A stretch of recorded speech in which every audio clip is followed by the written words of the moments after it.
change the price. I love the way those go. Of course, we're really working hard to combat obesity. Well, stop selling chocolate. Stop selling chocolate, and that would fight obesity, wouldn't it? The charity is getting a boost from Harry and Meghan. One of them, I mean, I can't believe it either, is to sort of give prisoners in California jails access to dogs. What in God's name is that all about? Jimmy Osmond, unlikely to return to performing after he had his heart attack. I think actually out of all the Osmonds, he would definitely be the one with all the money. The man goes into an NHS hospital to have a routine operation. He's 70. They end up, by mistake, circumcising him. Must have been a bit of a shock, mustn't it? You know, you wake up going, good Lord, what are all those bandages? Because I remember somebody at school had it done when they were fairly young, and it was just wrapped in bandages. It looked quite sweet, actually. It was a bit like sort of like a parcel. And of course, at that age, when we're all about 9 and 10, you go, what does it look like? And you go, ooh, I'm sure about that. The humpback whales sighted off Cornwall's coast. Obviously, our waters are getting better for them. They obviously like it. And Trump blames everything but guns for the American shootings. Thousands of those little canisters favoured by people in clubs. Honestly, I'm so glad I was going to clubs when it was the only thing you had in clubs was, a double Pernod and lemonade.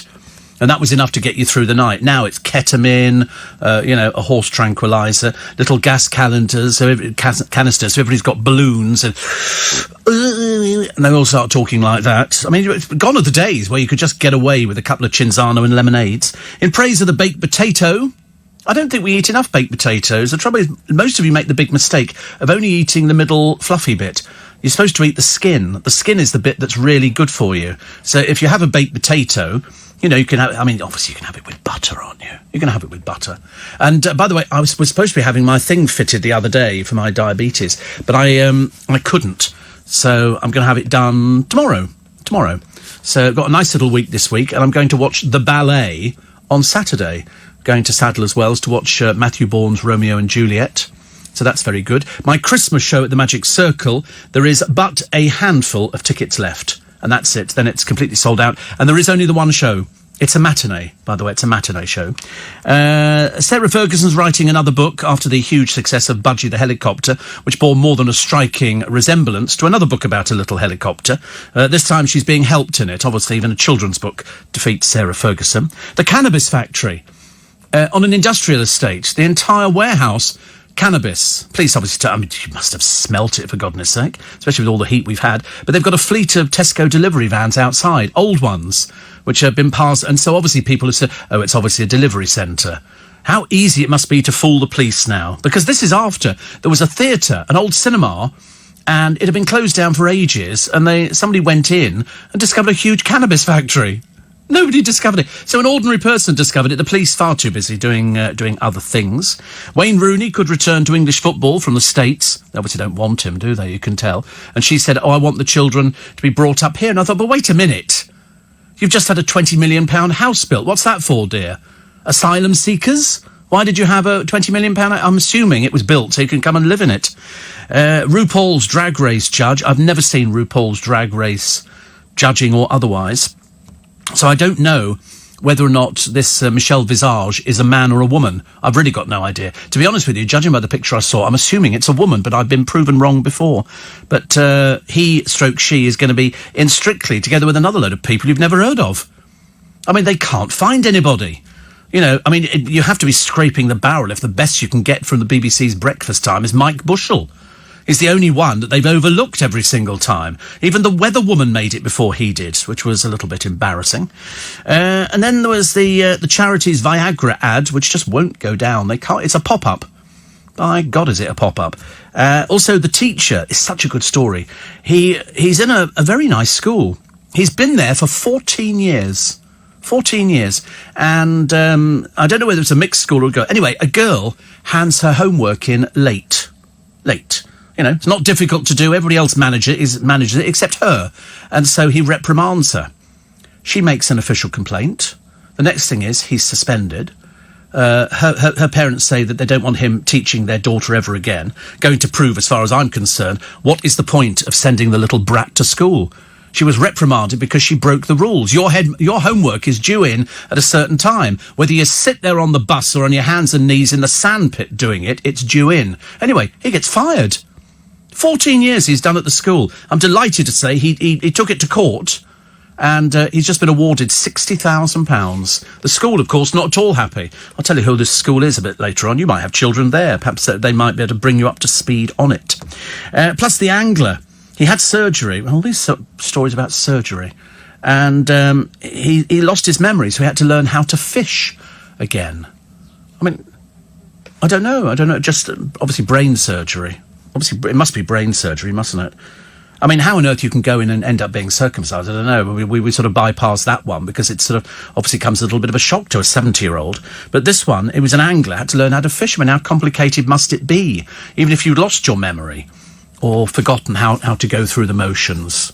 It's an interesting one, isn't it? So you have to teach somebody to do it all over again. I mean, I've heard of people who have strokes and have to teach somebody how to walk and how to do things like that. I've got pains in my legs today. Only my right-hand leg. It's sort of halfway up, sort of just underneath my hips. And I don't know whether or not I've slept on it overnight and I've made it stiff. Because whatever it is, it's very odd. I got up this morning, I thought, what the dickens is that? You know, I've discovered as you get a little bit older, every day there's something else that goes wrong. Every day there's something else. You sort of think, oh, today will be a nice day. And then you go, oh dear, I've just fallen over that, or I'm constantly falling over things, as you know. I'm just completely accident prone. Let's have a quick look here. Oh, Noreen says that Barbara, of course, is 82 today. Barbara is 82 today. So, very happy birthday. And she's doing all right. It's not going to get any better, that we know. But Scott is there. I mean, he is the man who should have been awarded a medal. And all those people who do things like that. Lovely. There is a programme on about Gemma Collins on TV on Wednesday. Oh, it's a little series, Noreen. Not just a programme, it's a little series about the dreary one who thinks she's the saviour of ITV. I've come to the conclusion now, she's a bit simple. She's not the big businesswoman. She's a bit like Jordan. It's a load of old huff and puff. She can't find anybody to go out with her because nobody wants to go out with her because she's an embarrassment. And when she talks like a 3-year-old. She refers to herself in third party. You know, all of these are symptoms of somebody who is severely troubled, but also not very rich. She paid herself, year before last, 29 grand for the year, obviously relying on freebies, and then 100,000 the other year. Well, considering she's rarely out of the newspapers, I think 100,000 a year, it's not very good, is it, really? But she's moving into a barn.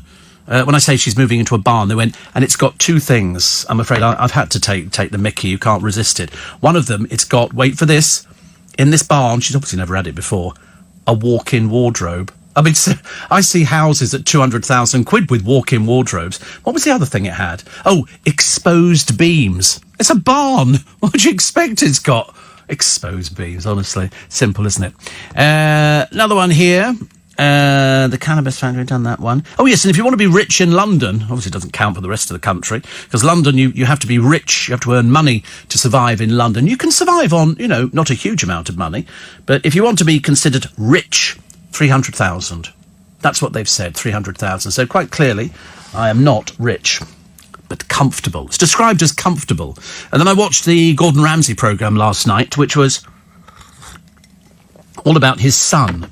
And he wanted his son to go back to his roots, which was a council house, and hopefully to try and get himself... Well, he couldn't even get up on time to go in for a job, so a little bit lazy there for poor old Jack. But and then I discovered the programme was made by Gordon Ramsay's company, so quite clearly it was biased. It was showing all the things, here he is, and I came to the conclusion, for God's sake, do not do close-ups of this poor boy's face. I mean, you could join the dots up with a felt-tip pen. Have you seen the price of these health bars? No, oh, sorry, I thought it was about alcohol bars. No, health bar. No, they're very expensive. They become shorter and thinner, yet the price remains the same. It is true, but I don't eat things like that. I'm a good boy. And when tomorrow I have my disc fitted, I shall be back again being an even better boy. Matthew says, good morning. Sad as it is for the staff, I say good riddance to Tesco's. Most are franchised now. And I was in the... No, they're not. No, not the Metro. They're still owned by Tesco. They don't do franchises in Tesco. They aren't franchises. As far as I know, we'll have a quick check on that one. But as far as I know, they're definitely not franchised out. They're own Tesco's wholly, and that's why. Otherwise, if they were operating individually, they'd be keeping some of them open. But they're not.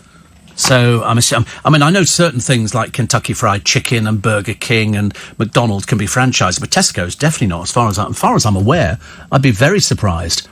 There you go. Tesco itself does not franchise. Yeah. So the short answer is no, they're not. They don't do that. So that's why they can afford to close them. Otherwise, if you owned a franchise and somebody sort of said, oh, by the way, we're actually closing your branch, you're going, what? Why would you want to do that? Definitely not. Dave says the man who was circumcised was lucky. He was old. I know somebody who had it done when he was born. He couldn't walk for 2 years. Well, in fact, when you're born, it doesn't affect people. It doesn't affect people. When you have it done in midlife, then there are complications. I mean, to be honest with you, I saw it being done on television once with this little baby. And I remember thinking, oh, right, how do they do it? And it seriously looked like something you took the top of an egg off with. And the baby sort of is there and that. And then there was silence for about 1 second, and then the biggest scream you've ever heard in your entire life. And you think to yourself, don't think we want that. I mean, luckily he was obviously sedated, because it's quite dangerous if you have it done when you're, advanced in years, or not even advanced in years. I think anything after 16 to 20. And I think it can be, well, people do have it done now because you have it done for medical reasons. So, but you shouldn't really have it done because there are complications. I mean, really. Sounds a bit bizarre, doesn't it, really? I wonder what they do with them. Anyway, that's something else to worry about, I suppose. It's in the papers for today. Again, for about week 2 now, we have no copy of the Daily Star, no copy of the Express. I hope to God we're not paying for it. I would hate to think that'd be going on. And there's a bloke here. He's a builder. His name's Nathan Meads, and he is the spitting image of Brad Pitt. The spitting image of Brad Pitt. So he obviously goes out as a lookalike. He's been approached thousands of times, he said. Oh, wow. There you go. So for the past 2 years, he's topped up his salary with £500 to £1,000 lookalike appearances. Oh, that's nice. That's nice, actually, because Nathan is earning £30,000 a year laying curbs, patios and driveways for homes on a site in Stoke Mandeville. Oh, right. So he tops up. Do you know, can I offer you some advice, Nathan? I don't want to be rude or decry what you do in any way, shape or form, but the moment you start talking about I'm earning £500 to £1,000 for lookalike appearances, it's the moment the tax man becomes very interested. And he'll be checking your tax returns very shortly, just to find out whether or not you declare everything, or is it just a load of old buffoonery. And although nursery manager Adele McGiven says it's a shame, that's his girlfriend, I don't look like Angelina Jolie. Well, to be honest with you, I mean, I don't know whether I think he looks like Brad Pitt or not. I don't know if that's a good thing. How embarrassing, though, for Stacey Dooley. How embarrassing. Oh, yes, the wonderful person, the one who has been sort of out there making documentaries, but now she's been branded insulting and offensive by a BBC colleague as she described a traditional Islamic prayer gesture as an IS salute. I mean, that's how thick she is. That's how thick. She made the remark about a group of Muslim women pointing at the sky. This is going to be on Panorama. They've had to pull it. And the BBC have apologised. Not one word from Stacey Dooley. As I say, not the brightest penny. And so an advance showing sparked outrage. It forced Beeb bosses to make urgent edits before the show aired in full. Stacey, who has criticised trained journalists for being out of touch, spent time at a Syrian refugee camp. In a voiceover, she said, as we left the camp, we saw women raising their index finger in an IS salute. Award-winning BBC journalist Anissa Subbar said Stacey had made a dangerous error in assuming anybody who raises their index finger is a terrorist. Well, she's just thick. She's just thick. I should imagine she needs to be the one who apologises, not the BBC. More fool them. More fool them. But anyway, that's the second time she was last branded a white saviour by posing with an African child on Instagram to promote comic relief. And now she doesn't even know what an indication is with the finger pointing up to the sky. I mean, really? BBC need to reevaluate things, don't they, very, very, very quickly. Meghan and Harry have unveiled their charities, and all in this country. Some of them are abroad as well, and the parents of a critically ill girl are fighting a legal battle with the NHS to let her have treatment abroad after doctors here ruled it was kinder to let her die. This is Tafida Rakib, who has a burst blood vessel in her brain, has been on life support since April. Now, we remember this story because there was a similar case a couple of years back. The NHS say there's no hope of recovery and further treatment is futile. In other words, it would be a waste of doing any sort of surgery because it's not going to help her at all. Clinicians argue it's in her best interest to switch off her life support when she deteriorates. But an Italian children's hospital has told mum, Shalina Begum, and her father, Mohammed Rakib, it believes it can save her. What is it with these interfering hospitals in Italy? We had the same the last time round. And the family argued. You know, people were saying, well, I'm sorry, where do you think the money's coming from to, get this person to Italy? Because she's going to have to travel on a specially adapted plane. It's just going to be beyond... I understand exactly the parents' sort of right to have the best for their daughter, but the experts in this country have said that she's not going to survive. If they switch off the life support machine, she will ultimately lose her life. She will die. Sad though it is, it happens every single minute of the day. Somebody will die somewhere in the world who should have the right to live. Everybody should have the right to live. But when it gets here, they say that she's reacting to her mum's voice and can respond to commands by raising her left arm. They have a solicitor already. The solicitor said, Tafida's not dying and she's not in a full coma. She notices when something is in front of her. Yes, but they've said if they take her off the machine, she's going to die. I love the way that, there are certain people who think they know more than the experts in this. She survived 3 surgeries, but just needs time. You can see she's tracking you with her eyebrows. So they need to raise £300,000 for treatment in Italy and more than £100,000 to cover their legal fees. Neurologists at the Children's Hospital in Genoa have examined her via a video link. They concluded she needs radical rehabilitation and given time for her brain to heal. Because do you remember Charlie Gard, who died 2017 after his parents lost a legal battle to take him to America for pioneering treatment? The moment he was turned off on the machine, within a very short space of time, he went down and he ultimately died. And we had the most vile people campaigning outside, shouting abuse at nurses and doctors and people who weren't even involved with the case. And then outside the High Court, really disgusting people. Really disgusting. They didn't know anything about it. They were just sort of acting on gut reaction and the fact that there was a load of press cameras there. And some people just strangely attracted to press cameras. In this particular case, the NHS have said no. They've said no. It's a sad situation. The expert clinicians, and they don't just ask one, but they don't just ask somebody wandering through, do you think she'll... No. They ask that there be a whole team of people here, and they say it would not improve her condition and would not be in the best interest. We recognise how difficult it is for all involved, and we're seeking the expert opinion of the High Court to ensure the trust and the family provide the most appropriate care. I mean, it's terrible, really. It is terrible. But then the solicitor says, I think this is all down to resources. They need her bed. I mean, really. Do us a favour. Please do us a favour.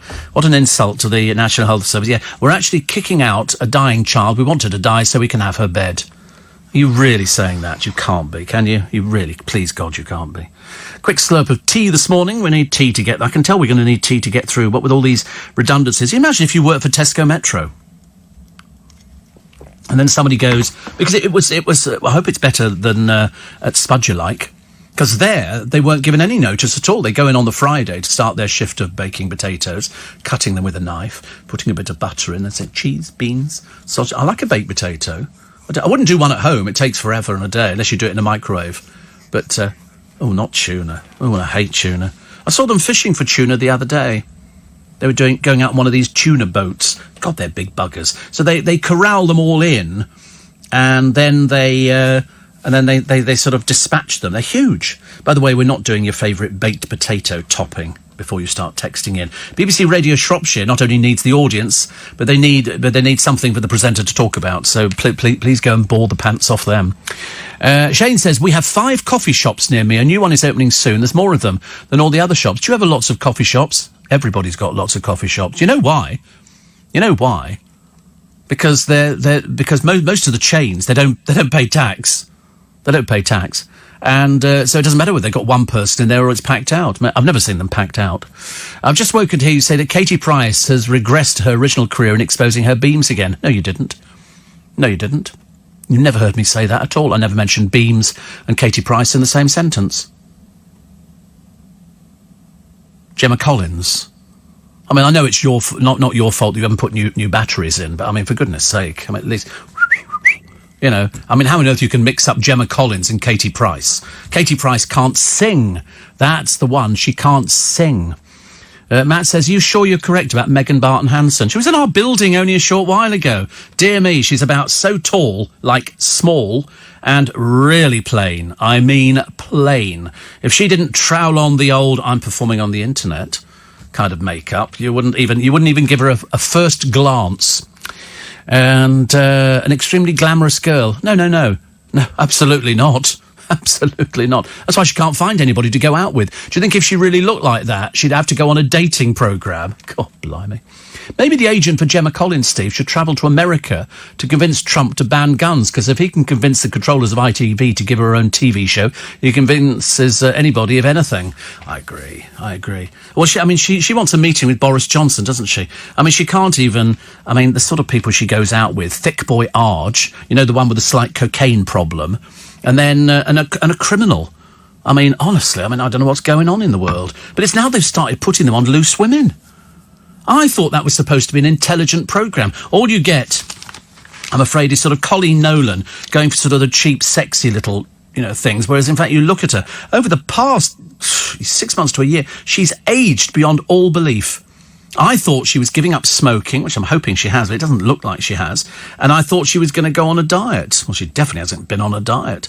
But, of course, she was flirting yesterday with Jamie Lang, who's so far out of her comfort zone. But who did she know on Loose Women yesterday? She knows Megan Barton Hanson, because they both took their clothes off for that programme on the television. No hardship for Megan, of course. She spends her entire life taking her clothes off. Generally speaking, men pay for the privilege of that sort of thing. Slightly embarrassing, isn't it, really?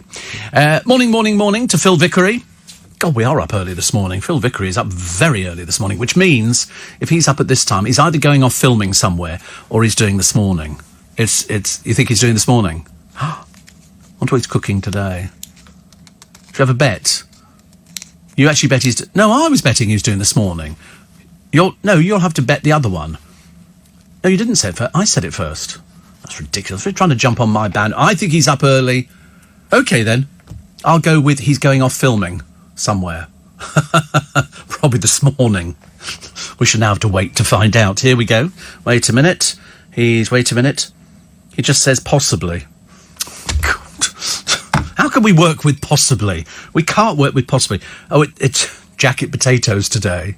You're not really, are you? Tell me you're not really doing jacket potatoes. Because there is actually a piece... If you are doing them, there's a piece in... Where is it? Oh, yeah, the Guardian for today. It's a jacket required in praise of the humble baked potato.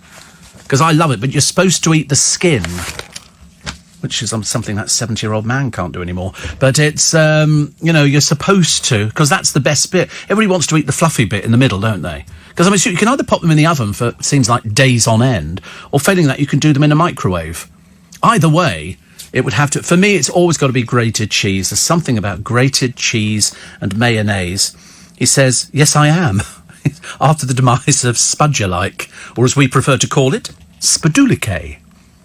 So there you go. So he's really doing, on this morning, jacket potatoes. You see, I tell you what I quite like, actually, which is quite good, which is an easy one to do. It's a tin of sweet corn, Green Giant, and a little tin of tiny mushrooms, button mushrooms, cooked.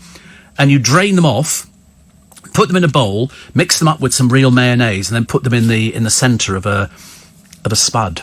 And it's quite delicious, actually. But they've got to eat the skin for it to have any effect on you. But they do them in Costco all the time. So that's why I couldn't understand why Spadulike went to the wall. 300 staff. Which seems like an awful lot of people, actually. Food of the people, it says Phil Vickery. Food of the people. Salt of the earth, mate. Salt of the earth. We never had it when we were young. Did you have it when you were young? We didn't. Well, you had a baked potato when you were young. The only time we ever had it is if we had a bonfire. You know, if you were letting off your fireworks. And you... Oh, right. The northern folk had a baked potato. Pfft, peasant. It's food of the people. Phil Vickery has just told you it's food of the people. But we obviously weren't the people. I don't think my mother would have served up a baked potato, but she did make her own chips. It's the time. It's Steve Allen's early breakfast. So Phil Vickery this morning is doing baked potatoes in the wake of the demise of Spudger-like, which surprised me. I mean, I remember when there was one that opened down at Shepherd's Bush. It turned into a chicken place some time ago, because people obviously like sort of chicken. But because it's not a well-known chicken place, I wouldn't like to check where the chicken comes from, but I bet you anything it's not British. I'll bet you anything. I bet it's coming from Thailand or anywhere like that, where it's sort of cheap. That's why none of these places. So I think if it's Kentucky, I think it's British chicken. I think. I don't know. I'm only guessing. But some of these other places, ropey, very ropey. Steve, when I was a nurse, back when Jesus was in puberty, I had a patient who was the father of 4, came in for a double, a vasectomy and a circumcision. Yes, I can't do the joke though, Sue. Okay, somebody will complain about the joke, but I do understand it's about travelling and then not travelling. Okay, that's all I can... She knows what that is. Sel in Kiev says, I'm currently sat at the airport awaiting a transfer flight to Turkey. No chance. No chance. That won't be happening anytime soon. Do you like Chicken Kiev? I do, actually. I do. I'm a bit of a fan of Chicken Kiev. In fact, quite a bit of a fan. And Susie says, if you won the lottery, how would you spend it? Oh, very easily. Very easily. No trouble at all. Everybody does the same thing. You buy a house, you change the car. Although I had a discussion with a friend of mine the other day about this, and I said, if I won the lottery, nobody would know. Nobody would know about it, because you wouldn't... If all of a sudden I said, I've changed the car, as I changed the car reasonably regularly, nobody would think that was anything unusual. I've just changed the car. And if I sort of decided to move and bought another place, nobody would think that was particularly unusual. So I reckon I could get away with it. I think you could keep it quiet. Unfortunately, the moment you tell somebody, if I told the producer, oh, Gobby in there, he'd be on the phone to his Mrs. Woman mother, be going, oh, guess what? Steve's won the lottery, and guess what? He's given me some money, and Mrs. Woman would be saying, how much, love, has he given you?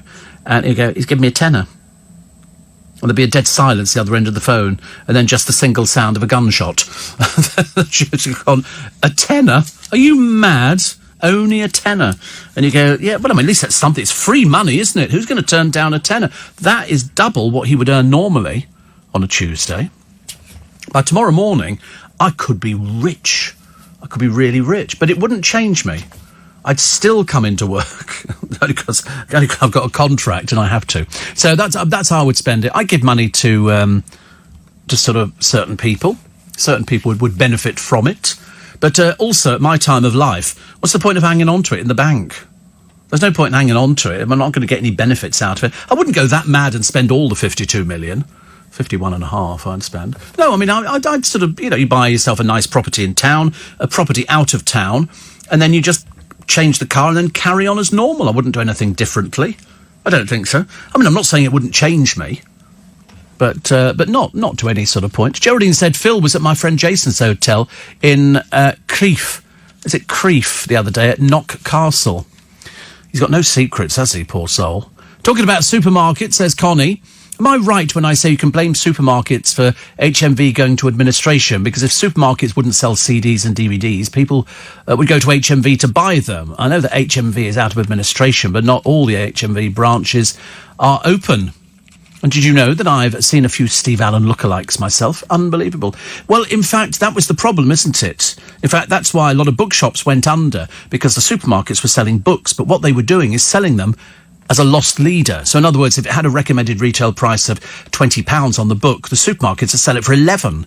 Well, the little independent bookshops couldn't survive. We lost quite a few in Twickenham. That was the problem. Donnie says, were you ever a fan of Rosemary and Thyme with Pam Ferris and Felicity Kendall? Great show. Yeah, when I saw them, I thought they were okay. We always tried to get Felicity Kendall in for an interview, but she was very funny about doing interviews. And she obviously wasn't over keen. But never mind. Paul Hollywood's furious ex-lover. This is the woman who sort of was quite normal to start with, and then the moment she discovered publicity, she decided she didn't want to be an ex-barmaid anymore with 8 horses. She wanted to be a celebrity. And so he then asks, about the NDA, and then she wrote, I felt so betrayed.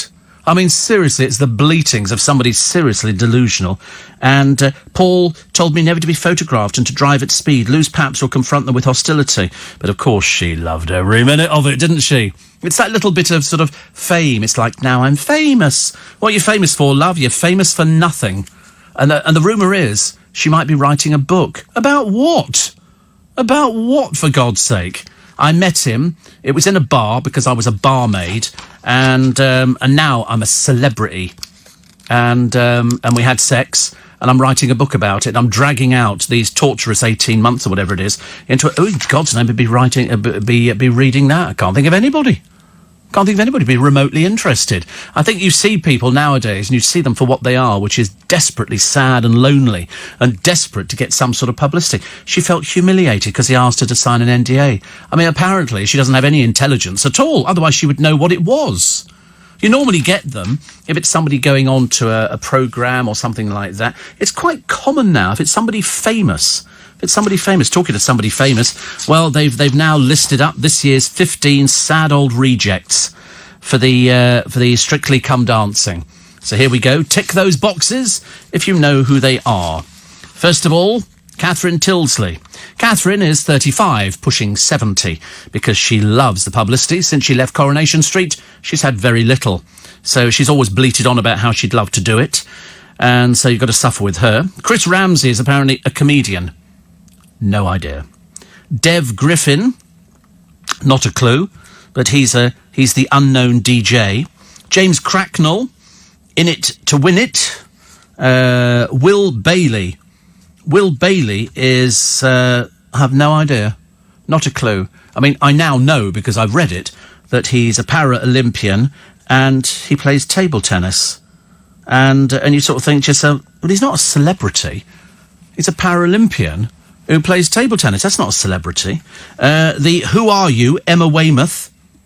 You know who she is? She's it's another first. It's an actual aristocrat, well, only because she married into the family.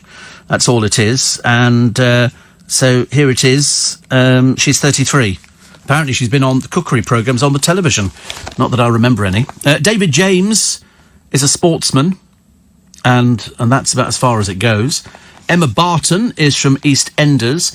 Jamie Lang, they say, it's funny how being the heir to the Biscuit Empire can lead to a rethink. I bet there's people in the McVitie's Empire going, heir to what?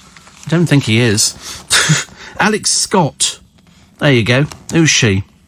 Who's Alex Scott? She's 19. She's the inspiring woman. Do you know who she is, Thomas? No, not a clue.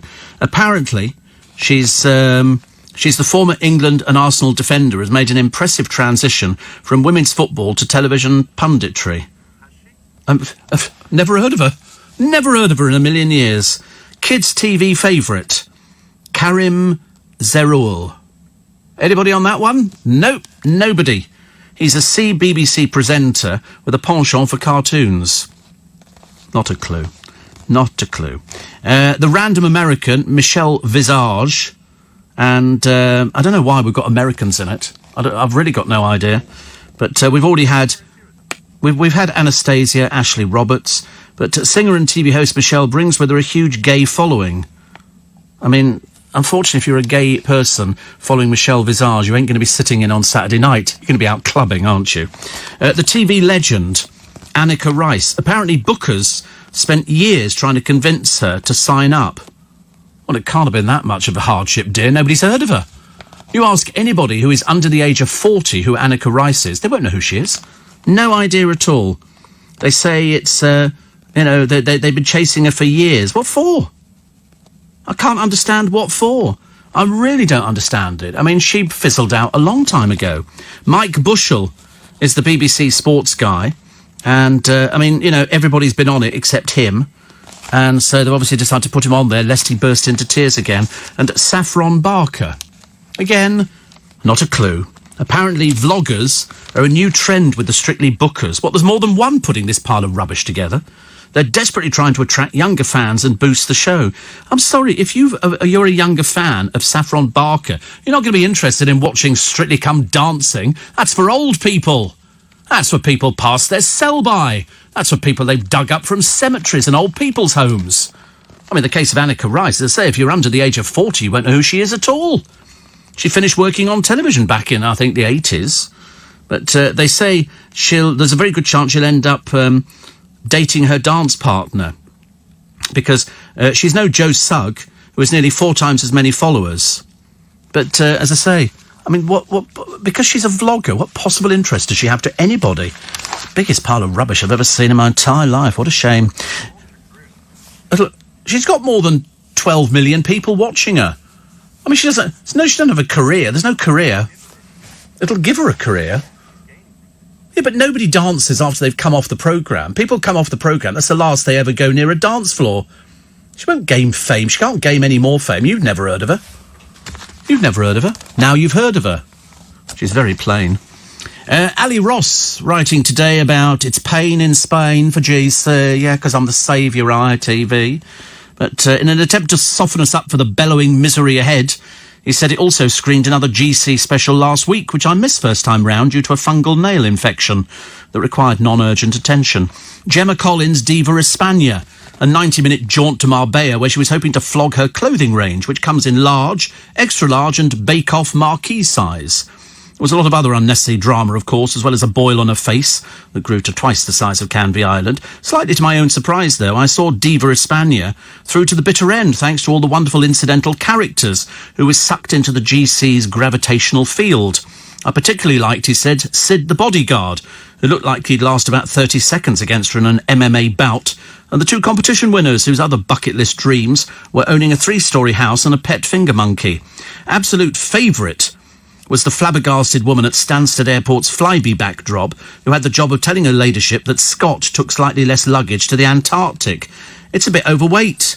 Yep, and now pop the suitcases on, Gemma. Diva Forever starts tomorrow, so you won't see a hide or hair of me until August the 20th at the earliest. I mean, she really is simpleton. It's going to be you're going to be so embarrassed because all the clips they've shown you, they're the best bits. They seriously are the best bits. That's how embarrassing it is. Even she must be getting home and saying, I can't believe it. People buy this rubbish. I know, but we bought into Jordan for a little while till we saw through it. Smoke and mirrors. Smoke and mirrors. Andy says, great show as always. That Strictly lineup is dire. I recognise only 3. What are the BBC thinking? I don't know, actually. They obviously can't find anybody. A couple of American, people who vlog, and somebody who's on RuPaul. You'll have to explain to most of the elderly people watching Strictly what RuPaul is, because they won't know.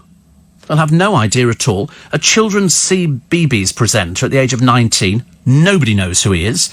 Not a clue. Even Catherine Tilsley's stretching it a little bit. I mean, there are a couple of names in there, but... And then the sportsman from BBC's Breakfast Time. The only person they've not had on is the studio cat and the floor manager. Perhaps we get them next time round. I've never heard anything so ridiculous. You'd think he'd have the courage of his convictions and go, I'm terribly sorry, I'm a sports journalist. I don't do stupid things like that. But no, he was there, cap in hand. Give me the money, give me the money. Really embarrassing. And Tuesday morning, as the year whizzes away really is the correct terminology, I think, for it. The humpback whale burst from the sea off Cornwall. I mean, to be honest with you, I never thought I'd see it in my lifetime, let alone anybody else's, giving a kayaker who was taking a picture a fright. A 50-foot giant. Amazing, isn't it? Absolutely amazing. He says it was swimming directly towards me. Suddenly the water went dark beneath me as a load of sand eels rose up. At one stage, there were 3 definite dark patches of sand eels showing at the surface. The humpback devoured one, and I was sitting right in the middle of one of the remaining 2. There was a 50-50 chance of being flattened or projected into the air. How lovely. I've never seen whales. Well, I mean, I've obviously seen whales, but I haven't actually been there when they've sort of rose out of the sea. What's the matter with that? Something the matter with that? Oh, right. No, not at all. Not at all. Michelle Keegan looks a sheer delight. No, she looks the same as she always does. As she heads out to meet her old Corrie mates. And because it was Brooke Vincent's baby shower, so obviously went to a really posh restaurant. So they've had to name it, so there was obviously some sort of discount going on. I'm always very cynical about these things. Brooke, who plays Sophie Webster, announced she was pregnant in April with footballer Keane Bryan. And everybody went. Jenny McAlpine, I think even Catherine Tilsley turned up. Well, they said there was free food. And she's not really had a lot of work since she left there. She better get there very quickly. So they go out to this place, which, to be honest with you, looks a bit naff. You'd think they'd go to somewhere quite posh. They're all earning decent salaries, but they go to somewhere a bit, not really that exciting. I would expect something a bit classier. Victoria Beckham finding a way. Obviously, they go. Also, we've got a picture of Victoria Beckham. Good God, who hasn't? And here it is. They claim that she could be reuniting with the Spice Girls for Glastonbury 2020. No chance. No chance. No chance. She's only pictured boxing because she's done a tie-in with Reebok. That's the only reason that she's done it. There's no other reason. I mean, to be honest with you, she looks emaciated. I've never seen anybody look so painfully thin. Very painfully thin. And here is a bride who says that her hen do was wrecked by a cowboy limo driver who got them stuck on a bridge and then forgot to pick them up for the return trip. Sammy Wilson paid £1,200 for the car to take her, 13 pals and her mum 260 miles and back last weekend. But on the outward trip from Suffolk to Liverpool, the driver got the 20-foot limo trapped on a bridge after taking a shortcut. The car company forgot to pick them up 2 days later, leaving them to find £1,500 to get home. Sammy said just 2 hours into the trip, we were travelling in countryside. You can't take these huge vehicles into the countryside. They're not made for it. You can't turn them. He'd taken a shortcut. We got stuck on a tiny humpback bridge. A local man with a mini digger apparently managed to help them get out. The pregnant bridesmaid swore at him, so he told her to F off. Honestly, it's like listening to the GC's programme, isn't it? She has a fine turn of English, Old English language. The driver was a cowboy and the car was still filthy from the night before. The company then forgot to send anybody to collect us. I was in tears. Sammy booked the trip ahead of her marriage next month to parts technician fiancé Simon Clark through an agency, Regency LCC Limited. She's contacted the agency and the car provider, Top Man Chauffeurs and Limo Hire, but neither of them has bothered responding to her, basically. Well, don't worry, they've been mentioned in the paper and they've got a picture of it as well. A bit sad, isn't it, really? I think those limos are so naff. I really do. In America, they look much classier, but over here, you know it's just... I mean, do people get in them and think that we're looking at them going, gosh, I'm really jealous that they're in one of those stretch limos? There's nothing flash about it at all. They're really just very naff cars. But unfortunately, you know... And this one looks like a giant Hummer. The driver couldn't even be bothered to dress up for it. I mean, he looks like he's just wandered out of somewhere and gone, you'll get in there, I'll take you around the countryside. A homeless charity's website was plagued by an embarrassing pop-up Viagra advert and they couldn't get it down. I mean, terribly embarrassing. The Mustard Tree site was littered with references for the sex performance pills for days, along with a link to a site for the tablets. A page advertising for volunteering vacancies also had an ad saying, buy Viagra, no prescription, cheap Viagra online. One visitor said, I couldn't believe it when I saw the Viagra reference pop up and stay up for some time. One worker at the Manchester-based charity said, we don't find it very funny. We're a charity. Well, you wouldn't, would you? It's not the kind of thing you laugh at, things like that. Viagra. It's terribly expensive, though, isn't it? I don't think it's that cheap, just for the sake of having it. Shane says, has Thomas seen his mother, Mrs. Woman, lately? Well, I mean, he tries to, but they keep moving. Doesn't really help, you know, just when he thinks, I'll go up and visit them at home, and he knocks on the door, and some complete stranger opens the door and goes, yes? And he goes, I'm Thomas, I live here.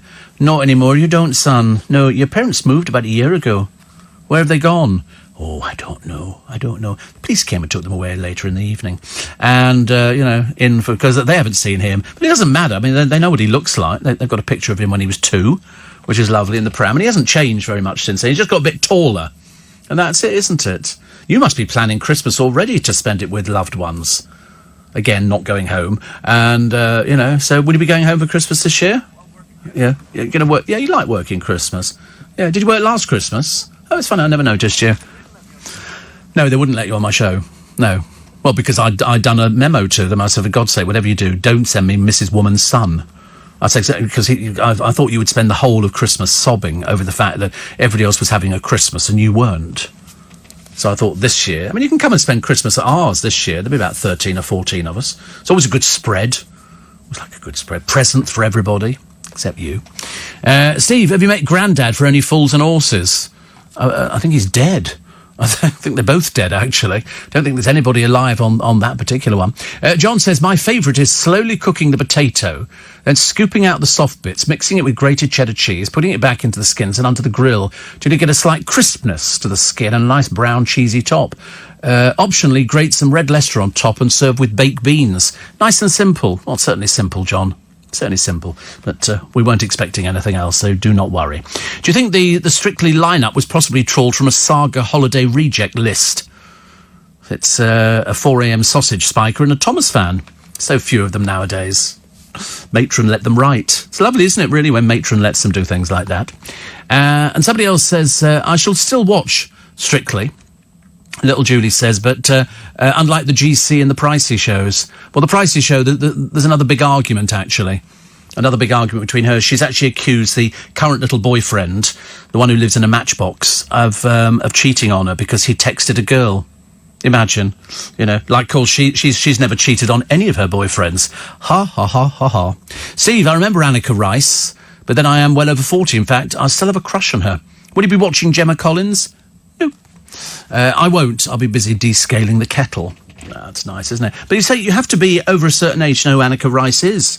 That's why they go, oh, they've been chasing her for years. Well, she's not been doing anything for years. Lives down at Chiswick, I believe, Barnes, along that sort of stretch of the Thames there. She does painting and stuff like that.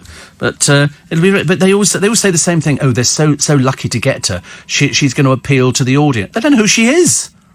The audience will have no idea. Or the only thing you know about Annika Rice is her bum. That's all you know. You don't know anything else apart from her bum, because it was the only bit photographed on Challenge Annika.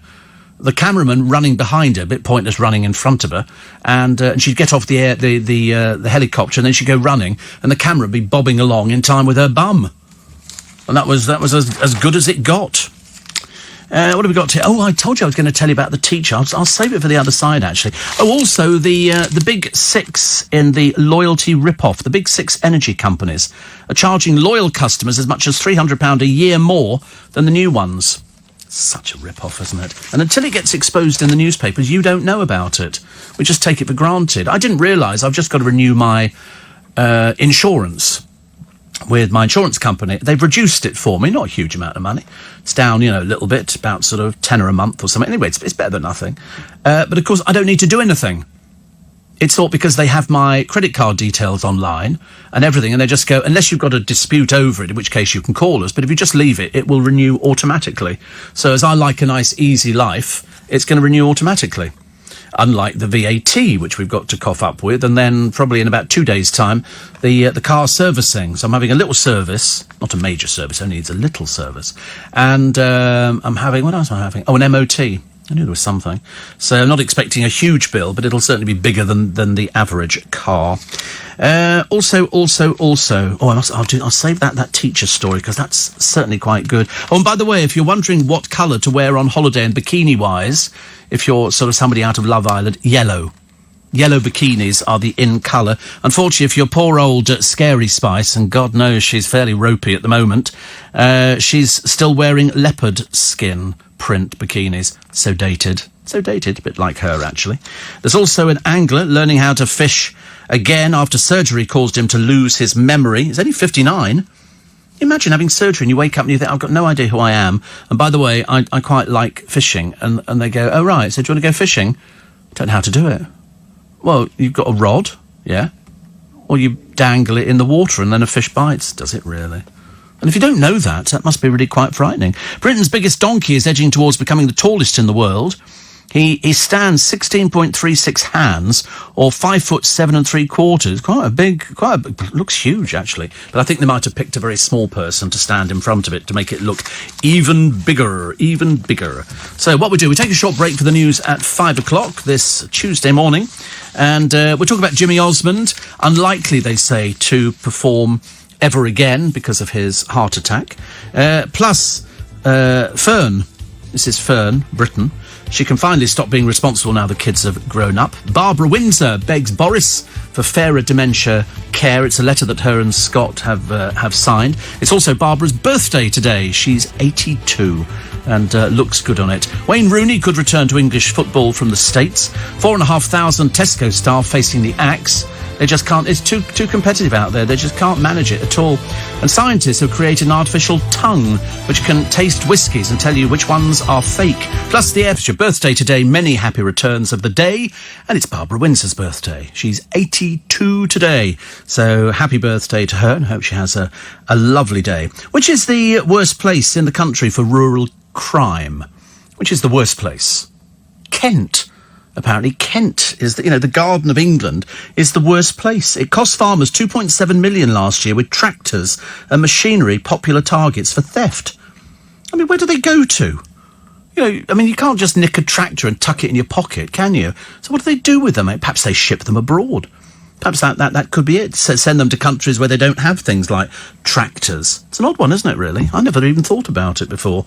But we were saying the other year, it's a huge market for people nicking, not just tractors and farm machinery, but also sheep, cows. People nick things like that. I mean, what sort of people are they? I saw a guy the other day. I was in Marks and Spencer's, and he walked in the front door. I knew he was going to thieve. I knew he was going to thieve the moment I saw him. You can just tell there's something about them. He looked around, and he was so fast, because on the left-hand side, as you look into the store, the left-hand side is where all the booze is. And he was very good. I mean, he was very good, because I saw one of the other women in there. She hates things like that. I said, he's going to thieve. And in that very action, he literally walked past the booze. His hand went out. He grabbed the bottle, put it straight under his jacket, and walked straight out the back door. And so she said, did he actually take anything? I said, yeah, he pinched a bottle of wine. Thieves. That's the trouble, you see. That in most areas now, nobody's going to take anybody to court over a bottle of wine. So these people who thieve, some of them thieve to order. He was obviously thieving because he wanted it, but I've seen him in there before. And I'll tell you how I remember him, because he was the one who turned up on one of those nicked Boris bikes, because he certainly wouldn't have been paying for it. And he picked up a bottle of champagne and went to walk out, and I went, excuse me. And he turned around and he put it back again. But that's what they do. They thieve. It's disgusting. It really is disgusting. Steve, do you think Strictly would ever ask the GC to be on their show? Hope not, Susie. Why would they want to put her on there? That would just be ridiculous. Although she did threaten to sue them, didn't she, after she fell down the hole because she's blind.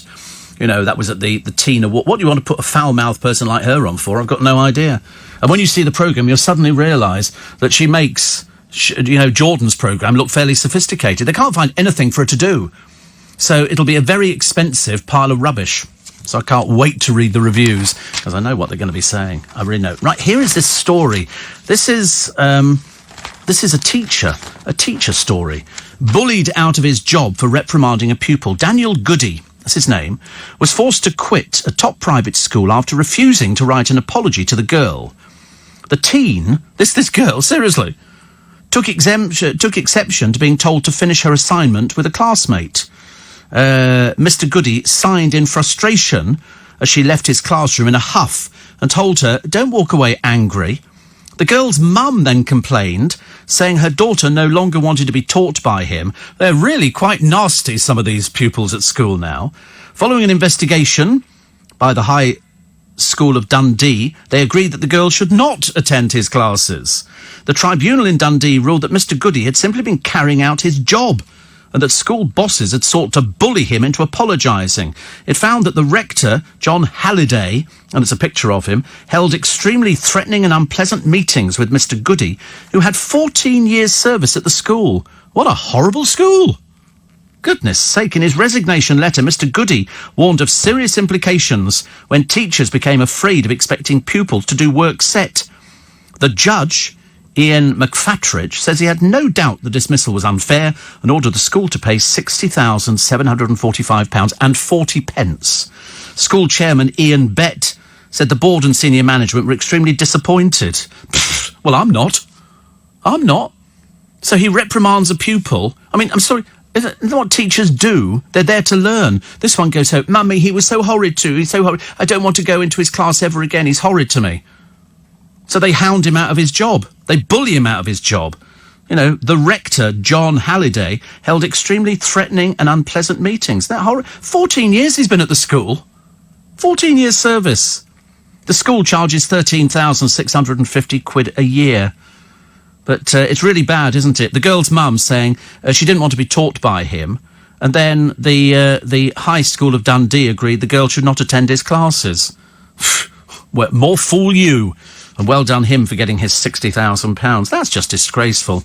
After that amount of time, I would think anybody would be quite delighted. All the other parents there should go to the school and go, reinstate him. He's a good teacher. Put it this way, if he wasn't, he wouldn't have survived 14 years. Surely surviving 14 years must be an indicator, mustn't it, that he's blooming good. that he's very good at his job. Otherwise, he wouldn't have survived, and the rector wouldn't have got rid of him. Dreadful, honestly. It really is, honestly. What's the point of sending kids to school? What is the point? I mean, seriously, if you were in the real world, you'd like to find out, you know, just whether or not they just have a thing against him. Because he reprimanded her. Well, he just told her off for walking out the class. She obviously thought she was being a right clever little madam. Obviously not. Obviously not. Oh, look, a slightly bigger picture of the Corrie stars. Although, to be honest with you, it'd be hard pushed to discover that they were Corrie stars. And they've got a few people here. They say, in a balloon-filled bash.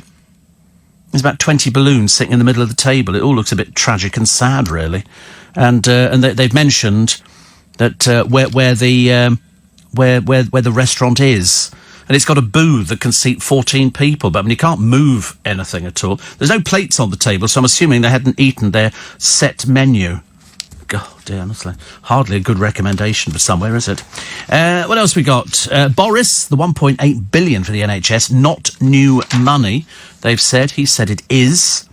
Also, Tesco staff facing the axe. Also, 60,000 Asda workers told to sign punishing new contracts.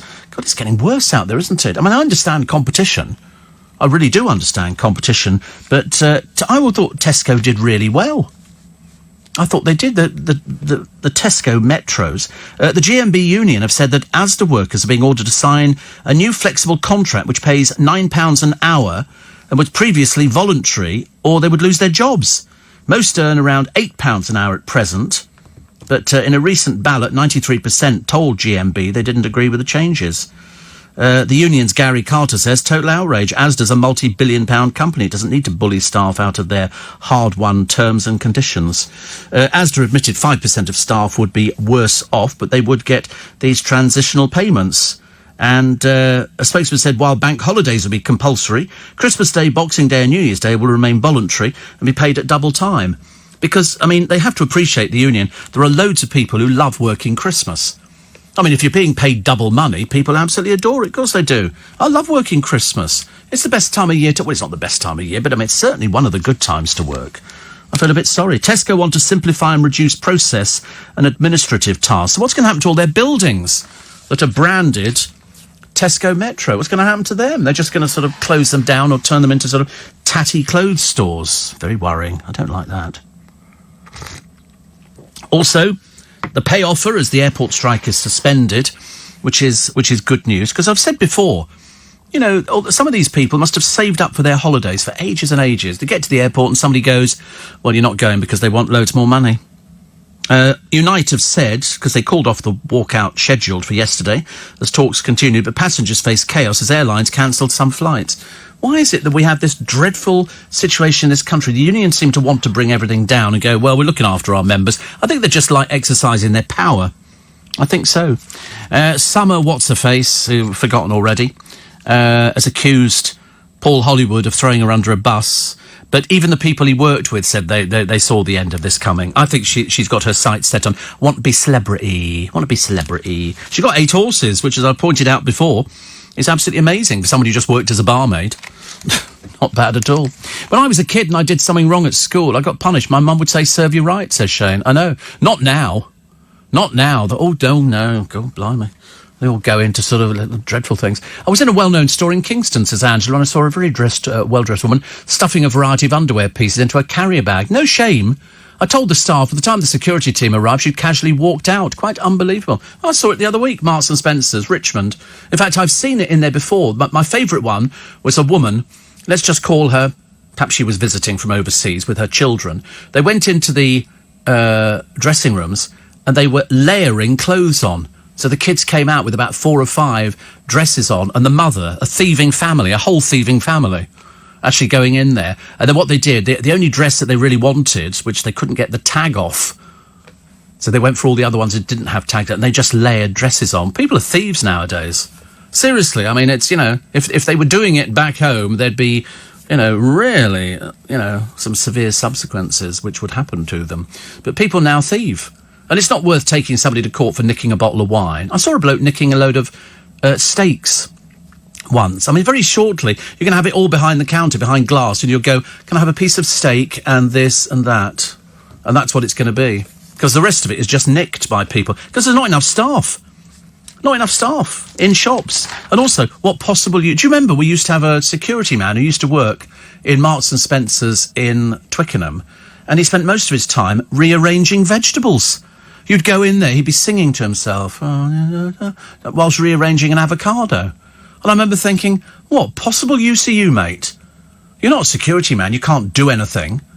I see more people shoplifting than he did, because he was facing the wrong way most of the time. I don't know. Where will it all end, lady? In tears. It will end in tears. So, Harry and Meghan have got a charity. They've got 15 Forces for Change. I mean, to be honest with you, I don't quite get this at all. The UK charity called Tiny Tickers, which works to improve early detection of heart defects in babies, says they were delighted, humbled and a bit giddy to be chosen. We'll wait and see how much it works. They've got 15 accounts during August. They said in a post, these accounts showcase those persevering at the grassroots level. Yeah, but the trouble is they don't have any experience of doing these sort of things. One of them is a California charity to put dogs with prisoners. What we're doing with it, I've got no idea. I suppose because she comes from America, so they have to do things like that. 5:15 is the time. Let's get you to work quickly. I know you don't want to go, but you might as well. We get it Tuesday. It's the 6th of August. Steve, a lot of people are telling me about their early days at school and the fact that if they got into trouble at school, their parents went, good, that's what you're going there for. And we learnt some discipline. Nowadays, they go, I'm going over to tell my mother I don't want to be in your class anymore. Oh, dear me, honestly. Small wonder that teacher was awarded £60,000. Little picture of Eamon Holmes. For some reason, his beach holiday memories, I don't know why, actually, I'm more taken by his orthopaedic shoes that he started wearing on this morning. He'll sort of have a nice jacket on, a pair of trousers. He has to wear the jacket. It sort of covers up the bulk. And then these sort of strange shoes he wears. I don't know what he's wearing at the moment. It's all very odd. Very odd. Remember the story a while ago of the drunk mother who fell over in front of her children at Gibraltar Airport? Her name is Kim Morley. She was held with husband Dean as they waited for a flight to Gatwick after a holiday. She's a bank worker. She admitted she comes from Hailsham in East Sussex. That'll please the bank, won't it? She admitted being intoxicated, in charge of her 3 children, aged 6 to 13. But she told the magistrate she started drinking due to her fear of flying, and she fell because a strap broke on her shoes. Anyway, they didn't believe a word of it, and so they fined her £250 and a further £200 for ripping a policeman's shirt as she was held. So there you go. Her lawyer said the reason for Mrs. Morley's drunkenness was put down to an inherent fear of flying. Well, then she shouldn't be flying. Find some other way of getting around the world. But all these excuses people come up with. Funny that, she never mentioned it on the way out, but obviously mentioned it on the way back for some reason. Anyway, the Gibraltar courts are never lenient, I'm afraid. And a boy racer destroyed supercars worth more than £500,000 in a horror crash in a posh suburb. His Audi 4x4 flipped over and ploughed into 11 parked vehicles in Chelsea during a high-speed chase. A homeowner said, I thought there'd been an explosion like a helicopter coming down. Another said her McLaren, Porsche and Bentley were all destroyed. The driver's in hospital with a serious head injury. Good. Delighted to hear it. Perhaps it'll stop him doing anything like that ever again. Boy racers. We've had people killing people before now. It just gets worse and worse and worse. They think they're really clever. We were parked next to a vehicle at Piccadilly Circus this morning with sort of lads in it. The number plate was Naz at the back, something Naz. And they were playing this loud, ghastly music. Seriously, I mean, it was the saddest thing I've ever seen or heard. Not a decent Carpenter song or anything by John Denver. You know, instead you get this sort of rap with all these obscenities coming out. Not very nice at all, really. So Cadbury's, they hope, I mean, I love the way they spin this. They hope to tackle the childhood obesity epidemic by shrinking favourites like the Curly Whirly to cap them at under 100 calories. Oh, that nice of them. The chocolate giant said cutting size was the only option, as changing the recipes would leave a bitter taste in our mouths. Oh, that's so nice of them. So, in fact, all the following, Mini Fingers, Animals, Curly Whirly, Fudge, Chomp and Barney, and then, that's next year, then the year after, Oreo Mini Snack Packs and Fredo Face Cakes. Oh, isn't that nice of them? That's so good. As opposed to axing them completely and giving us healthy chocolate. There isn't such a thing, though, is there, really? I don't think so. So Chomp will be 109 calories, Curly Whirly 118 calories, 114 for Fudge, 126. My God, I tell you, it's amazing, isn't it?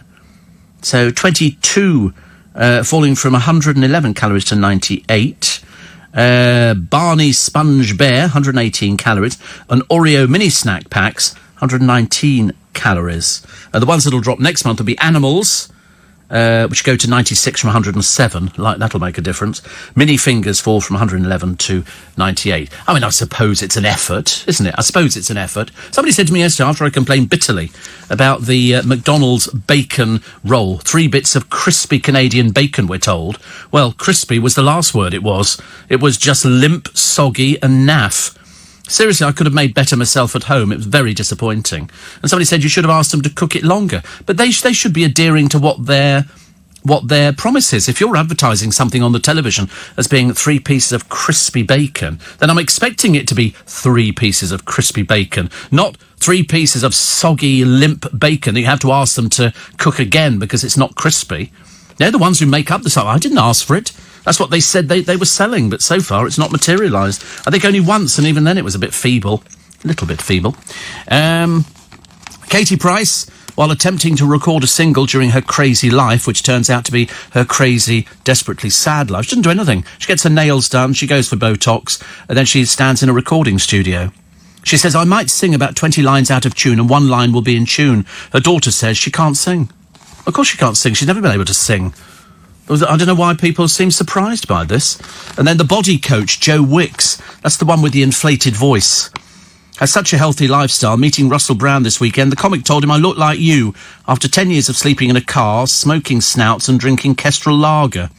Apparently there's a 15 diet plan called Joe's Lean coming out very shortly. To be honest with you, it's all a little bit tedious. I'm sick to death of people preaching at us. Don't eat this, don't eat that. Here's how you'd look like me. Yeah, if you train for about God knows how long. Dermot O'Dreary is doing the Channel 4 documentary remembering reality star Jade Goody. Well, we all remember her, don't we? That's a fact, being thick and racist. Back in 2007, Leo Sayer quit the Big Brother house after producers refused to give him any clean underwear. Dermot reveals how an incandescent Leo spotted a parked police car and clambered in, demanding to file a complaint to an officer.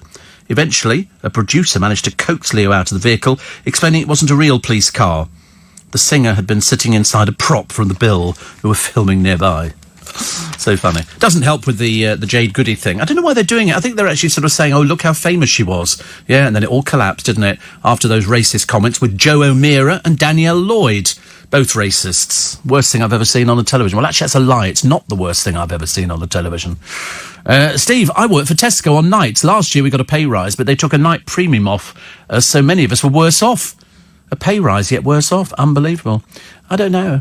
I mean, it's only the Tesco Metro who are suffering, but it's 4,500 people. And if they close, which we think because it's gone into administration, the Harland and Wolff shipyard, the place where the Titanic came from, I was surprised they were still in business, to be honest with you. That's going as well. That'll be a fair number of people. Spadoulique, Spudulike, 300 people lost there. And it's a new thing every day with Harry and Meghan. Is it to justify their existence, says Paul, or just plain old attention-seeking? Well, they've got to do something. They've got to do something. They're young. I mean, they're not exactly the hardest working, are they, really? Where'd you get your energy from, Steve? Just on my way to work. That's Amber, who's an LBC fan. I don't know, actually. I suppose because people sort of say... In fact, yesterday, Callum had come in from working somewhere. He'd been working somewhere else. He'd been doing a gig, and he came in. I was surprised he said, but he's young. If you're young, you can do things like that, but not at our age. No, not your age. You can't do it either. You're not young. That's the trouble. You're not now. I wish you were. I wish you were. And you've given up with the hair, haven't you? I've noticed before we had a little parting in it. Now we've sort of gone back to the I look like Friar Tuck kind of, oh, right, haircut, OK. Asda home delivery, £25 minimum order plus delivery charge. Now they've added £3 basket charge if your order's less than 40 quid, says John. I've never had a home delivery. I've never had a friend of mine has it all the time, but he does it through Amazon. He says they're really quick. He said phenomenally quick. He said sometimes he'll be out getting a cup of coffee and the thing comes through, they'll be delivering within 10 minutes or something. I thought, that's brilliant, isn't it? Andrew says chocolate bars have shrunk enough already over the years. Wagon wheels in the 70s, they were huge. No, they only look huge because you were little. I promise you, and I've seen them recently, and you're right, I mean, they don't look as big, but there again, when you were little, everything looked big, didn't it? I can remember my little school, I thought it looked fairly big. Then I went back to see it some years later. Didn't look big at all. Bloody disappointed. David in Vauxhall says a fellow spiker, Pauline, worked for Tesco about 17 years and was made redundant recently along with lots of other staff when the Kennington store closed for redevelopment. And because they were on fixed hours contracts, they've opened a small express in the car park for 2 to 3 years till the new store opens with even more luxury apartments above. It's got all the new staff on flexible contracts. I would have thought, actually, out of all of them, that would have been the one that would have survived. Tesco, you know, the one that would have, you know, people would have gone to Tesco because your mum went to Tesco and your dad went to Tesco, and it was always a place that you could rely on. So I'm quite surprised, actually. Bruce says, I bet those reduced-size chocolate bars are the same price, though. That's the only thing they don't tell you. They don't tell you. Heard you talking about whales in Cornwall, says Wendy in Florida. But here in East Florida, we have a shark problem. In the past 24 hours, 3 people were bitten by sharks in shallow water north of Palm Beach. And last week, another 3 were attacked in shallow water in Miami. I think I'll give the beach a miss for a while. I'd be doing the same thing. You know, shark, get out of the water. Apparently you're supposed to punch them in the eyes or something like that. Like you're thinking about that as it's taking your legs off. No, thank you. Also, what's this one here? Oh, yes. Kids whose parents argue a lot during and immediately after pregnancy are more likely to have behavioural problems. Well, that figures. Does that not... I could understand that, actually. Because they sort of use it as a reflective issue. So, in other words, if my parents argue... I mean, I was horrified when I watched Gogglebot to see Rylan and his mother both foul-mouthed. I've never heard language like it. I mean, seriously. He must have so little respect for his mother that he would actually use language like that in front of her. And then she used the same language back. It was just pitiful to watch. Pitiful. Barbara, front page of the Daily Mail today. Barbara's plea to Boris, end the dementia care scandal now. There are lots of people in the papers who've had to sell their properties to get some sort of help because it just doesn't work at the moment. It's not computing properly. So she said, come on. Let's sort it out. I mean, 770,000 people denied care bill help in 2 years. The UK care spending is among the worst in Western Europe.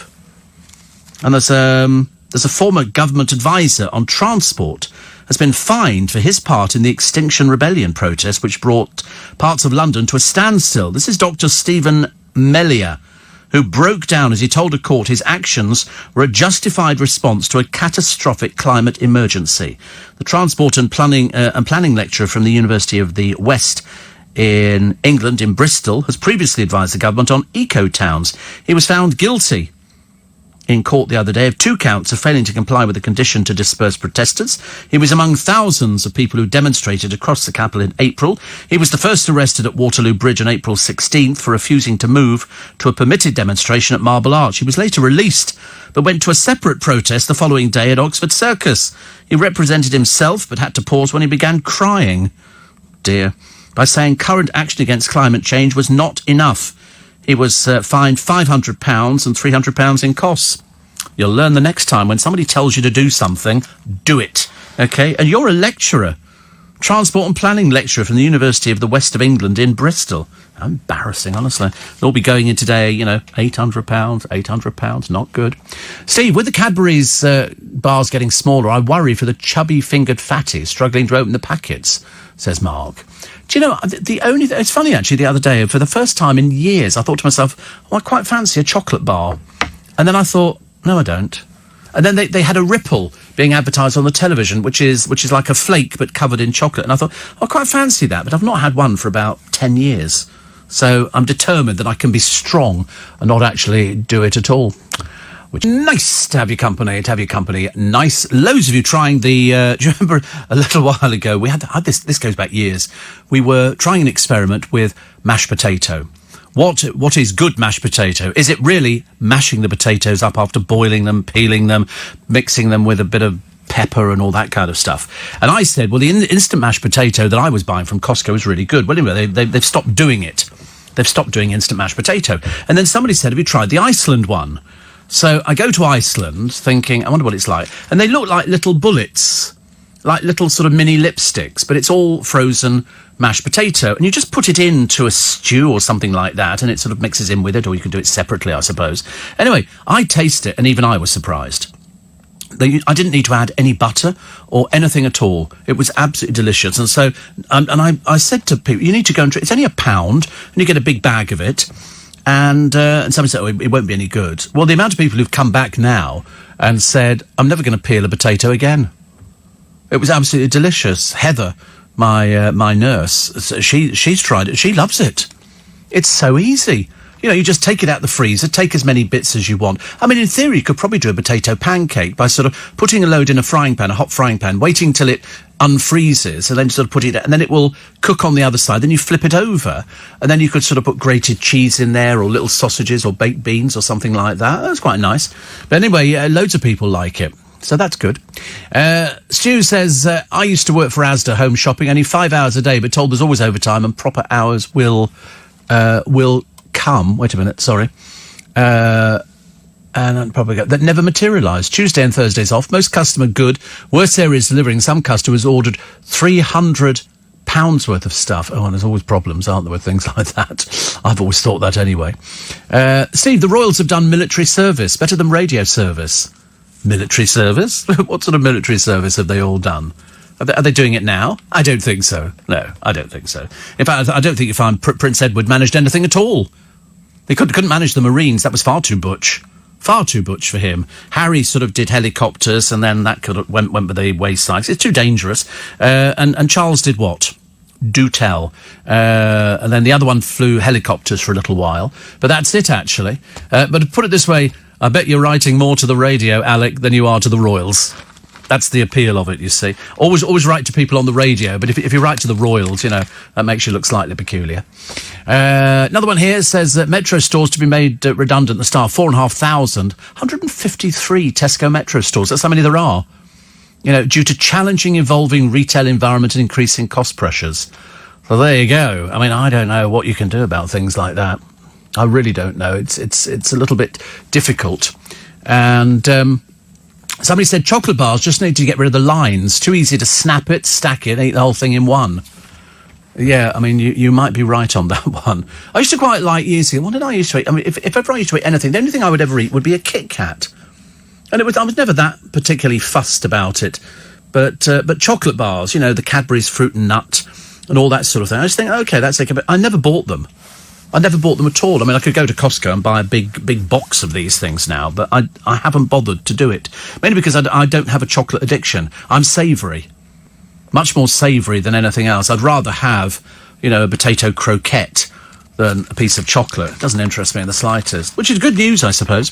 We got to mention her because she's in every paper. Poor old Stacey Dooley, not the brightest penny in the box. She was doing a documentary for Panorama. For Panorama, if you please. You thought they would have checked, actually. The BBC have had to edit it. She called the prayer gesture as she was leaving this camp. People were holding up one fingers up to the heaven. And she said it actually is a showing support to ISIS.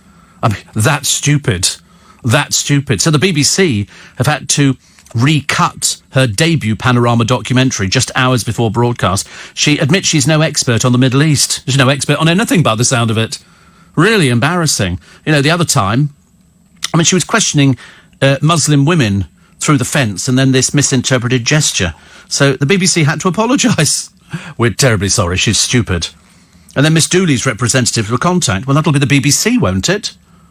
And yet she hasn't said a word. I mean, she just really lurches from one disaster to another. She thought it was an ISIS salute.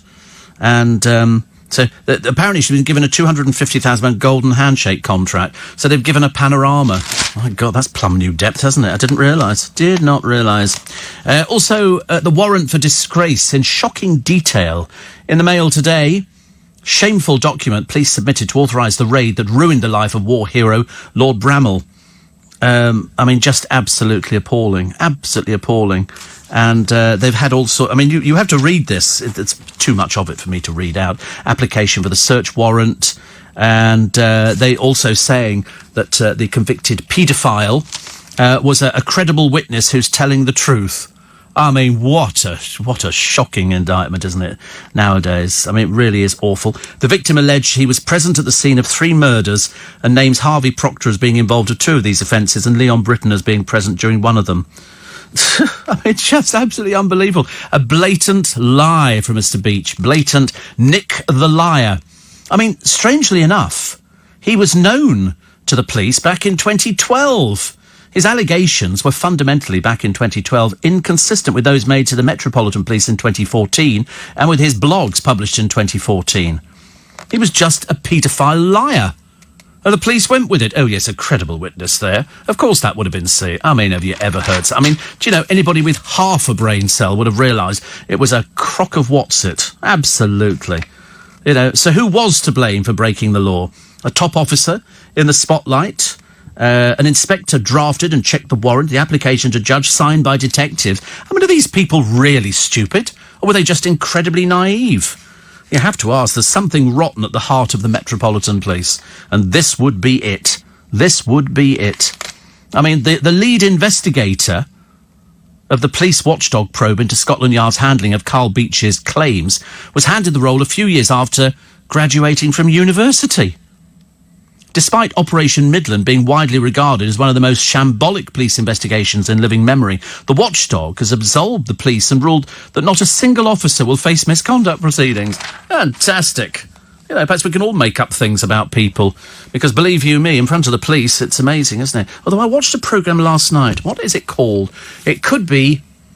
It's where they take people into police custody and they question them over something. This was horrendous. This was a murder in Luton of a young man who was knifed to death by some people driving a grey BMW, and it shows you them being interviewed in court. One of them sang like a canary, and the other three just sat there. And the police, I mean, you can understand how the police get frustrated on some of these situations, and said, did you know that you were going to attack the person who actually died at the hospital? No comment. That's all they say is no comment. I'd be going, well, you will have comment. Anyway, 3 of them out of 4 were found guilty and sentenced to, I think, minimum 11 years in prison, which was fantastic. But one of them sat there, the one who I think perpetrated the crime, just unbelievably lying through his teeth. It's a bit like Mr. Beach, isn't it, really? But not only lying through his teeth, but a convicted paedophile. Really disgraceful. Absolutely disgraceful. I didn't realise, actually, we'd ever say that about the police, but there it is. John Lewis scraps their back-to-school makeup classes for girls aged 12 for reasons best known to themselves. It's a £30 mini masterclass with pro makeup artists offering tips on skin and eyebrow care. It was going to be taking place at Blue Water Shopping Centre in Kent, with promotions stating it was suitable for ages 12 plus. I suppose it's the only place you could probably do it, actually. A John Lewis spokesman said, as a brand, MAC does not market to anyone under 16, so the event should not have been arranged. It's been cancelled. I mean, does anybody know what's going on at the moment in the entire world? Ridiculous. Steve, my sister Val fries the frozen instant mashed potato after listening to your views. She loves it. Never to peel a potato again. I've yet to try it. Well, seriously, I didn't. I thought it was really delicious. You didn't need to add anything to it. It's tasty enough. It really is. Delicious. So, and only £1. What do you get for £1 nowadays? Not a lot, actually. But if you do it in a frying pan and it sort of melts down after being frozen, then you can cook it on both sides and then sort of roll it round some sausages or something like that. Sounds like a very hearty little meal. Shane said, it might sound weird, but I like mashed potato between 2 pieces of bread with a touch of red sauce. Why can't people call it ketchup? Why do they say red sauce? You go into a shop, even McDonald's, red or brown sauce? Neither. They look at you like you're stupid. No, I don't want any sauce, thank you very much indeed. Why can't they just call it ketchup? Ketchup or daddy's sauce. That's what it is, isn't it? Unless it's something different. So here it is, the unmistakable and unremarkable warehouse in Scunthorpe. And what it is, it's a field of cannabis. Now, you would have thought, having the police had half a brain cell up there, having found it, it's on an industrial estate, they would have set up covert cameras and arrested a load of people. You know, you would have thought that would have made more sense. Apparently, local dealers told news website Scunthorpe Live they'd heard rumours about what they called the mother lode, but had no idea where it was. One who says, I've seen hundreds of farms, I've never seen anything that big. I mean, you know, it's the crop of 15,000 plants was said to be worth about £4 million, but it's understood to be worth at least double that, because the farm's understood to have been operating for months. And the people inside, all Vietnamese. were found there, effectively slave labour suspected of growing and tending the crops. 3 were caught, another 2 fled. Still looking for them, I think. Pitiful, really, isn't it? But that's what they are. They're sort of brought over and they tend the crops. And literally, nobody noticed a thing. You'd have thought the electricity bill would be the thing that would have given it away. And the stench of cannabis. It's amazing, isn't it? Last month, officers in Greater Manchester were embarrassed to find the remains of a cannabis farm on the first floor of a police station which closed 3 years ago. The growers are believed to have harvested the crop and vanished just hours earlier. I mean, it's just, seriously, what are they doing now? They're making television programmes. That's what the police are doing. They're making television programmes. You know, cops with cameras, cops with dogs, cops having their cars written off, cops having their cars done up again, cops sort of, you know, dealing with drunks and people who ram their car. Oh, it's dreadful.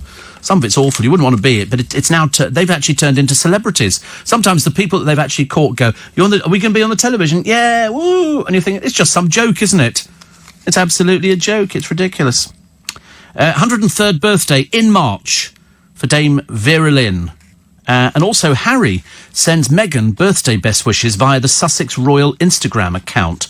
Isn't it a tad selective, writes Ephraim Hardcastle. It marked the birthdays of the Queen and Prince Philip, but not those of Camilla, William or any of the 3 Cambridge children. Canada Day was celebrated, but nothing for the American-born Duchess's 4th of July. Perhaps only Commonwealth countries will be honoured with Sussex Instagram posts. There are 53 countries, so Harry and Meghan should start tapping pronto. You don't seriously think they put anything up on there, do you? I didn't think they'd do that. He's far too busy being Prince Harry. I can't see him bothering about doing anything like that at all. Steve, all the compensation money we gave to the beach investigation, are we likely to get it back? Nope. Not a penny piece. But it's always, the good news is that he's in prison now. And people in there, you know, the sort of things he was coming up with, he's quite clearly sick in the head. Quite clearly. I love cheese on toast. Said I could marry cheese on toast. Oh, can you have it with HP sauce? Yes, of course you can, yes. They did a thing the other day. They're getting a bit worried about the standard of the guests on This Morning. Sometimes with Eamon and Ruth, sometimes with a few other people who aren't very good at it. And so we've had Eamon and Ruth the other day who were giving publicity to a woman who's a professional shoplifter. I mean, I thought it was fantastic. Yesterday, the person who complained most about on Love Island, Maura, the Irish girl, was sitting there. And they were talking to her as if she was some major Hollywood celebrity. Very, very embarrassing. And I think there's somebody else turning up on Loose Women today. God knows what we'll have to put up with on that. But, of course, they did get the exclusive on the latest person, Jamie Lang, ex of Made in Chelsea, getting to be one of the elder statesmen of the reality show things. And he's sort of the latest signing, which is, we actually predicted that weeks ago. We did. It was going to be Annika Rice, it was going to be Jamie Lang, and there was one other person who I can't remember at the time. We did that weeks ago. Because I remember saying to you, Annika Rice, they go, she's going to be really popular. I think, with whom? Most of the people who watched her are dead. There's nobody alive now who used to watch Annika Rice on Challenge Annika. It was years and years ago. Years ago. But you don't remember her, do you? You have no idea who she is. No, nothing. I did some names the other day to somebody out in the office. I can't remember who it was, actually. And they said, I've never heard of them. I thought, it's really quite worrying, isn't it? Very worrying. And they go, Annika Rice will be very popular. Why? If she's not been booked to appear on television since she appeared showing her bum all over the place, why would you want to book her for that? It's because they're bone idle in that office. They can't find anybody. So they pick a few sort of deadbeat Americans who aren't working at the moment, and then people who freely admit they can't dance. But, of course, there will be people on the programme who can dance. Stevie Company, welcome to Tuesday, the 6th of August. Nearly Christmas. Nearly Christmas. Well, I mean, it is, because, let's face it, you've got September, which we're going to race through, aren't we? And then it's October. Darren works overnight on LBC, is going Christmas shopping next weekend. What's the matter with that? Selfridge's Christmas shop is open. I mean, I'm assuming if they've opened the Christmas shop, they're expecting us to go shopping. And is that where he's going? How lovely. You can't beat it, because sometimes you see things. I mean, I'm always looking for that unusual Christmas gift for myself. I never bother about other people. I mean, sometimes I see things and I think, oh, that'll be nice for so-and-so. You know, but the trouble is, you know, the older you get, the more people you have to buy for. It becomes quite expensive over Christmas. But I'm always very good. I never put it on credit card. I've got this dread fear, and it obviously stems from years ago, where I got myself into trouble with a credit card. Not hugely, only to the tune of about £3,000, but it took years to pay it off. Years. And I remember thinking, I'm never getting into that situation ever again. So if you buy things throughout the year, that's great. Then you've got a pile of stuff to give to people. But mainly it's money. It's money. You know, my brother, money. My godchildren, money. The parents of my godchildren, they want an item for the house, but they generally go and buy it. But they've just sold their property, so Lord knows what we're going to be doing for Christmas. We could be sitting in a tent somewhere. I don't know. I can't imagine how it's going to work out. I can't work out if we're going to have a bad winter this year. I don't even think Siri could do that. Hey Siri, what's the weather like today? It's currently clear on 16 degrees in London. Expect partly cloudy skies starting in the morning and rain in the afternoon with mixed conditions for the rest of the day. Today's high will be 23 degrees and the low will be 16. You see, I mean, I always marvel at this. I know we just take everything for granted, but whoever recorded that, is she a real person? Is it a real Irish person? Or is it a computer-generated voice? And if so, how does she put all the sentences and the words together? Because she must have recorded all the different words, and then it gets seriously, I don't know how it works. I'm always fascinated. I was going to ask John Briggs. John Briggs used to do LBC's Weekend Breakfast show years and years ago, and he did lots and lots of voiceovers. And he was the voice of Anne Robinson's The Weakest Link, and he was also the voice on when you sort of asked questions. He would, and I remember thinking, when I bump into him next time, I'm going to have to say to him, "What did you record for that? Did you just record and, if, off, to?" Because it all seems to fit nicely. So there must be some programme, unless it's... seriously, it's the only thing that confuses me. Well, it's not the only thing. I'll get confused by loads of other things, actually. So Wayne Rooney could return to English football from the States, which prompts me to ask the question, do you think they've dropped him? Do you think they've decided that he's not much use? She said she wants to come back and live here. Well, come back and live here, then. What are you telling us for? They've just built a £20 million house. The Building Society boss who forged a letter after a customer died, so he could... And he then wrote to the family saying there isn't any money left in the account. And they went, what? What? There is. There certainly should be. But he'd thieved it, so anyway, he's currently spending time in prison. It's never long enough, is it? If that was your family, you would be absolutely furious. Janice says, I have to give credit where credit is due, but it was actually Phil Vickery that advised you to try Aunt Bessie's brand of frozen mashed potato. Well, but we aren't eating Aunt Bessie's brand of frozen mashed potato. We're eating Iceland. That's the one we're eating. We're not eating Aunt Bessie's. We're eating Iceland, and that came from somebody else, actually. But they all do frozen mash, but I haven't tried them all. I don't tend to wander around the supermarkets. I tend to just do them within the striking distance. And so it's Marks and Spencer's, Waitrose, or Iceland. And Iceland for the mashed potato. But that came from somebody else. It didn't come from Phil. And I didn't know Aunt Bessie did frozen mashed potato. But the Iceland one's delicious. For £1. For £1. The only thing Aunt Bessie's good for are Yorkshire puddings, I thought. I don't remember anything else. Eco-friendly McDonald's paper straws that you can't recycle. The reason you can't recycle it, they need to be burnt. And I'm thinking, well, that's not very clever, is it, really? I mean, surely they could have come up with something a little bit better. Plus, Anna Friel has claimed that life is harder for women as men don't have periods and don't have to give birth.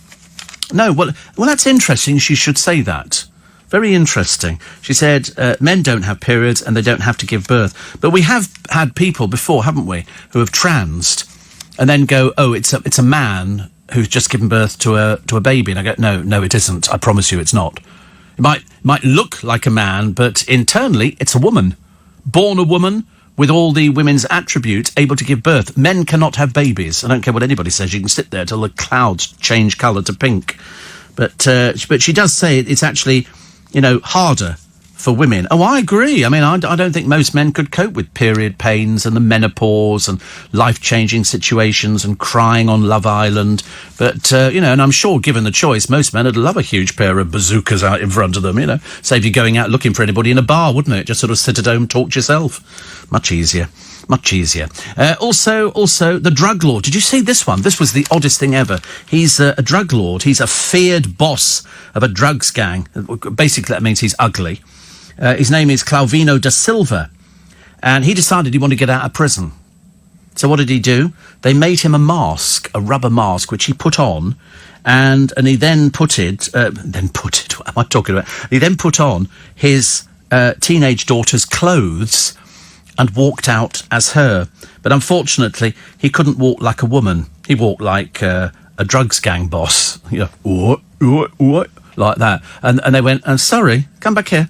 And he had this mask on. And if you look at him with it on, and then he put the clothes over the top of it, and then they made him take it off.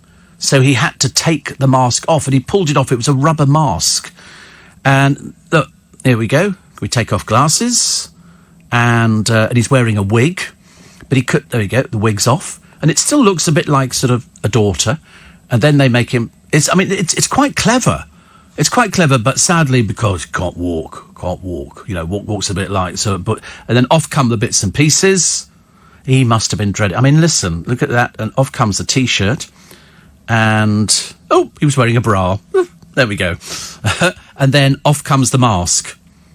And it's fascinating to watch. You can find it online. It's tight latex, which fits on. And, ta-da! There it is. He's a man. It's a man. Doesn't look so happy now because he'll now be spending even longer in prison.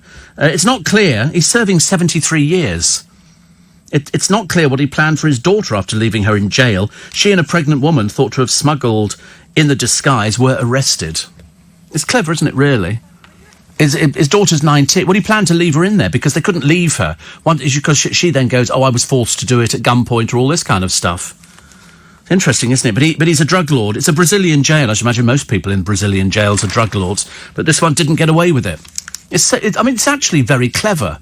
This Clauvino da Silva is also known as Shorty, for reasons best known to himself. What do you think?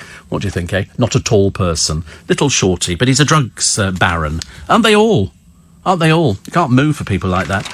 Nearly 500,000 customers of the digital bank Monzo have been told to change their PIN codes after a security flaw was discovered. Oh, God. Luckily, I'm not with them. And the other one, Boris. Pictures all over the place. Where's this money coming from? Where's it going to? Which places are going to be benefiting from it? And so he's given what he thinks is a plausible answer. Love and peace, says Craig Brown, 50 years on from Woodstock. It was 3 days of mud and misery. And people running around half naked. I don't know why. Luckily, it's been axed. The latest one, due to lack of interest, I think. Steve, you set off my HomePod when you asked Siri for the weather, says Shan in Wood Green. As you both know, Sir Walter Raleigh, I think that would be Raleigh, but it doesn't matter. I mean, at least you're sort of roughly there, actually. Brought back tobacco and potatoes. Rather bizarrely, tobacco was seen as good for your health, whereas potatoes were brewed with great suspicion. Well, it's like years ago, baths were considered to be disgusting. Actually, to bathe in water. Horrible. And toilets. I think you'll find it was Hampton Court Palace had the first toilets where everybody sat together. What you talked about, I've got no idea. I thought this story would hit the papers, how I went from a homeless heroin addict to Miss England finalist. And that's all I want to read. Thank you very much indeed. Plus, as it's Jerry Horner's birthday today, she's 47, used to be a hostess on a Turkish TV game show. And Chris Bonington is 85, plus born on this day in 1806, Tuesday, 6th of August. Do you know that stress in middle age could trigger memory loss as women get older? Have you noticed, as you get a little bit older now, you start forgetting things, and you have to start... I remember talking to somebody years ago, and he was a man who could memorise God knows how many packs of cards. He could take packs of cards, shuffle them all in together, they could show them to him, and he would remember them. And it was all done with some sort of association with pictures and stuff like that. And I remember thinking, that's terribly clever. So I do the same thing. Sometimes you can't think of something and you sit there going, oh, right, what is that? You know, you see somebody and you go, hello, and you think, I can't remember their name. As you go through all the different names, I've taken to going A, B, C, till eventually one of the letters drops in, which is good. One from Sharon, who says, Steve Allen's comments on men, women and trans people were wrong. Factually, no, I'm sorry, I'm absolutely right. I think I'm better informed than you are. Much better informed. Unfortunately, whichever way you look at it, somebody can be trans, but if they're a man, they can't have a baby. They're men. Men cannot have babies. I don't think we're physically geared up for it. Otherwise, we'd be sort of cutting out the middle person every time. And if it's somebody who is transing, and it's a woman who transes into a man, still physically, she's a woman inside. Might have had external bits that might change a little bit, but internally, you can have children, unless you have those things taken away, as I say. And technically, as far as I know, unless of course you know more than I do, Sharon, which I think is unusual and probably unreliable, men can't have babies. It's as simple as that. You can adopt, and you can do everything else, but you can't actually physically have them. Steve, a drug dealer purchased a property next to a police station because it was covered by their CCTV and therefore was never worried about getting raided by them or other people. Well, it's obviously huge now, isn't it? You get houses that are rented and people go, what have they been doing? And you go, we thought we could smell cannabis. Because on hot days, you can smell it. That's why they have to have all the fans in there to cool it down. So that would actually be very good, actually. A very good idea to do it. Although nowadays, they just wait till the police station closes because they haven't got enough people to sort of man them. And we've got a few round our way that have closed. A few. In fact, the one in Richmond closed and has become a restaurant. There's a little one down in Sunbury, which has become boarded up. They're all over the place now, and they just don't keep them. You think that you could turn them into something a bit more interesting. And Steve, I tried the Iceland mash with grilled chicken and tender stem broccoli, says Heather. Another great recommendation, far better than I'd make, takes no time at all. So I was surprised. I'm generally the sort of person who will sort of try something. If I don't like it, I tell people I don't like it. But in this particular case, I thought I'd need to add loads and loads of butter, but I didn't. I added it to a chicken casserole, and it was absolutely delicious. And then I left some in a frying pan, and it crisped up on the bottom. So I just sort of flipped it over, and then I added a few things like beans and sausages. I'm not sure it went down very well with the diet, but you could just do it probably with tender stem broccoli. That was the word we couldn't come up with the other day, wasn't it? Tender stem. We couldn't think of tender stem at all. We've got Tommy Robinson's supporters demanding his release from prison in a protest in Oxford Circus. I forget how long he's staying in there for. They're really not very pleasant people, his so-called supporters. They're really not. Also, another one here. A lot of people talking about, I'm loving your impression of the drug lord walking about, says Sarah. I just thought it showed ingenuity. I mean, I realise the fact that he is a drug lord and it's not in this country. But I think to myself, every time I read stories like this, who was the other one who managed to get out of prison by cutting the underneath of the shower, and they dug a tunnel to him? And he went down this tunnel. He's back in prison again now. He's a bit simple. But if you've got that much money, there's going to be people who are going to be helping you get out of prison. But they had a picture of it, and it was under the shower in his cell that the tunnel appeared. So they had just had to lift the shower tray out, and there was the tunnel, and he climbed down into it. And then they also went, where did he go to? Was it El Chapo? I can't remember who it was. I really can't remember. It could be somebody like that. They've all got funny names. Funny names, as in the El Chapo, and he definitely went down under there you go, the epic motorcycle tunnel. Good God, how big was that tunnel? So was he, that's right, you could hear the rumbling beneath the prison cell. It was so loud that other inmates were starting to complain. It was in the summer of 2015, and the Sinaloa cartel leader, Joaquim El Chapo Guzman, was locked up in a maximum security prison near the city of Toluca that houses many of Mexico's most notorious drug lords. He wasn't planning on staying for long. He decided that they would... can you move it up so we can read it? And he's sort of down. Thank you. But he'd spent 13 years on the lam, but he had to explain the people there that it's going to take a little bit of time to dig the tunnel. And so they did. And it was perfect. In fact, it was so good that when it was sort of underneath the place, it had a motorcycle in it, so he could get straight away out. Absolutely phenomenal. Absolutely. And they think that Trump's going to put up a wall and it's going to stop people coming in. How's that going to work? When you look at this tunnel, I mean, you seriously cannot believe how amazing it was. It made the Great Escape look like the Teddy Bears Picnic, and they were operating in terrible conditions. This one, I mean, they might as well have tarmacked it. They couldn't have got him out any quicker, because there's sort of money in this kind of thing, isn't there? I think in one of the houses he had, one of the rooms was stacked high with millions and millions worth of dollars. Phenomenal, actually. Phenomenal. Steve, I think it was Jo Brand who suggested she could help men experience childbirth. She'd whack them in the whatsits with a cricket bat for 12 hours. That's the sort of thing that she would say, actually.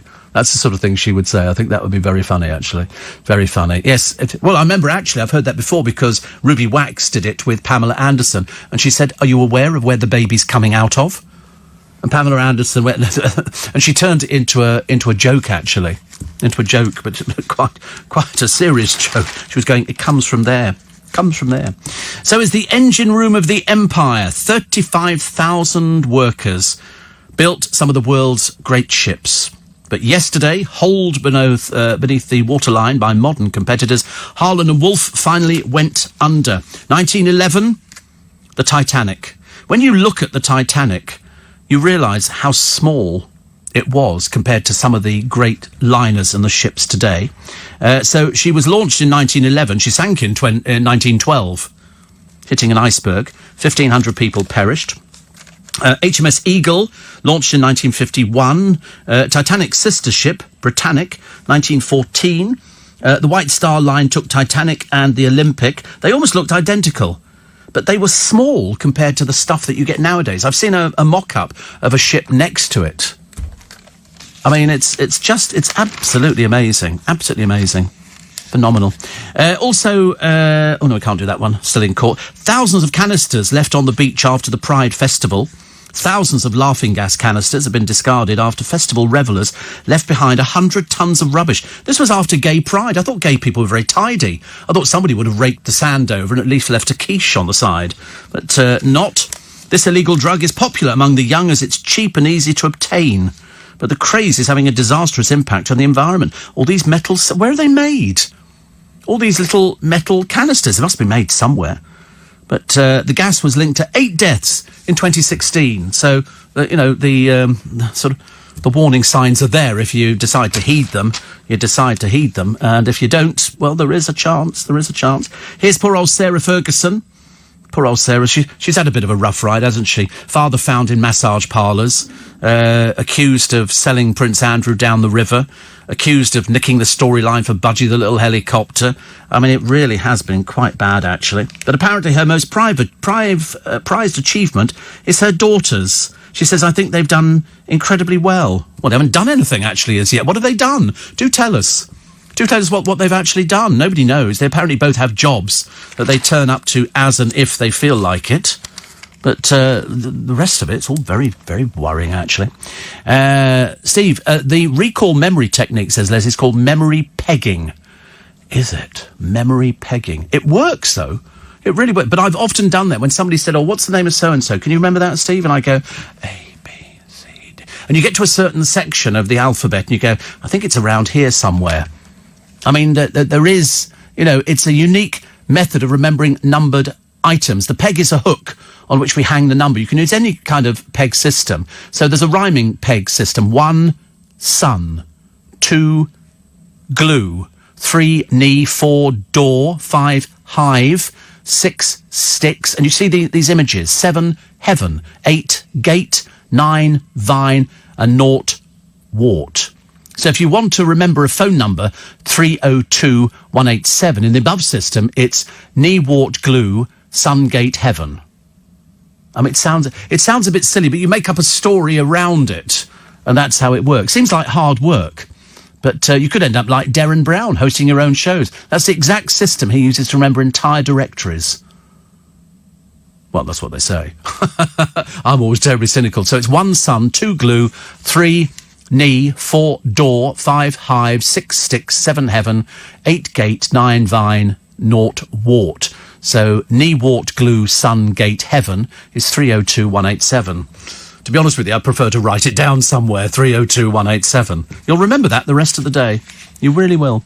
So thank you for that. I didn't know what it was called, memory pegging, but you can find out more on the internet, as indeed you can find everything on the internet. Somebody says, "I love you talking about this potato." I tell you, we love it. We're a big fan of instant potatoes. Big fan. Also, Simple answer to the monthly misery that blights so many women's lives. Heavy periods, an undiagnosed disorder may be to blame, and there's an easy treatment. We'll tell you about that very shortly. Did you only have to go to the internet? Thank God for the internet nowadays. If ever you have a dispute over anything, years ago you had to go to the reference library. It used to take you forever and a day. And somebody said, oh, if you were up close to the Titanic, you wouldn't think it was small. You're quite clearly hard of hearing. I didn't say it was small. I said compared to the liners nowadays, it was small. Believe you me. I've seen the video. I know what it looks like. Steve, 84850, steve at lbc.co.uk. And it says, McDonald's new paper straws can't be recycled. No, they have to be burnt, apparently. Burnt. Susie said, have you tried adding small pieces of raw white cabbage to mashed potato? That's called cannon, isn't it? I mean, you can go and buy it like that if you really want to. 84850, steve at lbc.co.uk. Shane writes all his password and PIN numbers down for his apps. Well, I've got amazing recall for my apps. I don't know why, but I can remember apps. Sometimes I forget them and I have to phone a friend of mine up and go, what's the app for this one? And Steve, going to try this Iceland mash on a shepherd's pie. I'll let you know. Never had instant mash before. Good grief. Must be the only person who never has, actually. And Jackie says there's a rhyme using numbers and words starting 1, 2, buckle my shoe. Yeah. 3, 4, knock at the door. 5, 6, pick up sticks. So it goes on. But that's a rhyme that you use at school. To be honest with you, it didn't actually tell you anything at all apart from 1, 2, buckle my shoe. Because I didn't know any kids at school called 1, 2. It was bins minor. Bins, shoes. Do them up now. Thank you very much indeed. Another one here says, another one here, which I can't find actually. Oh, I've lost the blooming thing. Where's it gone to? I've lost it completely. Oh, yeah, it was 60,000 gross. It was still small compared to today's ships. That's all you have to do is sort of look at that. And then Mike says, if Sarah Ferguson really thinks her daughters are her greatest achievements, she needs to aim higher in life. I know, it's almost laughable. But the trouble is she's the only one doing it. Andrew says nothing. Steve, I prefer mid-sized cruise ships. The Royal Caribbean megaships are hideous. They look like apartment blocks on barges. You want to come around our way? Down by Hampton Court, they've got floating homes, which are built on barges. Seriously, I mean, actually built on... I mean, to me, I always think, God, how do they survive? But it was good. Steve in Formby says, I was responsible for starting the revolt against your powder mash. It's not powder mash. And I am the world's expert. No, you're not. You think you are. That's why you're in Formby. Nobody in Formby amounts to anything at all. You can't sort of claim that you... I mean, you go to Formby and they go, oh, I'm the expert on mashed potato. Well, best you stay there then. Best you stay in Formby. And says, you wouldn't want to drop the Titanic on your foot. Well, it's a bit difficult. It's 2 miles down, isn't it? How could you drop it on your foot? In fact, actually, give it another 10 years, it won't be there at all. It'll just disappear completely. So, 9 signs to look out for. If you have 2 or more... This is for you ladies, for the monthly misery that blights so many people's lives. If you have 2 or more of the following symptoms, ask your GP to refer you to a specialist centre. 1, long-lasting bleeds after a cut or surgery. 2, nosebleeds that last more than 10 minutes. Do you know, I've never had a nosebleed. Never, mind you, I'm not menopausal, obviously, but I mean, it's amazing, isn't it, that some people have nosebleeds and they have them on a regular basis. 3, a lack of iron. 4, long-lasting bleeding of the gums or after a tooth extraction. 5, a family history of bleeding disorders. 6, long or heavy periods that last more than 7 days. 7, frequent and or large bruises. 8, a heavy bleed following childbirth. And 9, leading a blood transfusion. If you have 2 of those, you go and see your GP and get referred to a specialist centre to see if you have a bleeding disorder. That sounds a bit rude, doesn't it? It makes you sound like I was swearing, but I promise you I'm not. Dave in Beckenham has... oh dear, he's obviously swallowed a thesaurus on the Titanic. I repeat my original statement, which is it was smaller than a lot of the liners today. OK? They've actually got pictures on the internet. You can see the RM2 and QM2, and then you've got all the other ships and all the rest of it. And the Titanic's way down the list. Way down the list. I think on the night it went down. It only had something like 1,300 passengers, something like that. And a lot of people recommending what to add to mashed potato. Nothing actually. Baked beans is quite nice. I like baked beans. Another one here. a lot of people tell me about this rhyme, but I don't know what it was for, actually. The 1, 2, buckle my shoe kind of thing. I'm really not sure. And also, somebody says, you've cracked me up again with the men boob thing. Thank you. We didn't know what memory pegging was until a moment ago. Please be careful when spending money. Steve, I'm saying this because I had a shock when I had an overdraft once. I went to the bank the very next day and asked them to put a block on it so it doesn't happen again, says Connie. I've had the same overdraft for years. It was set up a long time ago. I've never used it. But it's there on the account. If I want an overdraft facility, which I don't, because I look at it as borrowing money, and as far as I'm concerned, that's a big no-no anyway. And I'd only just remembered it the other day. And the other day, I went into the bank and he sort of did me a list of all the accounts with, different bits and pieces. And he said, are you still... And it put down it, overdraft facility, £6,000, which I suppose was sort of there as a buffer.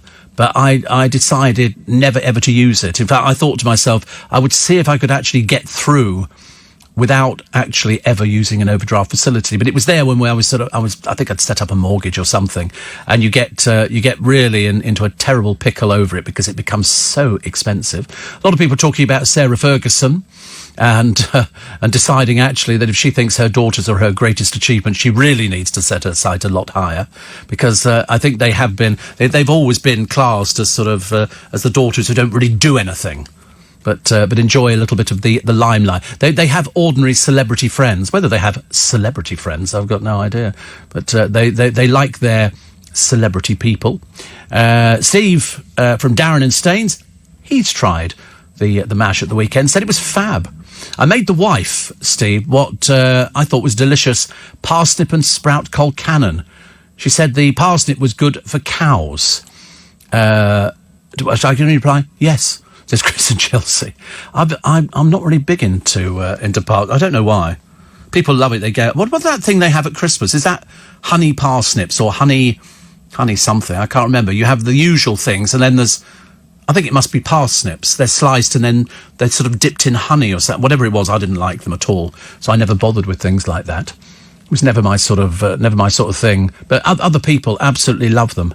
Absolutely love them. But I've only just weaned myself onto things like mushroom and broccoli. There you go, honey roasted parsnips. See, it sounds delicious, but in fact, they're ghastly.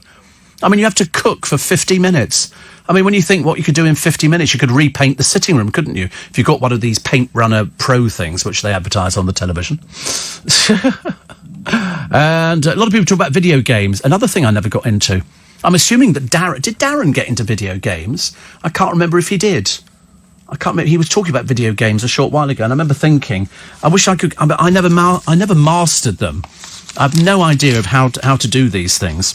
So Harlan and Wolff, it makes all the papers today, and they've got a picture from 1910 of the Titanic. When you see it, seriously, and you see it's not as big as you think it is compared to some of the huge liners nowadays. But they've got all sorts of things.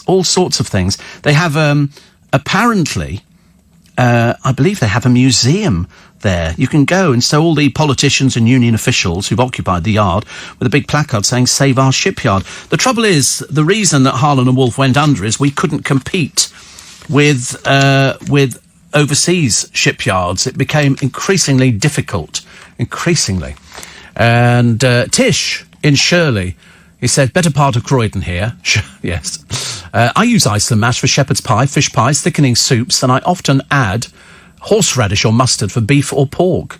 Well, that sounds quite nice. I'm all in favour of not shepherd's pie, cottage pie. Shepherd's pie is made with lamb, isn't it? Lamb and I do not mix at all. And a nice picture, because a friend of mine was going to go to Brighton Pride, and she said, I was so tired I couldn't go down. She had a ticket to go and see Grace Jones. Grace Jones is 190.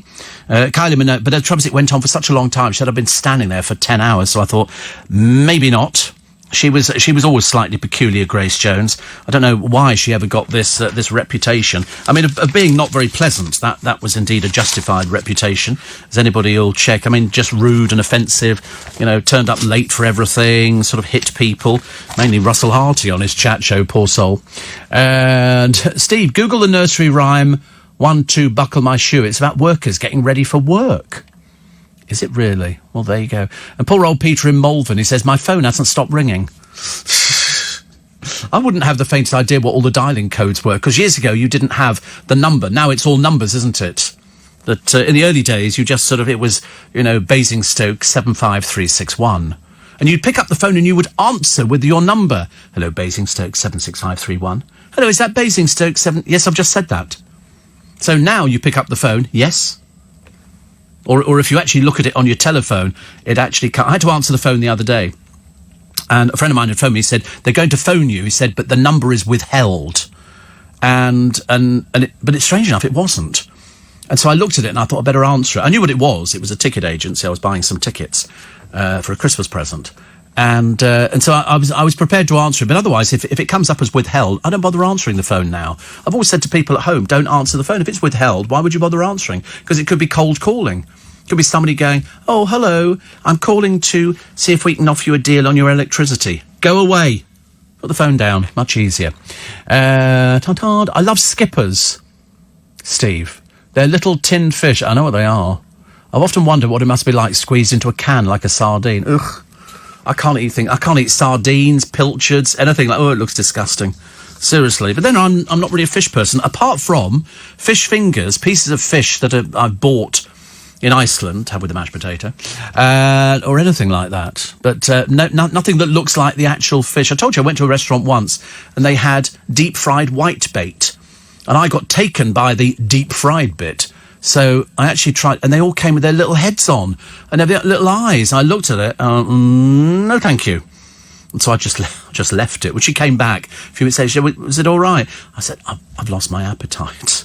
LBC News Time, 6:30. Those headlines. 25 to 7, Nick Ferrari with you at 7 for breakfast. Donald Trump has condemned white supremacy and hatred in the aftermath of mass shootings at the weekend in Texas and Ohio. How much is the president himself to blame for attacks in the United States? Tesco say 4,500 staff in the Metro stores will lose their jobs. In the latest round of redundancies, we'll bring analysis on why the jobs are being lost. I mean, couldn't they just deploy them in the other branches? They seem to have 173 branches of Tesco Metro. And as the UK got its strategy on obesity wrong. All of that with Nick Ferrari from 7 o'clock this morning here on LBC for breakfast. And, of course, he'll be taking your calls as well. 84850 steve@lbc.co.uk. So the Daily Mirror today, Hollywood exes. I mean, do you know, I really can't get this story at all. So, old man goes out with younger girl. End of story. Who gives a flying forex? Nobody cares about it. But she's obviously desperate for a little 5 seconds of fame. Well, she's had it. Now, go back behind the bar or go and tend to your horses. Go and do something. Grow up, for goodness sake. 23, but, it's not looking promising, is it? Barbara Windsor is calling on Boris Johnson to end the dementia care funding scandal. She celebrates her birthday today. She's 82. She has Alzheimer's. She signed an open letter to the government saying the system is unfair and needs an urgent overhaul. And I think there is nobody who would not agree with that. So we wish them an awful lot of luck, her and Scott as well. And you can send a message as well.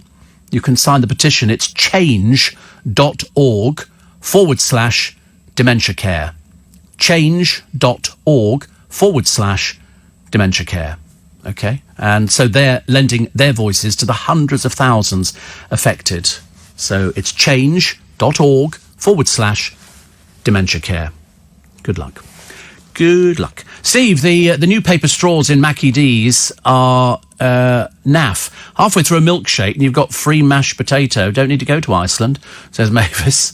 Well, the fun thing is that I thought the whole idea was that they were doing the paper straws because they were biodegradable. Well, they're not.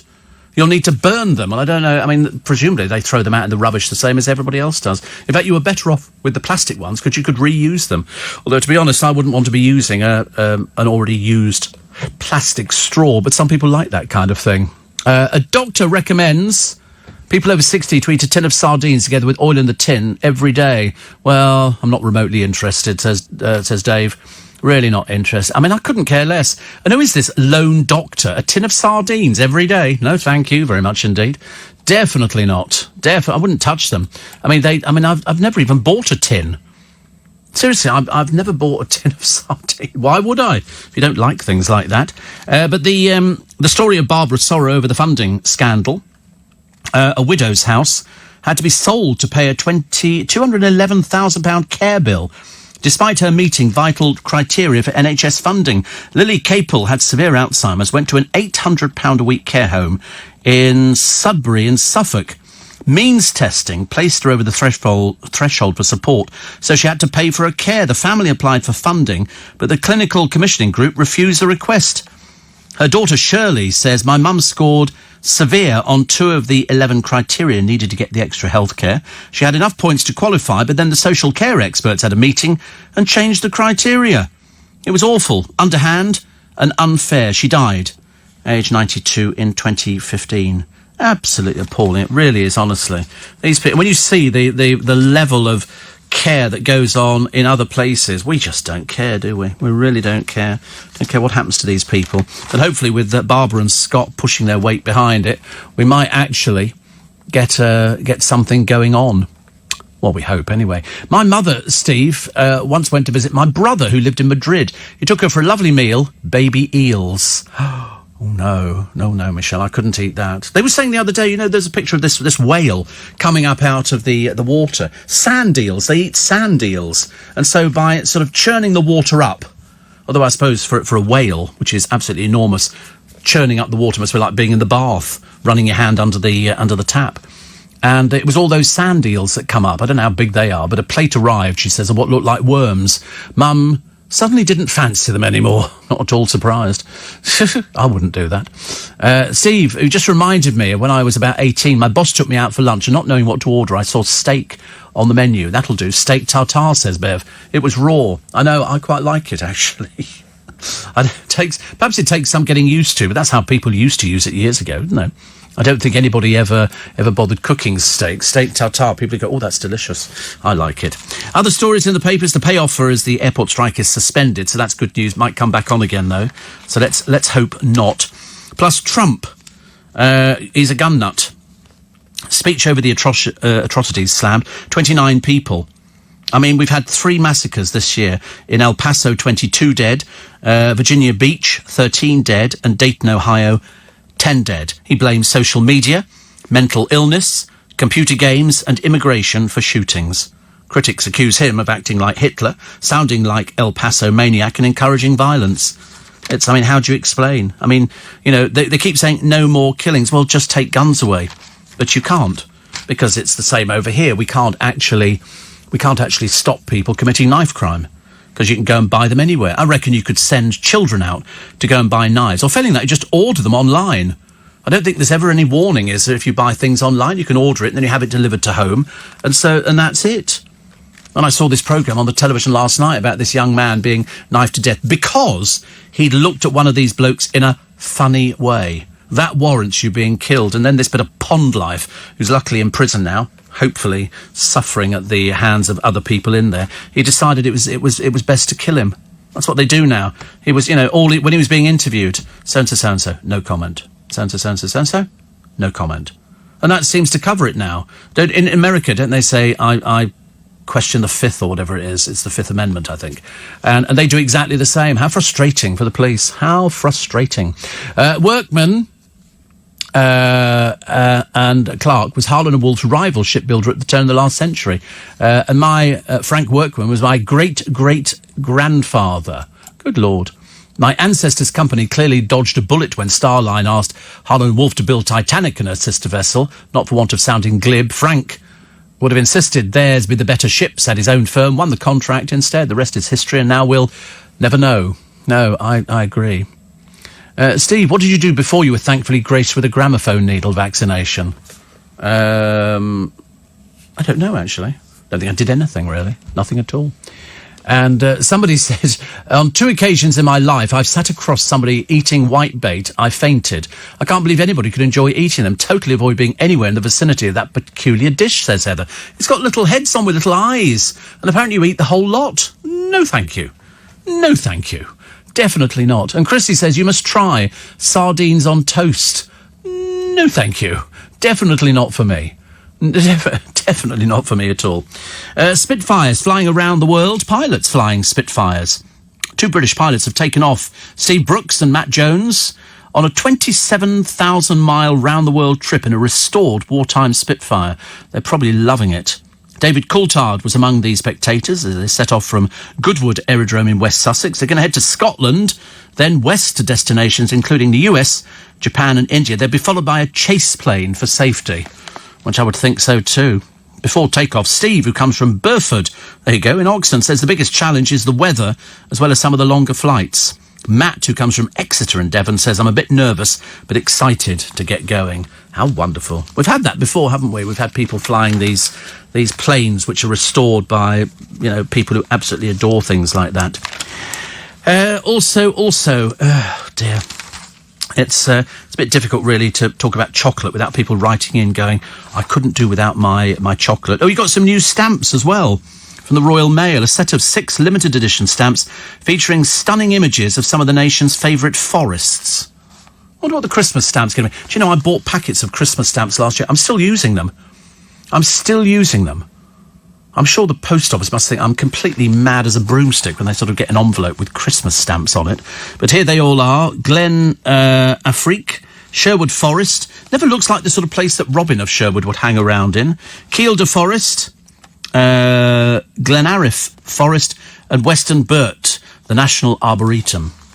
So that's quite nice, isn't it, really? Well, I think so, anyway. Beeb sorry after Stacey Solomon screwed up completely, describing a Muslim prayer gesture as an ISIS salute. Fantastic. And that was on Panorama. They've obviously scaled down the operation. They're not checking on these things, or failing that, they are checking on them, and they've decided, maybe not. The drugs chief, cross-dressing, as his daughter. Bit of an insult, didn't look at all like the daughter. And Liam Priday is so in love with the game of football, he's now watched matches at 300 stadiums, and he's only 8 years old. It must be quite nice to be 8 years old and have a purpose in life. He spends his weekends with his dad, Chris, travelling to grounds all over the UK, and he reached the 300 club at the Principality Stadium in Cardiff on Saturday, where he saw his beloved Man United beat AC Milan. He was a mascot, and he sat behind the dugout. Oh, that's quite sweet, isn't it? What a boring child. 8 years old. Where are you going? We're going to see another stadium. Rivetingly boring. Shouldn't you be kicking a ball around with your friends? No, I was sat behind the dugout. I was a mascot. You open up the newspapers and there's another company with Spudulike and Tesco Metro and loads of other places. Now over in America, it appears Victoria's Secret, which is the largest lingerie retailer in America and has been for several decades, not doing very well. They've struggled. They've been accused of losing relevance. They cancelled I think they do an annual runway party kind of thing with lots of different people in there. It's launched a few famous models. They are just lingerie models, calling it Victoria's Secret. Then people complained that the quality of the lingerie was not as good as it should be. Because I get that all the time. Not obviously in my lingerie, but when you go out somewhere and, if you shop at a certain place, if you remember some years ago, I stopped by Marks and Spencer's socks because the quality was appalling. Even their toilet tissue was so thin and feeble, it was not worth bothering with. So we gave up on both of those things. I'd rather go and buy it somewhere else. And it's a shame. And then all of a sudden things shrink. So now you've got the chocolate bars which are shrinking. And you think, this is the beginning of the end. 9 minutes to 7. Johnson to defy any vote of no confidence. This is Boris Johnson refusing to resign even after losing a confidence vote so he could force through a no-deal Brexit on October 31 under plans being considered by Downing Street. Gang members in custody at the Feltham A Young Offender Institute are attacking officers as a mark of honour. Always thought it was a fairly dangerous place to go. It is just gangs in there. It's all different gangs from different sections of the community. And now they're having to send drones in over the dam area. They think there are people looting. That's why some people are frightened to leave their houses. There are people going around, they're looting. I didn't think it'd be long. I did, in fact, think I'd be saying that last week. But I'm now saying it today, that they're having to make sure that nobody goes round and starts nicking things from people's houses. Because if somebody's house is actually locked up and there's nobody around there because they're worried about the dam, there's about 21 people, I think, living in their houses, and they're refusing to leave. And the other people are going, well, you should do, because otherwise we're going to have to try and rescue you. Chocolate pilfering jail workers sacked overnight. This is after production reached an all-time low at a jail workshop. The entire workforce was simply replaced overnight by inmates from another wing. This is at Swaleside Prison on the Isle of Sheppey. Exasperated managers at the prison took the tough action after several years of problems on the DHL workshop, where men packed goods for delivery to inmates at the prison and other jails. Losses had reached £1,200 a week. Even inside prisons now. Even inside prisons. Also, do you remember I told you about the man who went to prison for a bladder operation?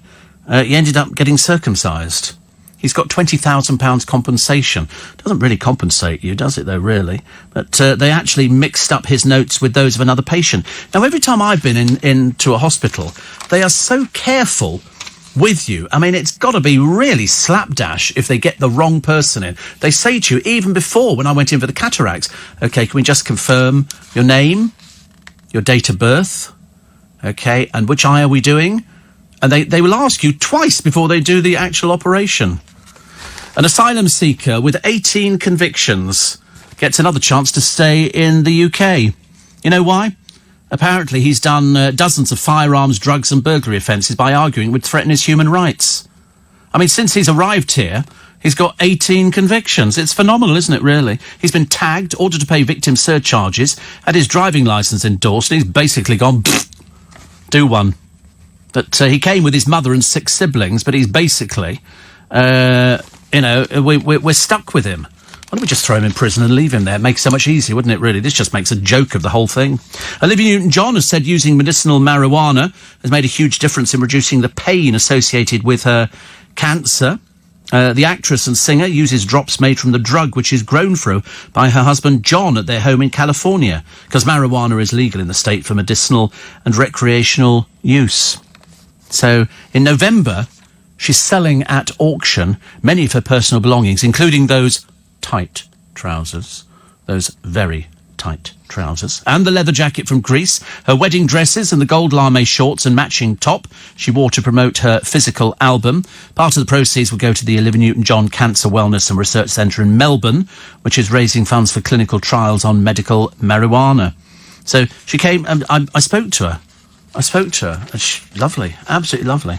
And she did tell me, she said the trousers were so tight. You literally had to lie on the floor and they literally had to pull her into them. She said, and once you were in them, they had to help you up. She couldn't do anything else. Sounds fantastic. I've always wanted a pair of tight trousers, but obviously it's not going to happen. Also, the Heathrow pay deal to fend off the strike threat. And drivers taken for a ride on parking fees. Aren't we ever? Aren't we ever? I'm always grateful if it comes in under double figures.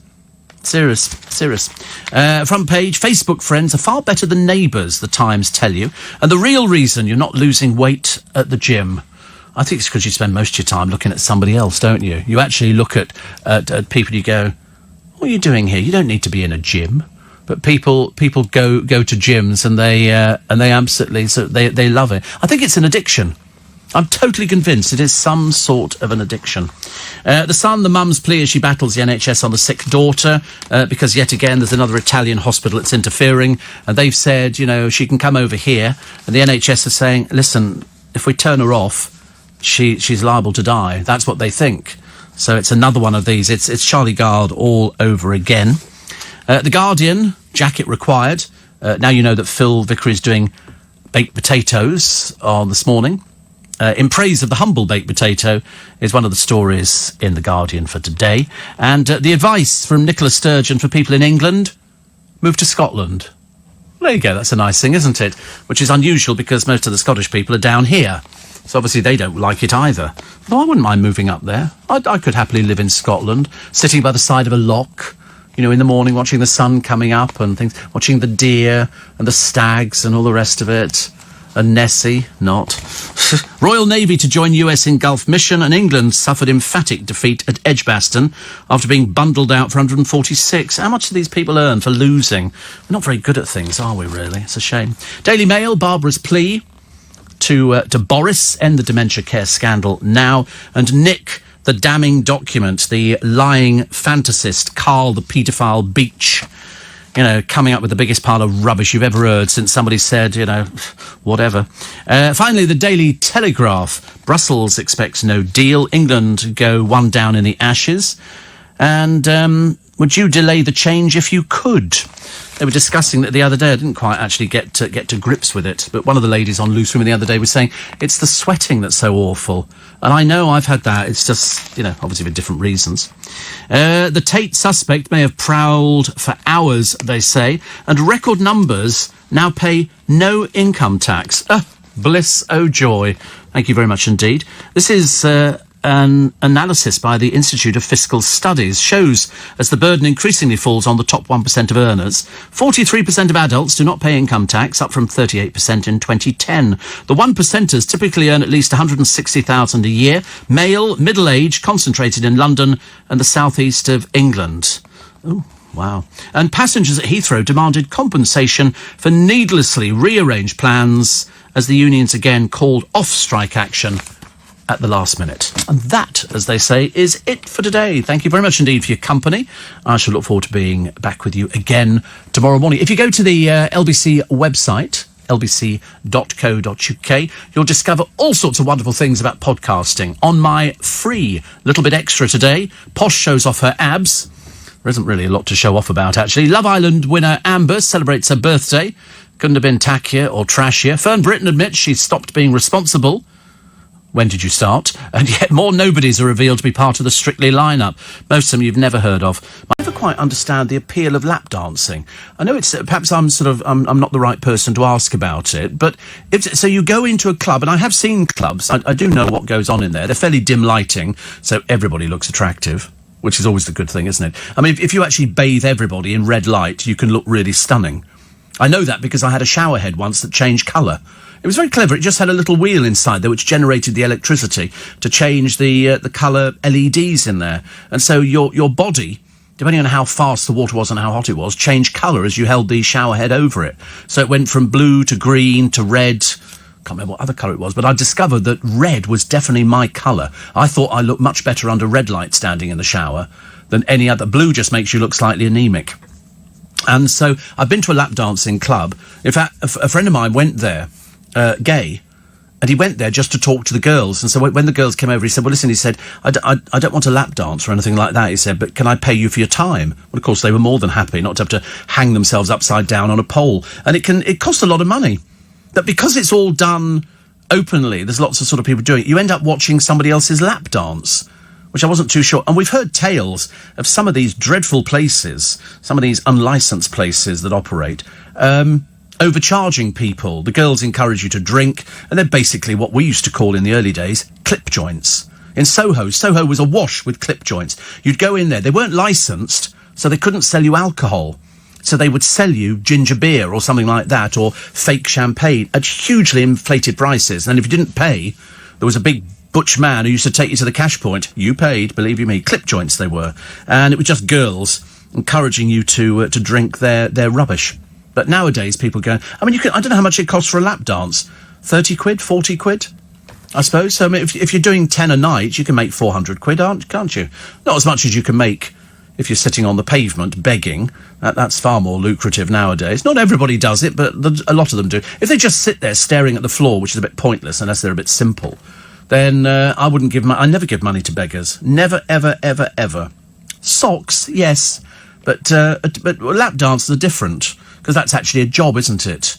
But I wonder, really, why is it only female lap dancers? Why don't you get male lap dancers? Oh, you don't? I've never seen male lap dancers. And so that ladies could go for a night out. I know you get strippers, and you used to have... Who were those ones that we had over from America? There were these American male strippers who came... But they didn't actually strip. They only went down to a G-string. What's the point of that? A bit pointless, isn't it, really? But there was a lovely review done on them. What were they? I can't remember. Anyway, they appeared in London, and... They went backstage, the reporter, I think, from whichever paper it was, and they said that it was like being in a girl's dressing room. They were using mascara and fake tan and all the rest of it, and they were sort of plucking their eyebrows. But they do exist, male strip bars, but not so much here, mainly abroad. Canada's got quite a few, and America's got quite a few. I mean, I could tell you about a couple of them, but I would be forbidden by Ofcom from describing what actually goes on. I mean, really bizarre. Really, yes, we like Ofcom, but I don't think they'd be keen on me talking about that at nearly 4:10 in the morning. It was so funny. It was so funny. But anyway, other things. The picture to shame America. A black suspect led on a rope in between two mounted policemen. He was being led on a rope reminiscent of slavery. Plus, the celeb's mum on the legacy 10 years after her death. This is the racist Jade Goody, you remember. In fact, it didn't matter what she did on television. After the Shilpa Shetty thing, the public went right off her. The public hated her. She was tarred with that brush as being an out-and-out racist, together with Joe O'Meara and Danielle Lloyd, who both encouraged it and were both as guilty as she was. She was the one using the foul language. They just laughed at Shilpa Shetty, which was very sad and very tragic. Zoe has dropped the ball. This is Zoe Ball. You know, she hemorrhaged a huge audience. It was about 800,000 people, which is, heavens above, that's like 10 BBC Radio Shropshires. Absolutely unbelievable. In fact, actually, it's probably more than 10 BBC Radio Shropshire. About 75, I think. And one of the columnists in the paper today has said she's another one who has dropped listening to the programme because it's a bit ladette. But I thought that was the whole appeal about it. The whole idea about radio, as far as I see it, and I don't see it any differently from anybody else, is that you've got to get an audience. And if you can get an audience and you can do it legally, decent and entertaining, then you're on a winner. That's why at the moment we are riding the crest of this wave. I'm currently on the surfboard on this wave, which is sort of... I mean, I'd quite fancy going... I was going to go down to Cornwall one year and do a bit of surfing. And then I thought... No, don't be so ridiculous. You'll fall off and drown. I could tell it just wouldn't be my sort of thing at all. But I've seen other people doing it, and I've discovered the key to doing it is you've got to have long, tousley blonde hair, bleached preferably, and you've got to have like a washboard stomach, and you call it every girl babe, and then you go down there. You surf. No, I'm not talking about the washing powder. I'm talking about, when you go on the water, and you go on you don't surf at all. Look at you. You're the most ungainly person you could ever see. You don't have any sense of, do you do it like that? Everybody's gone surfing USA. Do you do that? You don't do that. You don't even know what that is, do you? I had no idea what I was doing there. Yeah, the Beach Boys. Yeah, because I told you it was the Beach Boys. Honestly. Poor old Callum brings in a Mars bar, his eyes lit up. Like, you know the song. Of course you do. I have every faith in you, Callum. Every faith. I think, mind you, the funny thing is you actually probably know more of my songs than I know of your songs. I shouldn't imagine I know any of... I wouldn't know any of their songs. I've heard of Ed Sheeran and Jessie J and people like that. Yeah, but what do you mean why are you lumping yourself in the same... what do you mean your music? Yeah, you're not on the same wavelength as Callum, are you?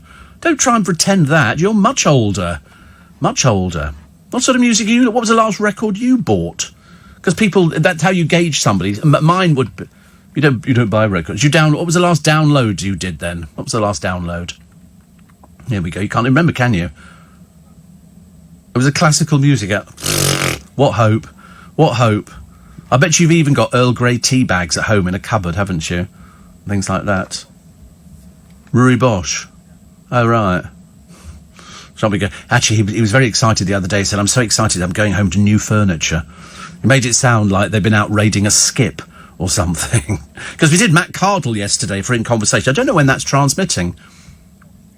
Next weekend, not this weekend, the following weekend. And he's currently doing Jesus Christ Superstar. He's playing Pontius Pilate. And it's, so you are the Christ, you're the great Jesus Christ.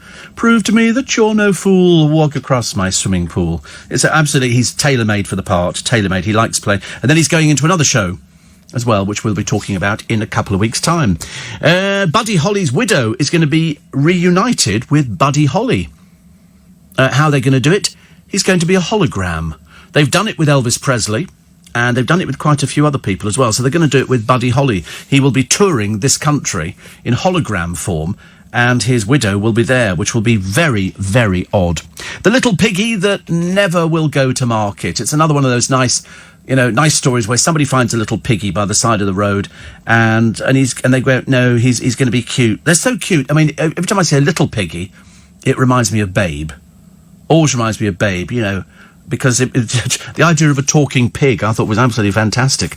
2 passengers booted off EasyJet plane for abusing the staff. Unfortunately, they weren't up in the air, they were actually on the ground, and they'd got usual sort of things, pond life. And so you have to get, no, you're going nowhere. Apparently, the whole plane clapped them off the plane. All the passengers. So that was good news, wasn't it? Excuse me, the residents have started a return home near that danger dam. I think it's actually, don't want to speak too soon, it seems to be okay. It seems to be, but I don't want to tempt fate. Nicholas Parsons, for only the second time in 52 years, had to not do a recording of Just a Minute. He's 95 now. He was, he is, actually, I think one of the longest-serving people ever to do the programme. Plus, rail season tickets could rise by £100. And the model, whose new shoes left her with sepsis, lucky to be alive. Although, looking at her, she doesn't look like the sort of model who'd be wearing shoes or anything else. You know, whenever you see somebody's fake hair cascading down the back, you know what sort of model they are. Ian Botham's son declared bankrupt, not the brightest penny in the box, and £40 million worth of heroin found in a bathrobe. That must have been one hell of a bathrobe. Plus dementia, the cause of 1 in 8 deaths. We take all your texts and emails on the programme this morning, 84850 steve@lbc.co.uk. And Emma Weymouth, there's a bikini picture. This is the one who runs Longleat with her husband. And they live in a £178 million estate. It's all very lovely. And so consequently, they sort of have her now in the sea in a bikini. Like we're really interested. Chippendales, that's right, Shane. I mean, to be honest with you, they were a little bit sort of over-coiffured. I remember Biggins telling me that he actually went with I think Neil, his husband, and they went to watch the Chippendale. He said we were practically the only two men in the audience. Which I think is wonderful. Another one here says, how about an Eddie Mayer soundbite of the day on your show? In his show yesterday, he was talking to Will Guide about you and Eddie running a guest house together in Margate. A guest house in Margate. Actually, probably be racing. I watch this 4 in a bed all the time. I do. I mean, I seriously love it. Some of the people are vile. They really are. They're really not pleasant people. But it's quite nice, the lengths of people. But I've never, ever stayed in a hotel room and started stripping the sheets off the bed to see how stained the mattress is. I've never done anything like that. Perhaps we should. Or sort of run your finger round the sort of the underseat of the top. No. I don't want to think about things like that. I like to think it's all fresh and it's just done for me. I don't like to think of sort of stains on beds and stuff like that. I feel a twinge of sadness for Miss Ball. She chose to follow Mr. Evans. I wish her luck, says Taff. I suspect she'll need it. Absolutely. Listen, I wouldn't want to follow him. I seriously, when I say follow him, I'm, doing radio I wouldn't want to do that. Actually, a friend of mine is going for a job on his programme, strangely enough. There's a job coming up for, I think, an assistant producer, and a friend of mine is going for it. But unfortunately, because Mr. Evans does not have a phone anymore, you can't send him a text going, oh, by the way, a friend of mine, who you will be aware of, is coming for this job. Because he doesn't have his phone anymore, because he's decided to give up that little luxury in life. If only the producer would do the same thing, but we can't have that much luck, can we? Not in one day. Oh, her look. Oh, tear. I don't know if you've seen it already, but it is absolutely wonderful. It's a YouTube video of a dog that doesn't want to go for a walk. And it's lying on the pavement on its back with its legs in the air, waiting for its tummy to be tickled. It's apparently gone viral. One of those peculiar videos that you see on YouTube, and they go, it's gone viral. My favourite is still Posh Porn. In the American version, where people come in there and some of them are quite violent. So they have these enormous blokes. These blokes are huge. They're like brick Watsits. And so so you get people coming in going, I bought this the other week. It's rubbish. It's absolute rubbish. Give me my money back. And the first thing they say to me is, you got your receipt? Because every time they do a transaction, it comes with a receipt. If you pawn something, it comes with a receipt, so they can trace it back again. And it's amazing how many crooks go into pawn shops. Really? And there's a woman going, I want $500 for this. And they go, what is it? She goes, it's a diamond. And so of course he looks at it and he goes, no, it's not. And she goes, yes, it is. Give me money for it. He said, I'll give you money, $80. And they go, I'm not. And anyway, they then have to sort of usher them out under a bit of pressure with these enormous blokes who are sort of, 6'7" tall and about as wide. And it's fantastic. They'd won the other day, and he turned up. There were 2 of them, complete planks. And he said, I bought this diamond earring. He said, and it's turned my ear green. And so she said, have you got the receipt? Yeah, I've got the receipt. He said, by the way, this is my lawyer. Of Of course, it turned out not to be his lawyer. It was just another prat who was standing there. Because the woman behind the counter gets more abuse than you could ever shake a stick at. I mean, she's now left the business. And she said, have you got a card? And he said, no, I haven't got any cards on me. A lawyer who goes out without cards in America. How stupid. But anyway, and she says, you got the receipt. She said, this stone in this earring is not the one that's on this receipt. What they'd done is they'd taken out the diamond and put in this dreadful piece of glass. And so they didn't get their money, and they got ushered out of the store. It's always very entertaining. The language, some of them. One of them, I bought a computer. Doesn't work. And he said, well, have you got the receipt? No. Have you got the charger? No. And so they then start screaming, give me my money back, give me another computer. And he went, no, not till you produce the receipt. Because sometimes you can't remember. And then there was one thing, there was a husband and wife. What had she done? No, she'd put a load of jewellery in to keep it obviously away from him, but she'd put you can put this thing on it in America, like a marker, and it means that nobody else apart from her can ever get this jewellery out. So he goes in and goes, I'm the husband.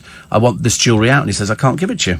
Under state law, she's signed this thing and only she can take it out. So he then starts kicking off. It's lovely, actually. It provides endless entertainment before the programme.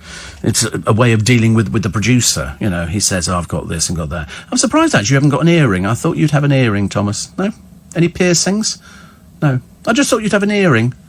Nor tattoos, no. No, I don't. Miss Callum's got tattoos. You haven't.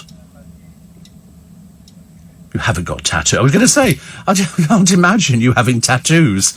I can't imagine you wanted to go through the pain of a tattoo. And also, your parents wouldn't like it. Your parents wouldn't like it. They'd be going, what have you got there? And you go, it's a tattoo, Mum. You go, no, I don't think so. No, yeah, don't do it. You don't want to do it because eventually the thing's going to blur and it's going to look horrible. Like all these people on Love Island. I mean, honestly, trailer trash. They've got covered in tattoo. And some blokes, they have it all up their neck and over their face. You think, are you really... Oh, it's disgusting. It really is. I can understand an addiction, like sort of Dave, married to Victoria, loads of children. And he's addicted to tattoos. But to be honest with you, it's a bit trailer trash, as far as I'm concerned. Oh, they found that woman. The girl who fell out of a plane going over Madagascar. Do you remember? The one who opened the door and they clung on until they couldn't cling on anymore. And they have found the body, which is a bit of a relief. Also, happy birthday to Charlize Theron. Yeah, we like Charlize Theron. And Brian Connolly.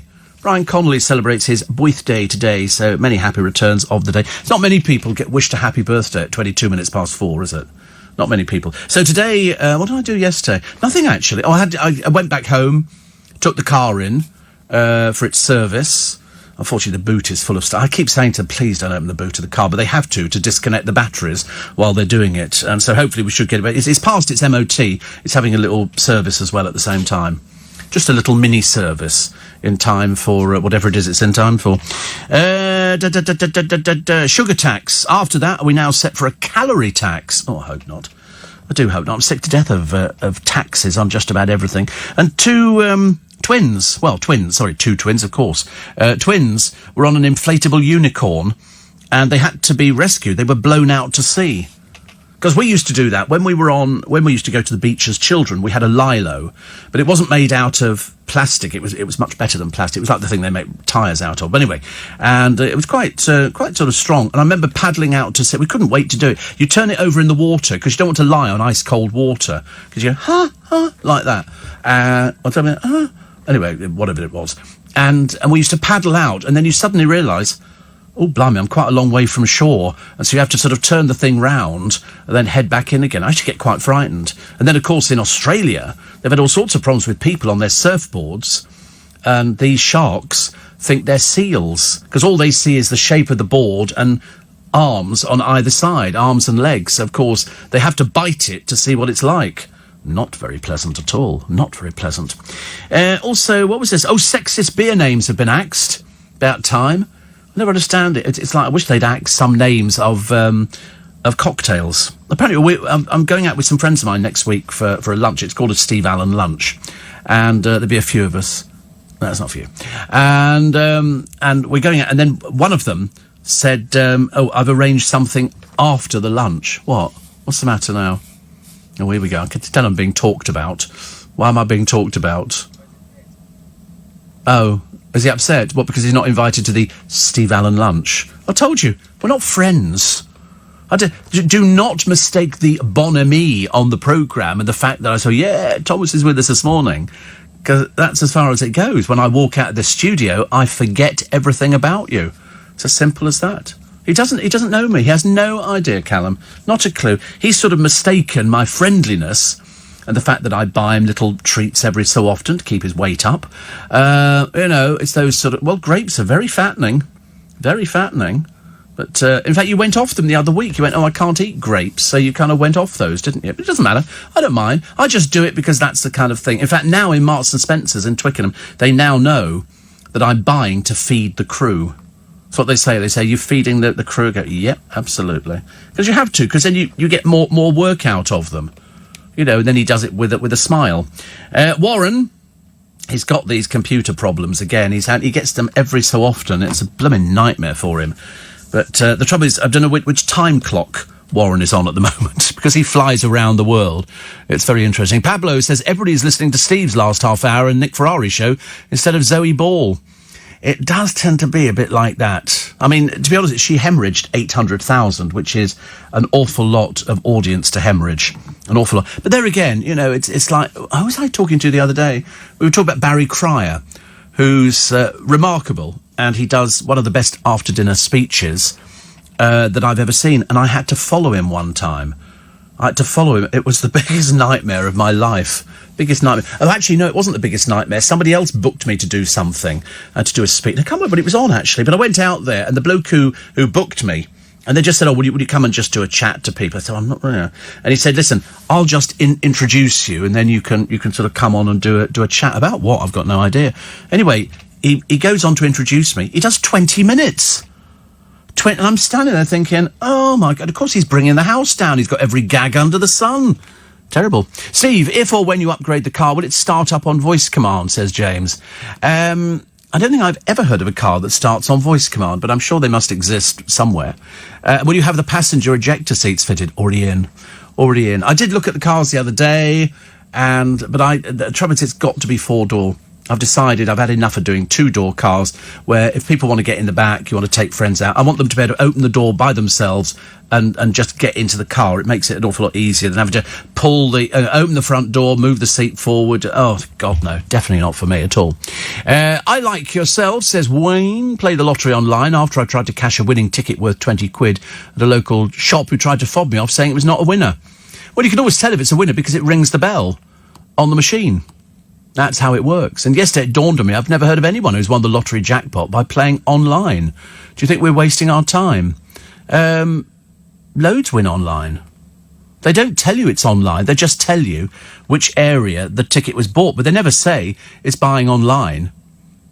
They never say that. But there's loads of people who win. I won the other day.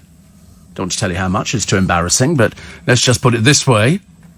I'm buying another car and a new £6 million house. I was going to I thought to myself, if I'd won some money the other day, I've already seen the house I want to buy, and it's only $5.5 million, but it's been on offer for quite a while. It's been sitting there for quite a while, so I reckon they'll be up for offers. Do you not think so?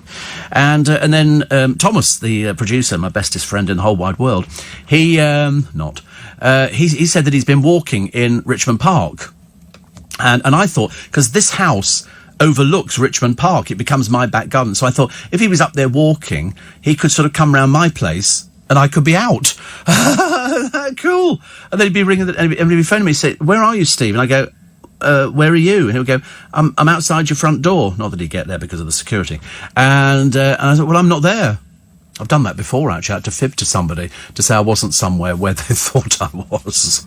We come up with excuses, don't we? Steve, you know I'm an Aussie, says Shane, but you'd never get me on a surfboard. Too many sharks. I wouldn't do it. Jim says, the Steve Allen lunch, does that mean you pay for everything? I am prone to doing that. I am prone to paying for people's lunch. It's only lunch, isn't it? It's only, I don't look at it as I'm sort of flying you to Las Vegas or something like that, I said to Thomas, any time you want to come and join us for sort of lunch somewhere like Joe Allen's, don't. Makes it so much easier. Lots of places now are reluctant to give receipts, worrying if you want to query something. Well, actually, do you know, they ask you now in Iceland, you finish the transaction, and they always go, do you need a receipt? Well, of course, I do, because it goes through for tax. Normal people, you wouldn't want a receipt, would you? If you're feeding the crew, can you put it on expenses, says Ron. Well, I mean, it goes through on my tax, because I'm buying stuff for me and for them as well. It doesn't make any difference. It's just that I share things with them, you know. And then, of course, when they leave the programme and go to do other things, they don't get it anymore. It's a fairly simple system. 28 minutes to 5. No, it's not. Yes, it is. But it's sort of coming into the 27 minutes to 5. It doesn't matter. So this wonder, and I hate to keep mentioning it because I've known about this for years. They reckon you could shed £10 in 4 weeks. It's dubbed the best anti-obesity treatment. It relies on a cocktail of hormones to burn fat. It mimics having a gastric band fitted without any side effects. The volunteers, type 2 diabetics. It's specifically made for type 2 diabetes. But I bet you anything, people, I mean, the funny thing is they've actually got a photograph on the front of the Sun this morning of Miracle Flu Jab, and they've got a picture of this hypodermic with a needle that's about 3 inches long. Well, diabetics don't use needles that size. It just works in exactly the same principles. I mean, I'm using 5mm needles at the moment. I've tried 6mm, but I get bruised on those. Tam Fry says we're getting, who's from the National Obesity Forum, we're getting towards the holy grail of tackling weight loss. Millions could lose fat, but it does come with side effects. And that's why I wasn't wild about it. I did do it for a little while, and it did work. It did, you know, and people have said to me recently, whether they're taking the mickey or not, I'm never too sure, they go, oh, you've lost weight. You know, when people say that to you, and you go, I don't think so. Because I'm losing it. Thomas is putting it on next door. You are. When you sit down, you've got a little paunch on you. Oh, by the way, I've just accepted a guest. I don't know whether or not anybody's told you. I'm not going to tell you. And, I'll give you a clue. You're marvellous. You're wonderful. You're gorgeous. Yeah.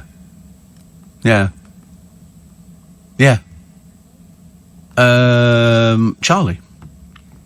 She pleaded with me. Yesterday, so I don't know if she sent you the details of it. Yeah, no, I did originally, but I've done her before. I did her years ago, because she's a big Trekkie fan, isn't she? She's a big Trekkie fan. But I said, yes, why not? Goodness sake. I'll talk to anybody, except somebody from a reality show.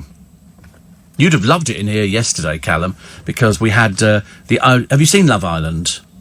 Yes, you have. I thought you might have done. Do you have pictures on your bedroom walls? Stuck up with blue tack? No. But they had the Irish one in here yesterday. You know, the one who had more Ofcom complaints than anybody else because she kept leaping onto men. More is it? Anyway, well, she was... Yes, and then she went upstairs to one of our other radio stations. And to be honest with you, the makeup was troweled on. I mean, seriously. Wearing the same outfit she wore on television yesterday. Unless she's got... No, we didn't say hello. Did we say hello? Yeah. Hi! Still looking rough. I love the way they all think it's going to be a career, don't they? Although, hilariously, the girl who went out... I say girl because she'd managed to achieve the dizzy heights of being a barmaid. Not that I'm decrying barmaids, because I worked as a barman. And I thought it was a great way to meet people. Obviously not for her. But anyway, she meets Paul Hollywood. And then, of course, her life was changed when he wanted to sign the non-disclosure thing, which I thought seemed fair enough. Anyways, it turns out I was absolutely right. She's not to be trusted. She's already started doing things. Oh, I'm so grateful, you know, I'm not going out with this old man anymore kind of thing. And think, oh, God, honestly. Listen, if it wasn't for that, dear, you'd still be going, do you want a cherry in that drink? You know, packet of crisps. But now, anyway, she's been inundated with offers of reality shows, going to prove what I wrote years ago in my book, So You Want to Be a Celebrity, that it's fame by association. Hang around with somebody and have sex with somebody more famous than you'll ever be in your entire life. And all of a sudden, people are interested. And they go, she's got loads of offers from reality shows. I'm thinking, how sad. Her claim to fame is she had sex with an older man. That's her claim to fame. Surely we can't make a book up about that. Ben Foden has married his girlfriend of 2 weeks, and that's a year after cheating on his ex-wife, Una. She, of course, has practically gone into rehab, so all her friends in the band are sort of, you know, going around her and everything else. She's a girl called Jackie. They've enjoyed a swift romance. I mean, well, it must be swift. It's only been 2 weeks. But you know, don't you, if you start going out with somebody, You know, the moment you see somebody, I mean, I'm fairly instant. By the way, remember I told you yesterday about the man, the drugs baron, who tried to get out of prison by dressing as his daughter with a mask on and everything else, found hanged in his cell yesterday. Yeah. He's a drugs baron. There's no loss to human life there. Thank goodness for that. So what he did, he actually put this rubber mask on. They caught him on the way out because he couldn't walk like a woman. Certainly swung like a woman, I'm afraid, the other day. He was found dead in his cell. They obviously don't have much sort of supervision in these prisons. Because this was, I think, the same prison where they had a revolt the other day, where I think 15 people got beheaded inside the prison. They're quite brutal over there. So this one tried to get out. He was serving, I forget how many, tens of years inside. He got caught, so he decides to hang himself. Now, whether he hanged himself or somebody hanged him, we don't know. It's one of those bizarre things that happened, overseas. But it was so funny because we were literally talking about it the other day. He went to the extreme lengths to try and get out of prison. Like El Chapo, who they dug a tunnel underneath his shower. And when he went down into the tunnel in the basement, there was a motorbike there. They dug a big enough tunnel to get a motorbike through it. Because when you've got that much money, you bribe people. Prison guard, just stay away for the next 2 hours. There'll be a lot of noise, like digging going on, OK? 2 passengers booted... Oh, I saw the thing the other day. I was watching it this morning. I'm fascinated by it. And it was on, 10 Egyptian wonders. And they went to the Valley of the Kings, they went to the other places, all sorts of places, and they went to one which is not open to you or I, but the paintings inside the tomb are almost as original. Almost as original, because they're so far underground. It was, just absolutely amazing. Because, unfortunately, in Egypt, the one problem they had after they buried somebody, whether it was a man or a woman, or whatever it happened to be, they got robbed. The tomb robbers went in there. They didn't care. The only thing they actually never got out was the actual sarcophagus that they were in, because they were made of granite. Most of them. You couldn't get the things out, but they were managed to put in there. So they took everything else, including chariots. There was nothing that they didn't rob from these people's graves, because if you remember, if you were hierarchy in Egyptian society, you got buried with all the things they thought you would need in the afterlife, and that would include servants, dogs, cats, all sorts of things, snakes, fish, whatever. But they found one cemetery underground, so far underground, and it was like a long corridor with all niches in the wall, but quite big niches, and they found in there oxen, mummified oxen, because they thought oxen could be used in the afterlife, so they used to be part of the funeral procession.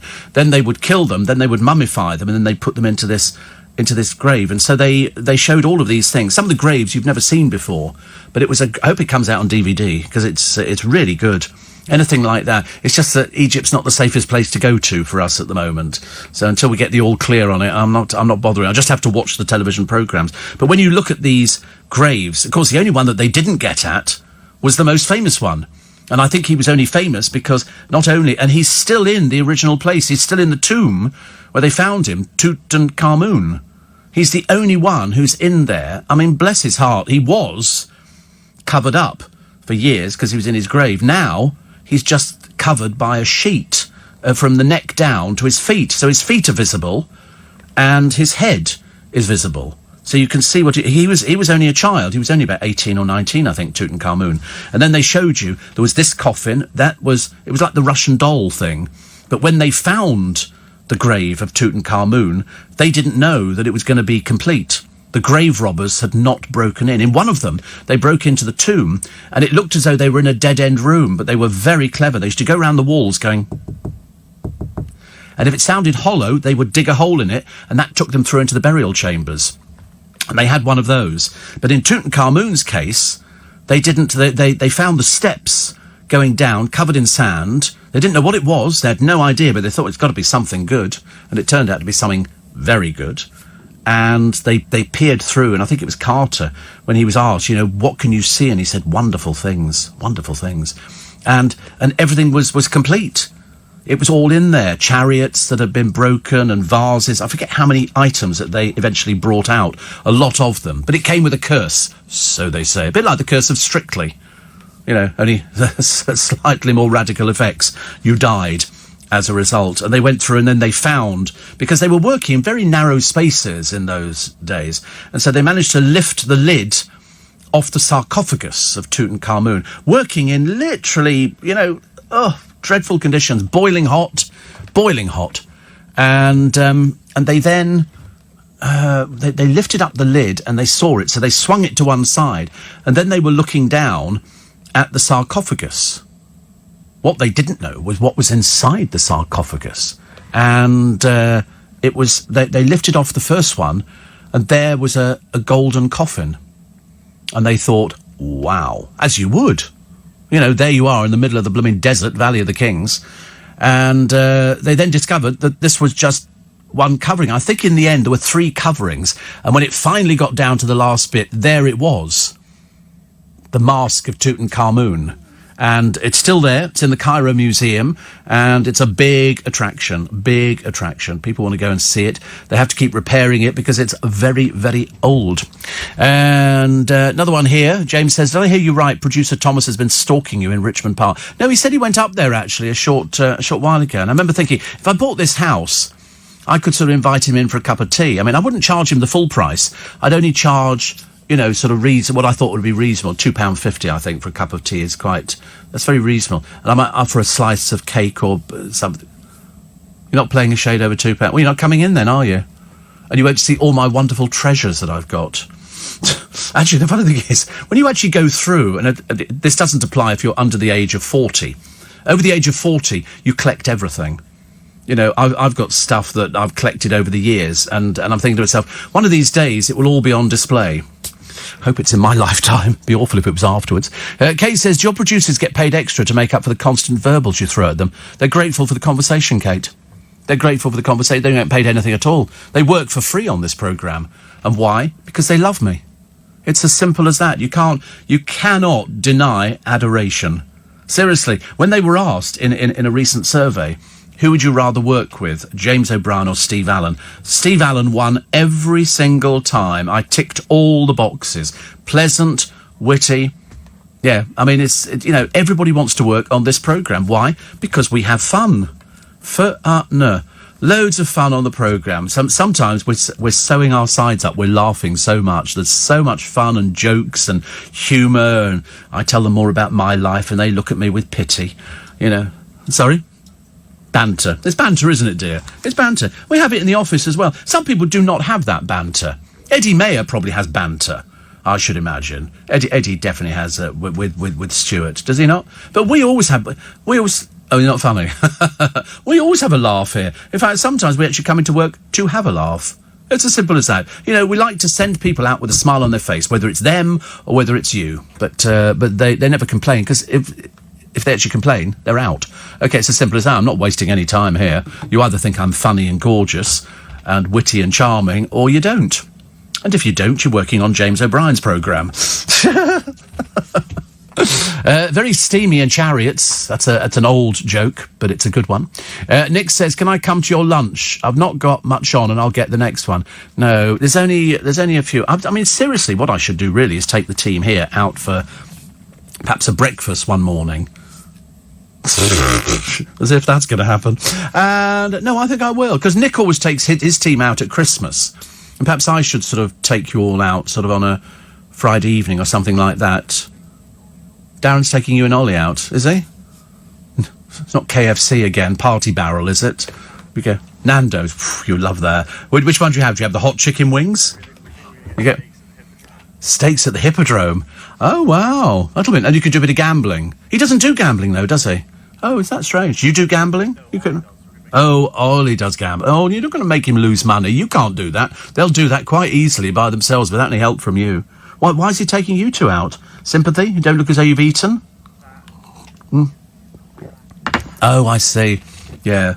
I got a phone call from my boss as well the other day. I was sitting on the train. It always frightens the life out of me. Up his name comes on my phone. And you go... So I always go, hello? You always have to sound a little bit timid. There's no point being... bumptious about the whole thing. And he said, oh, hello, Steve. He talks like that. He's from Middlesbrough. And it was a really nice chat. Yeah, really nice chat, actually. Oh, well done on the figures. Congratulations and all the rest of it.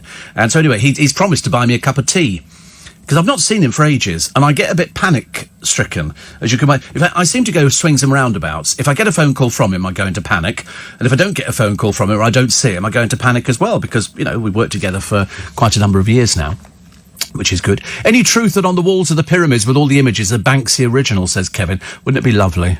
Wouldn't it be fantastic if it really was? But some of these places are just...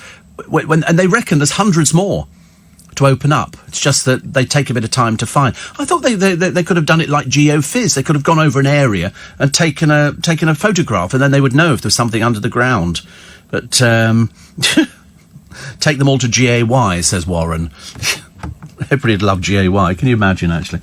That would be so funny. Actually, I saw a picture the other day, and I forgot to mention it on the programme. They had Pride down in Brighton, and Grace Jones was appearing.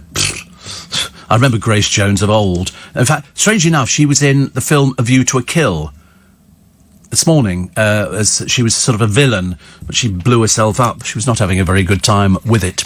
I think in another life, not an afterlife, Steve, you'd have been an archaeological trailblazer. Yes. I would love to do it. I'm not interested in start digging and going round with a thing like that, but something like the Valley of the Kings or Valley of the Queens. That was a very gay area, wasn't it, really? Here's the Valley of the Queens, and they've got this fabulous jewellery and everything else.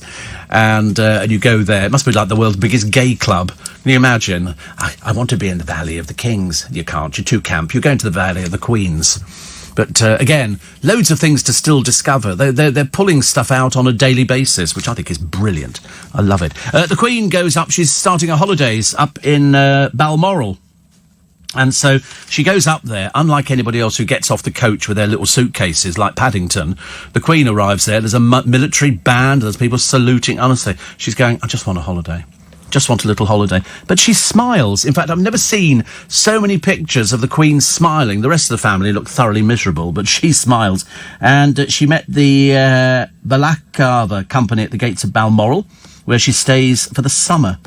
And the Queen said yesterday with this horse, she patted and went back again. She loves horses. Apparently she knows the pedigree of all her horses. She knows their family and stuff. Well, not intimately knows the family, but she knows everything about them. It's brilliant, isn't it? Right, we'll take a short break. I better give you a time check, in case you're worrying. No, it's not. It's 11 minutes. I always say that to people in the... People tell me things, and then they say, you mustn't say anything. And I go, well, don't tell me, because I'm terrible. I can't keep secrets.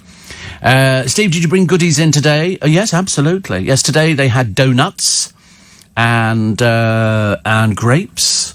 I seemed fairly happy with that. And Callum's bought a Mars bar in. And then, of course, as I say, Thomas's eyes, like Thomas has never been in a sweet shop. You know, for goodness sake, he can go out there and buy loads of sweeties like that. They used to do mini Mars bars, didn't they? Mini Mars bars? I think you can do things like that. But he doesn't. He doesn't shop in Marks and Spencer's either. It's too expensive for him, because he goes other places. Whereas Callum, he's doing everything. He's doing all that. He doesn't care. He's not proud. Steve, I bought James O'Brien's book from Waterstones a fortnight ago because I want to understand him. Not had the time to read it. Oh, you should read it. You should definitely read it.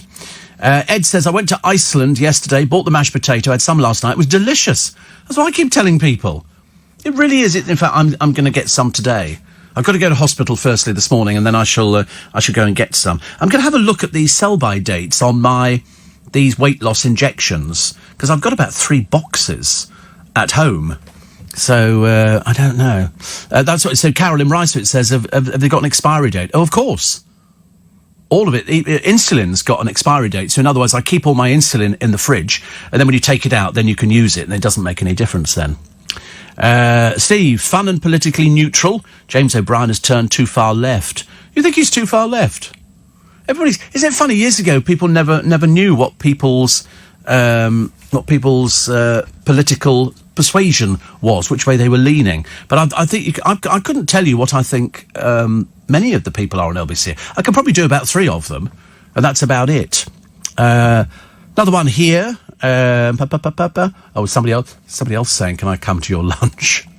It's very, very popular, very popular. And so I'll have a look on the sell-by dates on these things. They're normally a couple of years. As long as you keep it in the fridge. It's only if you keep it out of the fridge that's a bit of a problem. So if you go abroad, I've got to get one of these little bags which you freeze in the freezer, then you pop your insulin in there. And I've never had any trouble at the airports. Never had any trouble. You would think, actually, they'd be going, let's have a check of this, but never any trouble at all. Former Labour MP Fiona Onasanya, you remember that old crook, has been struck off for trying to avoid a speeding conviction. She lied. The former property lawyer acted dishonestly, failed to act with integrity, and failed to behave in a way that maintains the public's trust in her. This is a tribunal panel. Edward Nally, panel chairman of the Solicitors Disciplinary Tribunal, said as a parliamentarian makes the law, so a solicitor must uphold the law and the rule of law. And sadly, in this case, Ms. Onasanya has failed in those duties. He confirmed she'd been struck off. She claimed, of course, you remember, somebody else was driving the car. She was ousted as Peterborough MP. That's the trouble when you tell lies, isn't it, Miss Onasanya? You get caught out, and I don't want anybody in Parliament who tells lies. And you tell lies. So, quite rightly, struck off. Here's a picture of Paul Hollywood's ex-girlfriend, another one of these crop tops. She's obviously enjoying the publicity. With a horse. I don't know what sort of horse it is, but she's got sort of 8 of them. Apparently, they say she was seen relaxing with the horses. No, the horse is running. You can tell that by its mane. But they don't seem to be cutting it. What sort of person would have horses like that? Very odd. But luckily, she was photographed on her own property, or her parents' property. Toni Morrison has died aged 88. The family issued a statement the other day. Toni was nearly 40 when her first novel, The Bluest Eye, was published. By her early 60s, after 6 novels, she became the first black woman to receive the Nobel Literature Prize in 1993. She also got the Pulitzer Prize 1988 for Beloved, made into a film with Oprah Winfrey, and was awarded the Presidential Medal of Freedom by Barack Obama. She was 88, Toni Morrison. You might not know who she is, but you should definitely check out some of her scribblings. Writings. Wayne Rooney quit football in America to save his 11-year marriage. We've never bothered him up until now. Why would he bother? Colleen's so much happier in the UK. Of course she is. I reckon they didn't want to renew his contract. I think that's what it would have been. So he's got to come back. What he's going to do, I've got no idea. Jane Moore's column today, talking about schoolboy Jay Hughes.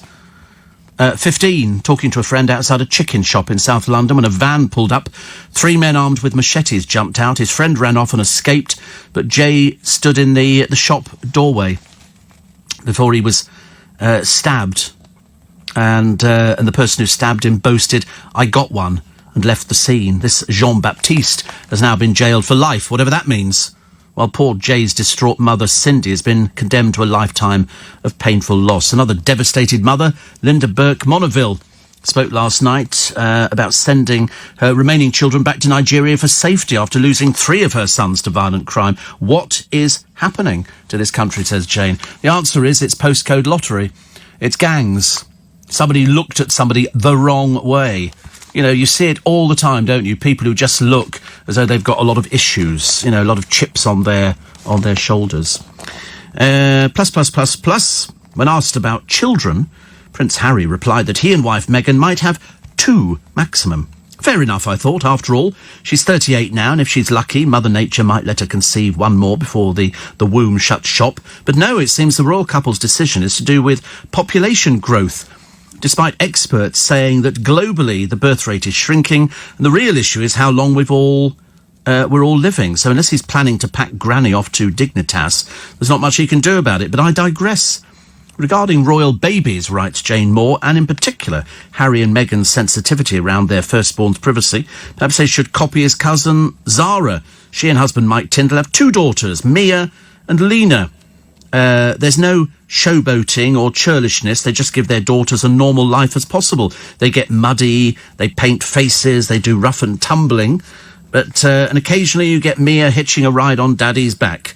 They occasionally get photographed, but clearly accept it's just one of those things and it doesn't bother them. A parenting template to be admired, whoever you are. Yes, perhaps Harry should take some advice. But there again, Harry's always thought he knows best. Unfortunately, he doesn't. Also, Paul Hollywood doesn't get it. All the drama in his life, latest dumped by his girlfriend because he asked her for a gagging order. You see, I disagree with Jane on this one. I think he should have asked. He's got a lot more to lose than some old barmaid who's going to sell him down the river.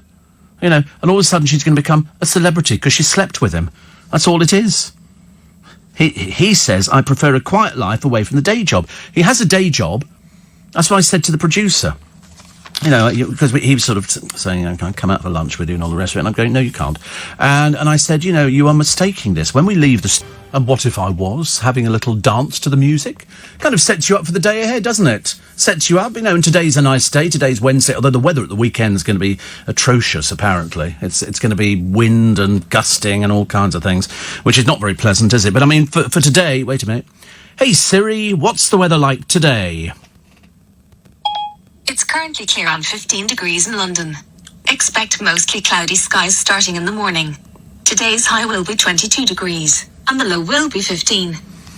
She must have recorded something different. And the low will be 15. Wrong inflection. Anyway, nice to have your company. It's Steve Allen's Early Breakfast. Steve, using his position on the TV, don't know why we give wrong-uns airtime. Oh, you get all sorts of people on the television. And seriously, I mean, I think television is very diverse in this country. I have to be honest, I think we're wasting too much time on these reality show people. Way too much time. Must be very embarrassing for sort of serious journalists to have to interview these people on the television and give them credibility. But there you go. That's the way it works, and that's the way we seem to be heading. It's easy to do that, isn't it? So people turn up, you know, I mean, people you thought had sort of died years ago. People who you think, oh, goodness, what are they using them on that for?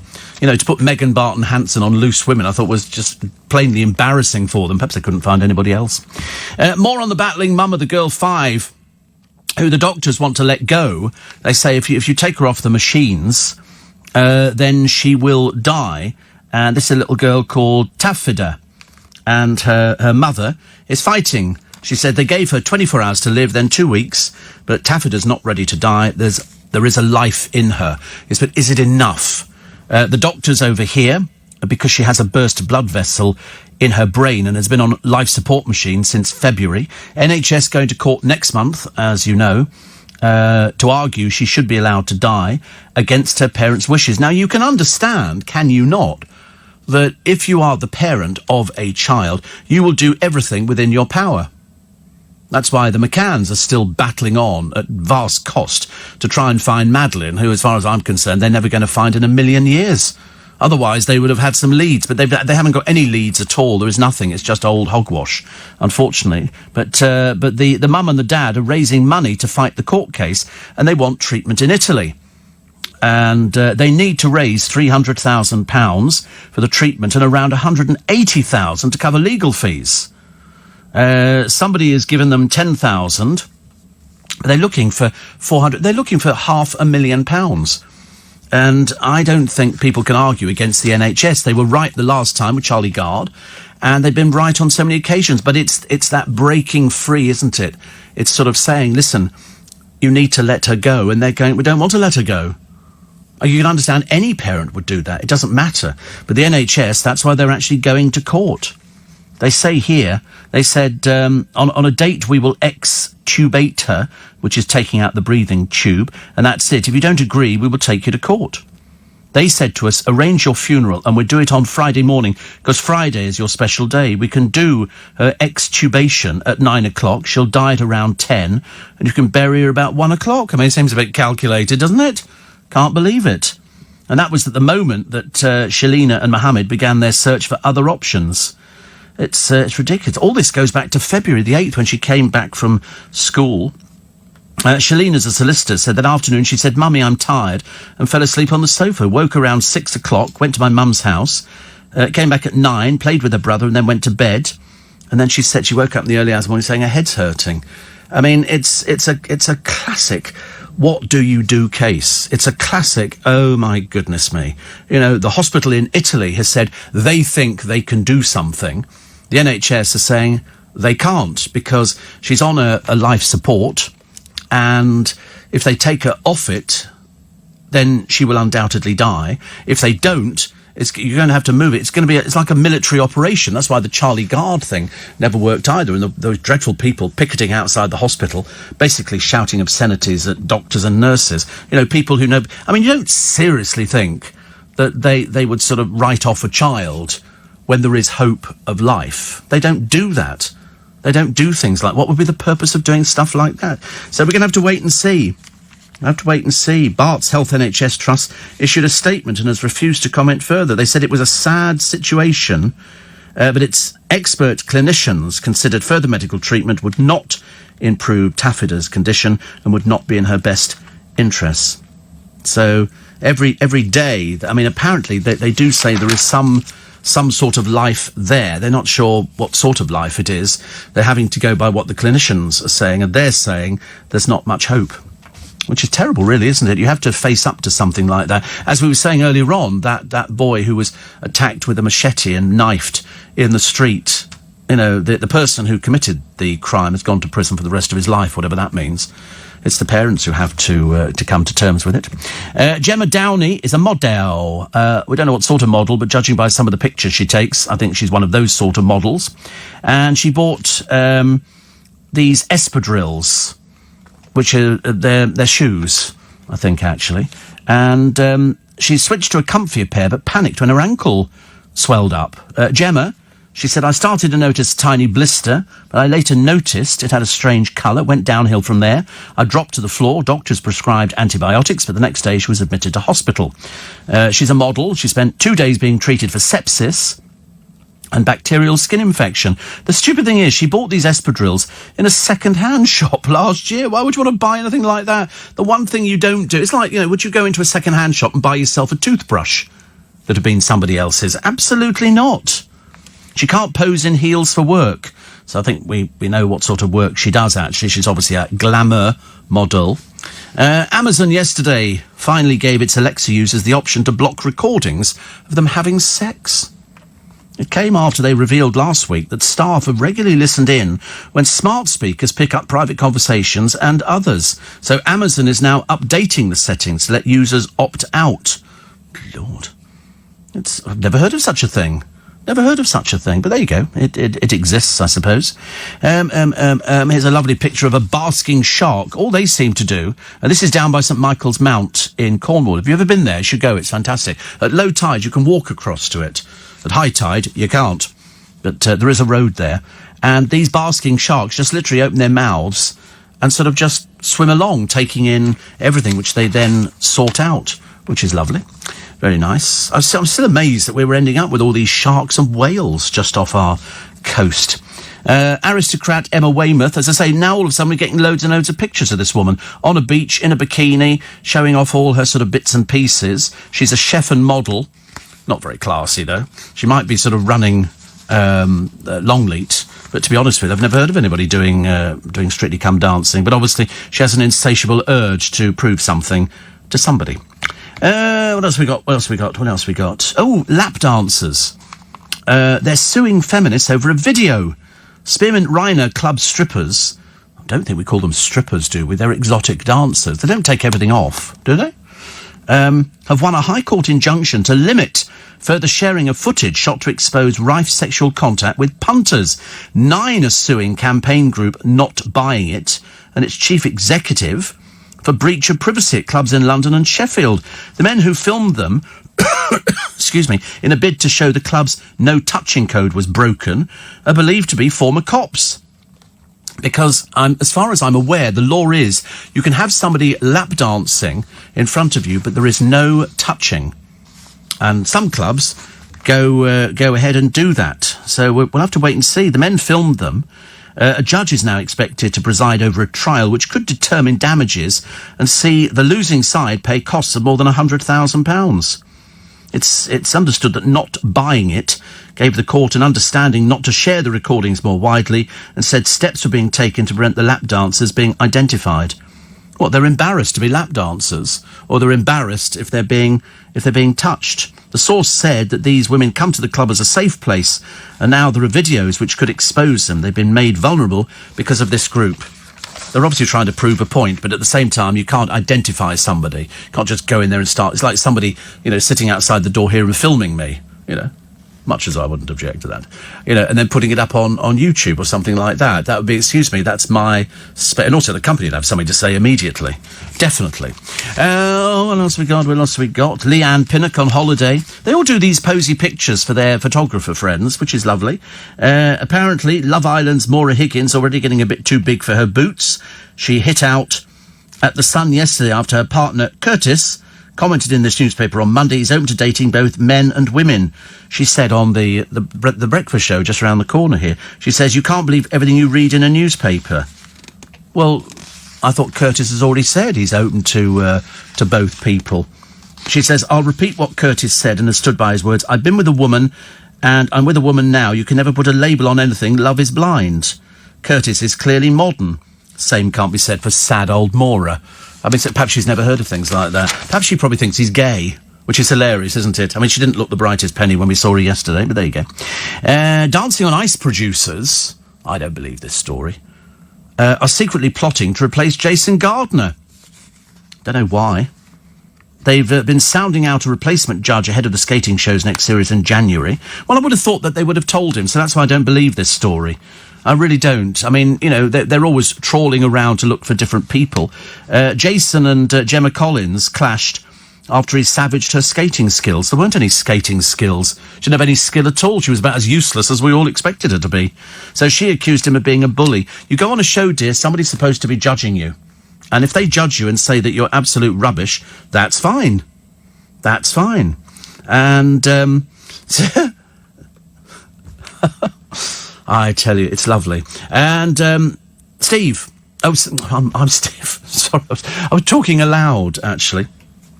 Heighton, who is... Oh, I can't tell you this, actually. I should do, really. But I shall send you the details, okay, my friend? And then you'll know what it is. Sorry, I'm just sort of... collated. That was rubbish, wasn't it? I'm just trying to collate everything together. Because, as you know, Chris Evans doesn't have a telephone anymore, but he has his personal assistant who looks after things. So because I mentioned it this morning about this person that I know who is applying for the job, he said, just let me know what the details are. So I shall do that a little bit later. Should we do the travel? Why not, honestly? I'm all over the place this morning, but it doesn't matter. That's why this programme gets a fairly healthy audience. In fact, actually, it's a bit more than healthy. We are buzzing. We are cooking with gas. Check on the road and the rail this morning. It's very soon going to be Christmas, isn't it? I mean, it can't be that far away that we're going to turn... If we got a miserable lot of blooming weather coming in this weekend, that kind of bodes badly, doesn't it, I think?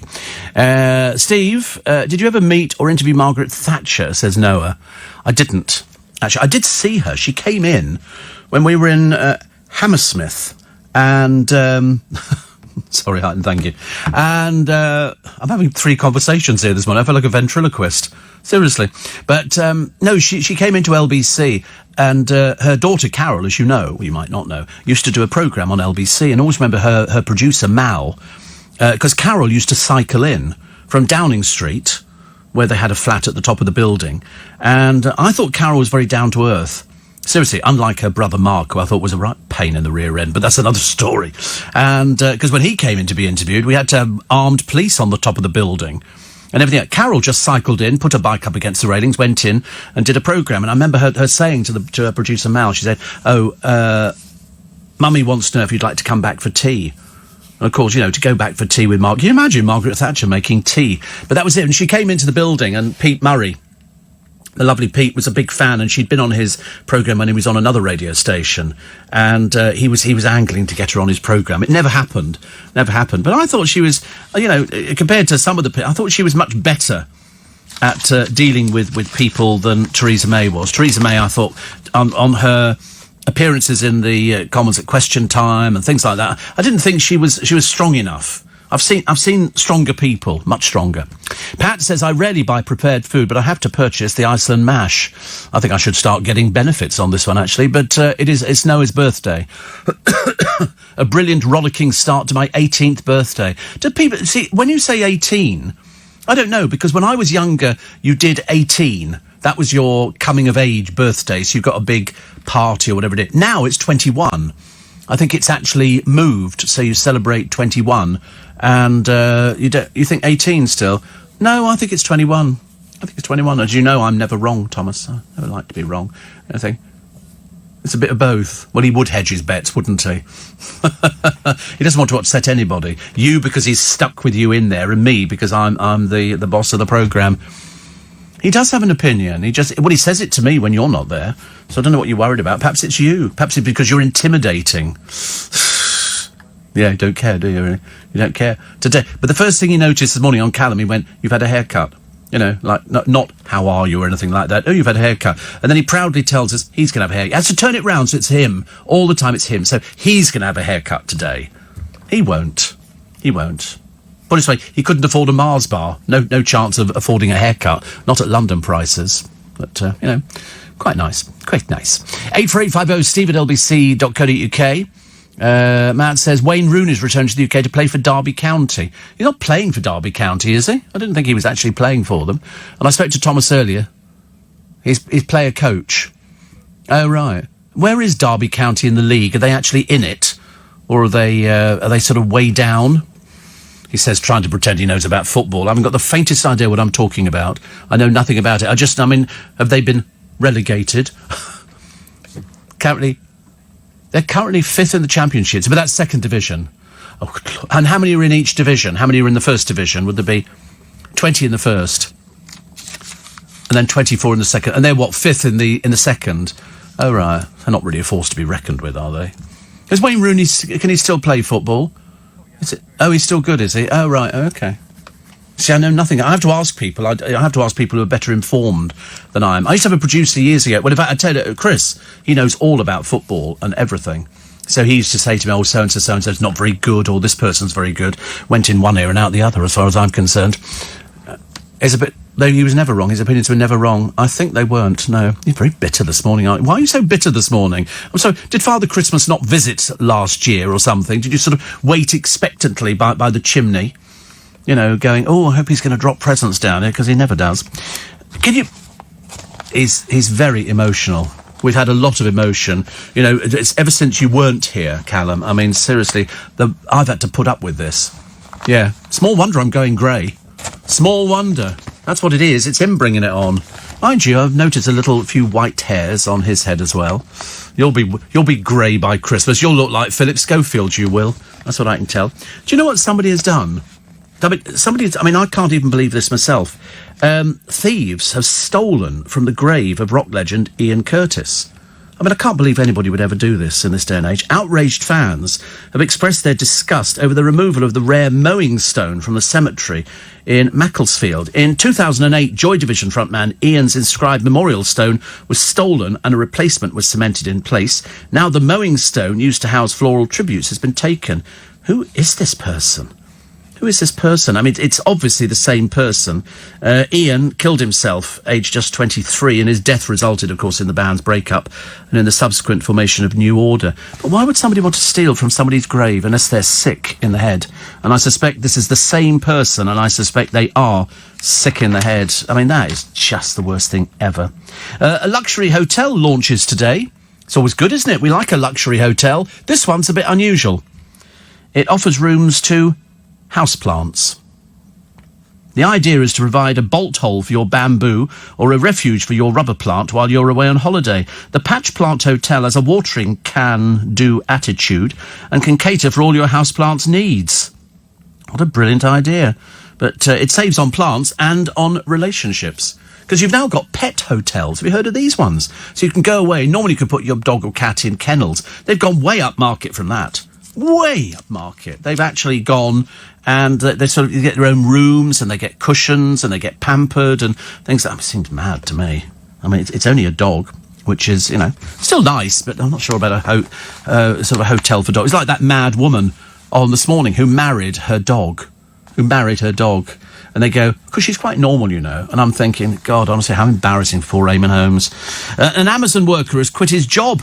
He's won, finally, the first winner to land the prize on his first play of Set for Life. So it gives you $10,000 a month for 30 years. So when you think about it, it's that they must be raking in a fortune down there, and all it's offering is 3.6 million.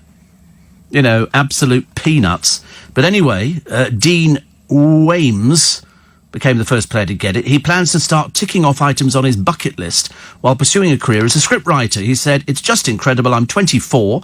So in other words, he better make some money because at the time he's 54, it dries up. And I'm now literally set for life." Well, you will be if you're clever. "After discovering my win, I know exactly what I was going to do. I've always wanted to fulfill my dream of being a scriptwriter, and this allows me the freedom to do it. Well, you could do it while you work for Amazon. You don't have to have the freedom of winning this money. I didn't have to give it my second thought. I quit my current role, he said, so I can begin work on the job I've always wanted. He comes from Peterborough, and he worked on Amazon's transport team. He's now planning to buy a house, go on a hot air balloon ride, and take his sister and her family to Disneyland. Well, that's half the money gone already, isn't it, if you're buying a house? It's only 3.6 million. Not very much. Steve. And this... wait a minute, just... right. This is for a friend of mine called Michael. He says, I spoke to the... Right, to go no further, OK? I don't want to get into trouble for this.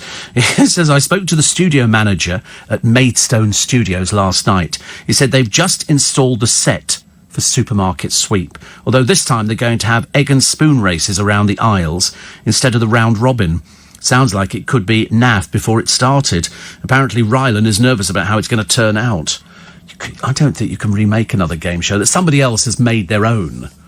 And God knows he must have made it his own, Supermarket Sweep. I still thought there was one on the shelf. I thought there was a series. But Rylan's going to do it, and I just don't think he's up to it. I think they've obviously tried to find things for him, and they're really running out of ideas. So I would agree with you, Michael.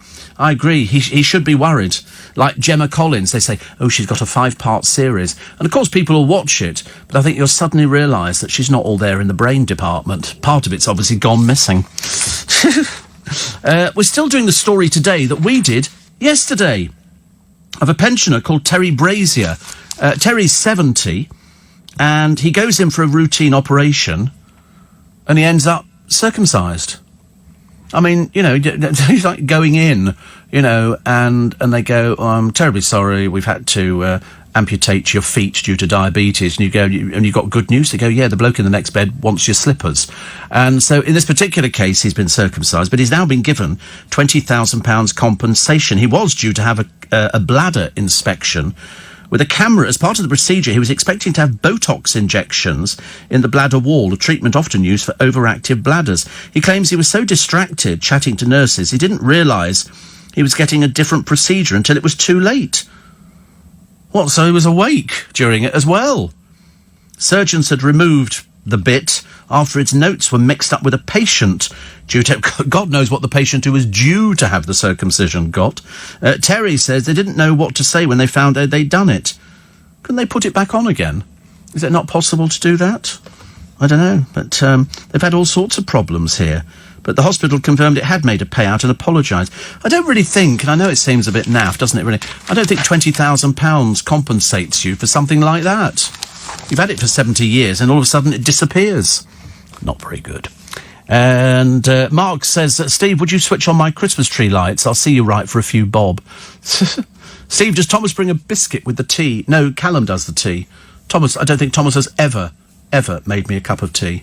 I don't think. He actually refused. It's apparently union rules or something. Callum, of course, is the first one to say, you know, Steve, would you like a cup of tea? It was the first thing he says. Unfortunately, the other ones aren't trained as well, but it doesn't matter, actually. Steve, have you noticed that the more problems there are on the road and the more delays people can expect, the happier your travel reporters sound, says Dallas. Is sadism part of the job description? Of course. If it was all going tickety-boo, what's the point? You don't need any travel. But if it's all going pear-shaped, then, you know, happy days. I mean, I agree with you. Mind you, if the Thames barrier people go on strike and London floods, that's going to be a nightmare getting into work, isn't it? Luckily, we're up quite high here, so we could probably watch people paddling around downstairs. Well done to a nice... I'll tell you about them, actually, after the news. They're a lovely couple called Jack and Joan. And Jack and Joan have done something really quite wonderful, so we'll tell you about them after the news, which is coming out. More of your texts and emails, 84850 steve@lbc.co.uk. And we'll also tell you about the gulls. If you stare at them, apparently, they won't nick your food. Yeah, right. Still haven't found that little chihuahua, have they? We never discovered what the end result was of finding that bone on a roof. I suspect the thing has probably vanished. Doesn't sound very pleasant, does it? And I saw the thing the other day, and it was a stoat. And stoats are not very big, chasing a fully grown rabbit. And what it does, it keeps chasing it, until eventually, it was an Attenborough programme, it catches it. Because, what? because it wears it out. It tires it out. It's like those wolves chasing caribou and stuff like that. But I'll tell you about this nice couple in a moment. LBC News Time, 5:30, 7th of August. So why are we celebrating Jack and Joan Bear? They celebrated the other day their 80th wedding anniversary. Their 80th wedding anniversary, which means you've got a rough idea that they're over 100. They lay claim to being Britain's longest married couple. They wed in 1939. They've not had a night apart since World War II. They recently moved into a care home in Codsall in Staffordshire. Daughter Jill, their daughter is 75. She says they genuinely are still in love and take care of each other. Isn't that fantastic? They're aged 102 and 100. Isn't that amazing? But actually, how lovely that they're both in the same care home, because we've had cases that we've read out on the programme of couples who've been separated in care homes. One will be in a care home here, one will be somewhere, and you just can't have that. Absolutely not. I love the idea their daughter is 75. It just seems phenomenal, doesn't it, really? Can't imagine. Mind you, my parents died very young, so I was sort of not allowed to actually see them get old, as it were. What else have we got in the paper today? It's the new Channel 4 documentary on Jade Goody shows how desperate she was to make money for her two sons. Unfortunately, it never happened. And she entered into a partnership with a photographer, and in return for thousands of pounds, she was snapped at various times, getting wheeled in and out of the Marsden. And so it was sort of like, that's how it works. People take your picture, and they sell they sell the picture to the paper, and then you split the money. And that's what happened. Unfortunately, she died nothing at all. Didn't go, mainly because she didn't know about tax. Don't we all wish we could not know about tax? Also, Love Island's Tommy Fury, again, 5 minutes worth of wonder here, risking the wrath of his family by quitting boxing for a year to cash in on his telly-celeb opportunities. A week after finishing runner-up alongside Molly Certainly Will Haig, Tommy's confided in plans that he's going to hang up his boxing gloves for a while so he can make the most of the work projects available. What work projects? They say he's in a unique position with work opportunities coming out of his ears. I know, it's tough, isn't it, going to a nightclub? What? That's about it as far as it goes. Molly is supportive. Well, she wants to jump on the same bandwagon. But Tommy was still in the Mallorcan villa. And they said he might get carried away with being a TV reality star. He's not a star. He's not a star, he's just another person who appeared on the television. There's nothing clever about it. You don't need to be particularly clever. In fact, most of them seem to be the biggest drips you've ever met. What would they have the other one, actually? £40 million worth of heroin. Just shows how many drugs there are about, doesn't it? If £40 million worth of heroin was found in bathrobes, I mean, that is just amazing. But the good news is the residents from Whaley Bridge are starting to return home, so we're fingers crossed. We're hoping that nothing's going to happen to the dam, but I wouldn't like to say never, just in case. They have to wait till it gets to a certain level, then they can send, I think, divers in, and then they can check. Mike in Beckenham, sorry, I can't even pronounce the place where you are. He said, I've been a while away. Loved to hear your acerbic wit waking the nation. Am I right to be intensely irritated every time I see Christine Bleakley? How are you? I don't know, actually. She is irritated. She's a bit smiley, Carol Smiley. It's a little bit tedious. She's a little bit, she can't do the serious stuff. She can only do, vacuous things, which is completely different. Harry says, up early doing some international work. Means I get to listen to you live rather than catch up. Have you seen the new GC's programme coming in September? Well, it's coming before then. I'm pretty certain. Slightly horrifying. Well, the bits that they're showing you, she comes over as a complete idiot. It's not her fault. I mean, you can't make her appear to be anything else, can you? But he says, I got my Costco card at the rate of £16. An absolute bargain. Steve, I remember a few years ago when Carol walked out of the studio halfway through an interview with Nick Ferrari. Really? Thought they got on really well, actually. She had the right hump. It's unlike Carol. Very unlike Carol. And Carl says, what did you do for your 18th birthday? Did you go to a Glenn Miller concert? Or maybe George Formby? No, I had Boadicea around for tea, and, we were talking about chariots and all the rest of it. It was very rude, isn't it, making out that I'm sort of a fairly older person. With sort of age comes wiseness. With ageness comes intelligence. So I'm obviously a very, very young person, Somebody said to me, nobody can do what Steve Allen does, as if nobody wants to. Nobody wants to, I think. You say to them, OK, can you do... No, I don't think so. Shirley MacLaine believes in flying saucers, says Ivan. Oh, she's mad as a fruitcake. Mad as a fruitcake. Michael Bentine believed in ghosts. What do you believe in? Pulling rabbits out of a hat? Oh, no, I'd never pull rabbits out of a hat. Can't do things like that now, can you? They're protected. They're in an agency. They're definitely in an agency. Derby County were beaten by your Aston Villa, up the Aston, in the Championship playoffs last season, says Pete. Thank you. At least we're finding out what goes on in the world, 'cause I've got no idea, seriously. But Shirley MacLaine believes in all sorts of things. She's always been mad as a fruitcake, but still a very, very interesting person. I think she's had an Oscar, didn't she? I think she got an Oscar for something. Front of the Mirror. Oh, you'd be delighted to know we do have the Express this morning. We're getting there bit by bit. The Lotto winner, I'll use cash to look after my autistic kid brother. It's only got 10,000 a month. It doesn't go very far if you're going to buy a house and everything else. It's only worth... Well, in fact, actually, yes. So what sort of house are you going to buy? He's only got 3,600,000. And before you say, oh, that's an awful lot of money, he's going to buy a house, he's going to look after his autistic brother, he's given up his job. So he's surviving purely on this, and it's only for 30 years, and he'll have to pay tax. Otherwise, it'll be a bit of a pointless exercise. Pepper Rooney, this is Colleen. She doesn't actually do anything. She wants to bring her family back to the UK, which is lovely. She jetted back. Do you know she's only 33? Why is it we think she's about 55 now? But she's only 33. And she went to Peppa Pig World. Didn't know there was such a thing. She went on some of the rides twice. So here is Dean Thomas Wames, £10,000 every month for 30 years. So it's worth £3,600,000, which actually is peanuts compared to how much they must have raised. Also, Gillian Bayford is set to lose more than £270,000 on a Scottish castle. She's a Euro Millions winner. After ditching plans to renovate it and putting it up for sale, she scooped £148 million. She bought this place for $619,000. I mean, to be honest with you, if you've got 148 million, what are you buying a place to do up for? Why don't you buy a place that's already done up? Doesn't make any sense to me. Bonnie is listening. Bonnie Lithgow celebrated birthday the other day. She's lovely. I bet Cliff's out there somewhere as well. I know. Kevin the Milkman says, I used to serve a lady who was 101. When she talked about her children, she called them the kiddies. The kiddies were 75 and 73. Gemma Collins' new programme starts tonight. I thought it did, actually. It's interesting. Tom is in Southend-on-Sea. Love Southend. I just can never ever call it on sea. I know it is, but I've just called it Southend. We love it. It's just, as I always feel, it's our place. If you're a Londoner, I think we own Southend. It's as simple as that. Steve, morning, and Spikers. How can people like the GC and Katie Price earn so much for so little talent?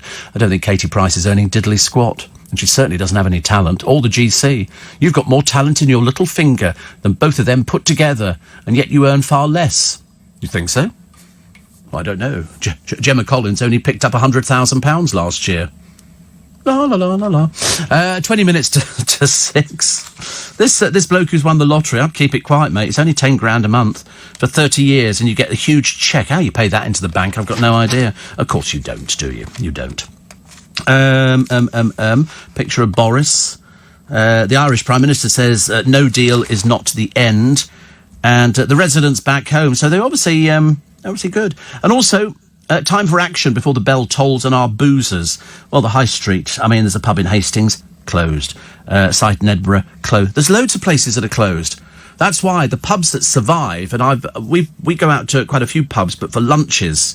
So when I go down to Essex to see my godchildren and their parents, then we go to some nice pubs where they do nice food, and that's the way forward. A pub cannot survive now with just a couple of old codgers sitting on a stool nursing half a pint.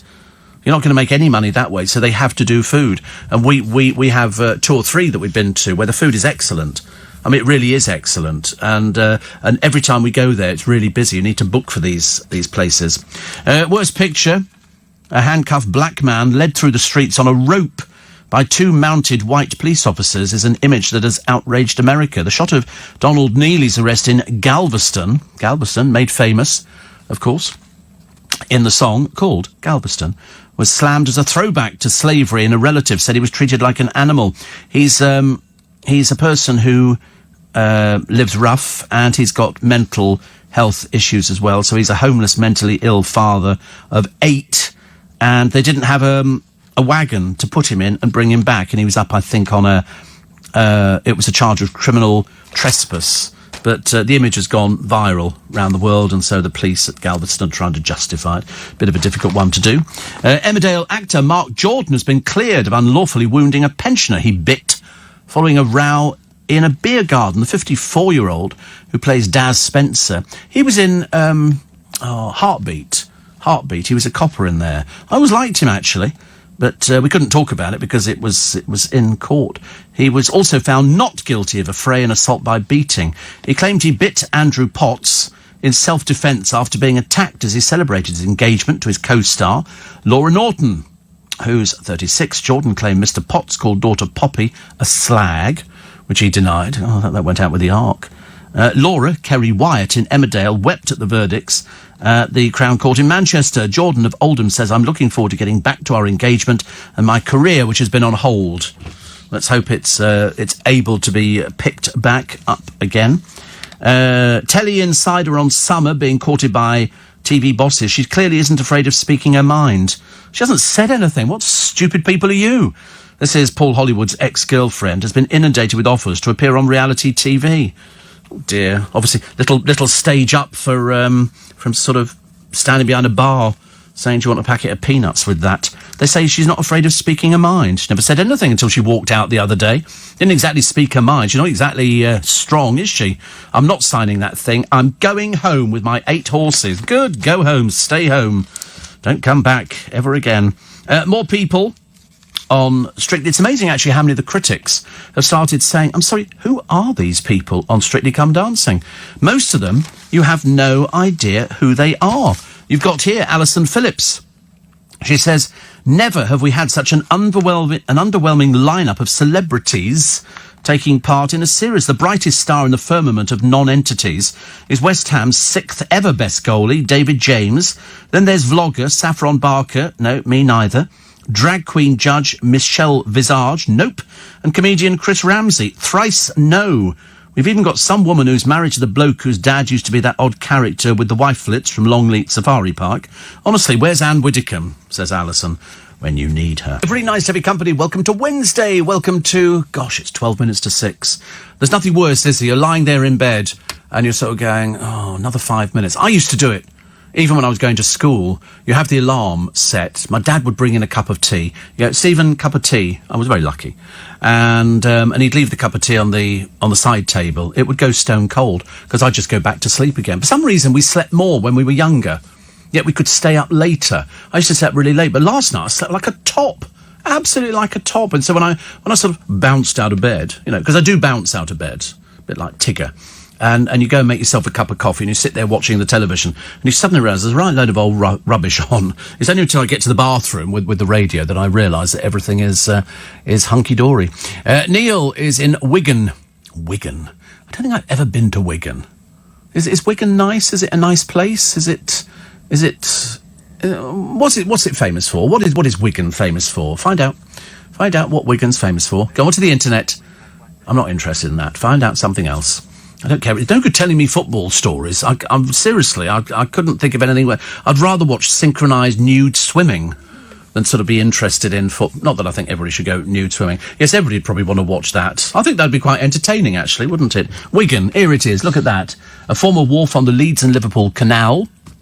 And apparently, historically, Wigan was classical antiquity in the territory of Brigantes, which was an ancient Celtic tribe that ruled much of what is now northern England. The Brigantes were subjugated in the Roman conquest of Britain during the 1st century, and it's asserted that the Roman settlement of Coccium was established where Wigan lies. Ah, lovely. So bored. It was George Orwell in the book The Road to Wigan Pier. He highlighted the poor working and living conditions of the inhabitants. Following the decline of heavy industry in the region, Wigan's pier warehouses and wharves became local heritage centre and a cultural quarter. It's also got the Wigan Warriors rugby club and the Wigan Athletic Football Club, a professional football club, we're told, at the DW Stadium. obviously something that... I mean, to be honest with you, I'm now bored. I wish I'd never mentioned it, actually. But it comes under Greater Manchester, so it's obviously not that far away. Wigan. It just sounds quite nice, actually. George Formby, apparently, came from there. George Formby Senior and Junior. And with me little stick of Blackpool Rock... Remember those? No, obviously not. Trouble is, they're weighted. They don't even know who any of these people are, actually. I mentioned George Formby, and I get blank looks from next door, like, well, he's off down his little memory lane thing again, isn't he? Poor old soul, honestly. You can't even do it, can you? Scottish accent. When I'm cleaning windows to earn an honest bob, for a nosy Parker, it's an interesting job. No, we shan't have a quick listen. No, definitely not. No, definitely not. No, good God, no. So, Neil from Wigan, and back again, actually, twice from Wigan. Plastic surgery reminds me of the hilarious scene in the film Behind the Candelabra, when Matt Damon, who plays Liberace's lover, has a facelift clearly wanted and paid for by Liberace. Yes, Liberace wanted to make sure that Matt Damon looked like him, so they took him in, and he had surgery. He's still alive, Scott. He's still alive. He wrote a book about his life with Liberace. Unfortunately, he took to drink and drugs, and Liberace, of course, couldn't have him anywhere near. Liberace, who famously sued Cassandra in the Mirror for inferring that he might not be as butch as people wanted him to be. But what can you expect? He was swathed in mink and furs and jewellery and glitter and, goodness me, I mean, everything. But he hated the idea that people might even guess that he was gay. So when he died of an AIDS-related illness, they tried to get him buried as quick as possible. Unfortunately, the mayor of Vegas decided otherwise, and they called him back. He was, of course, in his coffin at the time, just so they could find out. He was going for his 5 minutes of fame, a rather vile person. But there again, everything about Vegas and places like that, and it's just really awful. But never mind, doesn't matter. He goes down in history, Liberace, first person to earn a serious amount of money appearing at the Hilton over there. And each show had to be more luxurious than the last one.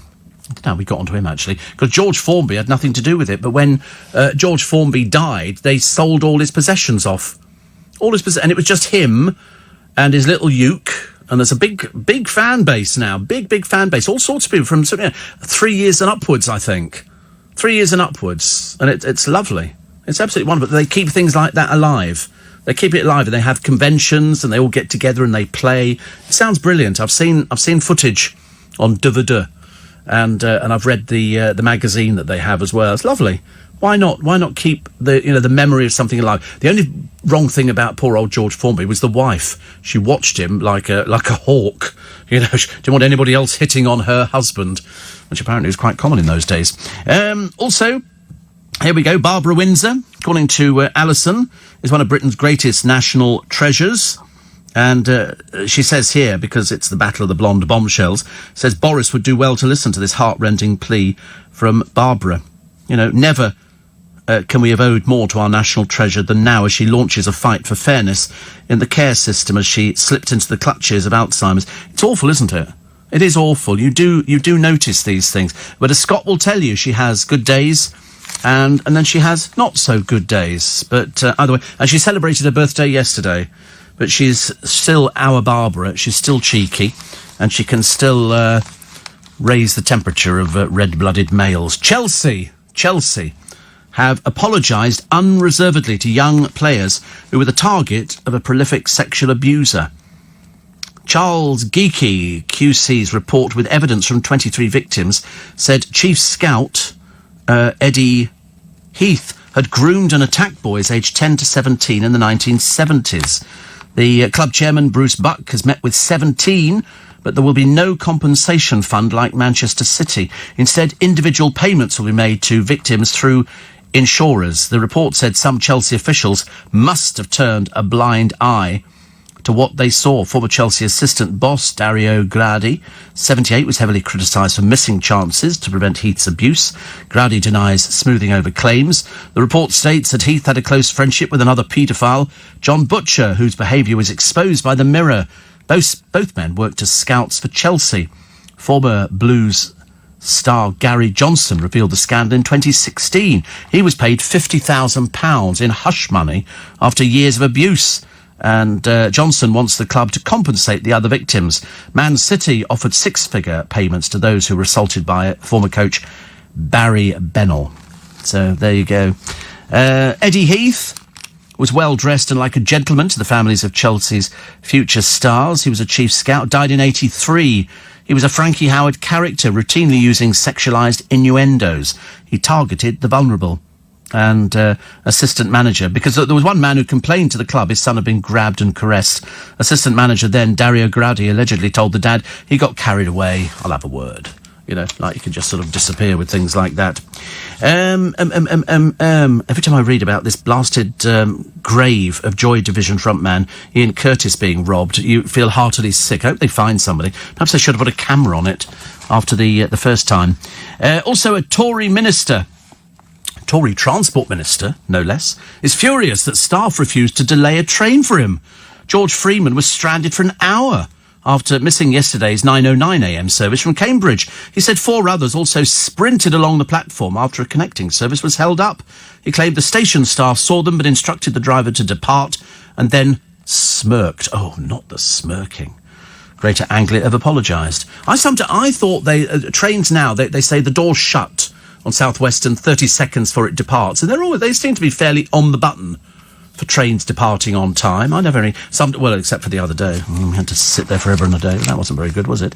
News at 6 approaching at a pace. Who'd be booking to see Buddy Holly as a hologram? And in fact, when you look at it is him, but his girlfriend,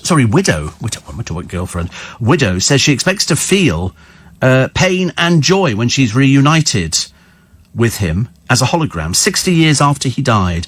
Maria Elena Holly, who is now 86, she's a good 86, had been married 6 months when her 22-year-old husband's plane crashed in 1959. Now the husband's coming back on a worldwide tour. She admits seeing him again will be a tear-jerking moment. Can you imagine? You see somebody on stage, he will be projected onto the stage, and she said it'll be very tear-jerking. She said, every time I see a photo of Buddy, every time I hear his songs, I think about him every day. I miss him so much. It hurts. It's the simple things, the way he smiled. She said, whilst it won't be easy because I miss him, I do want to see him perform and see fans enjoying him again.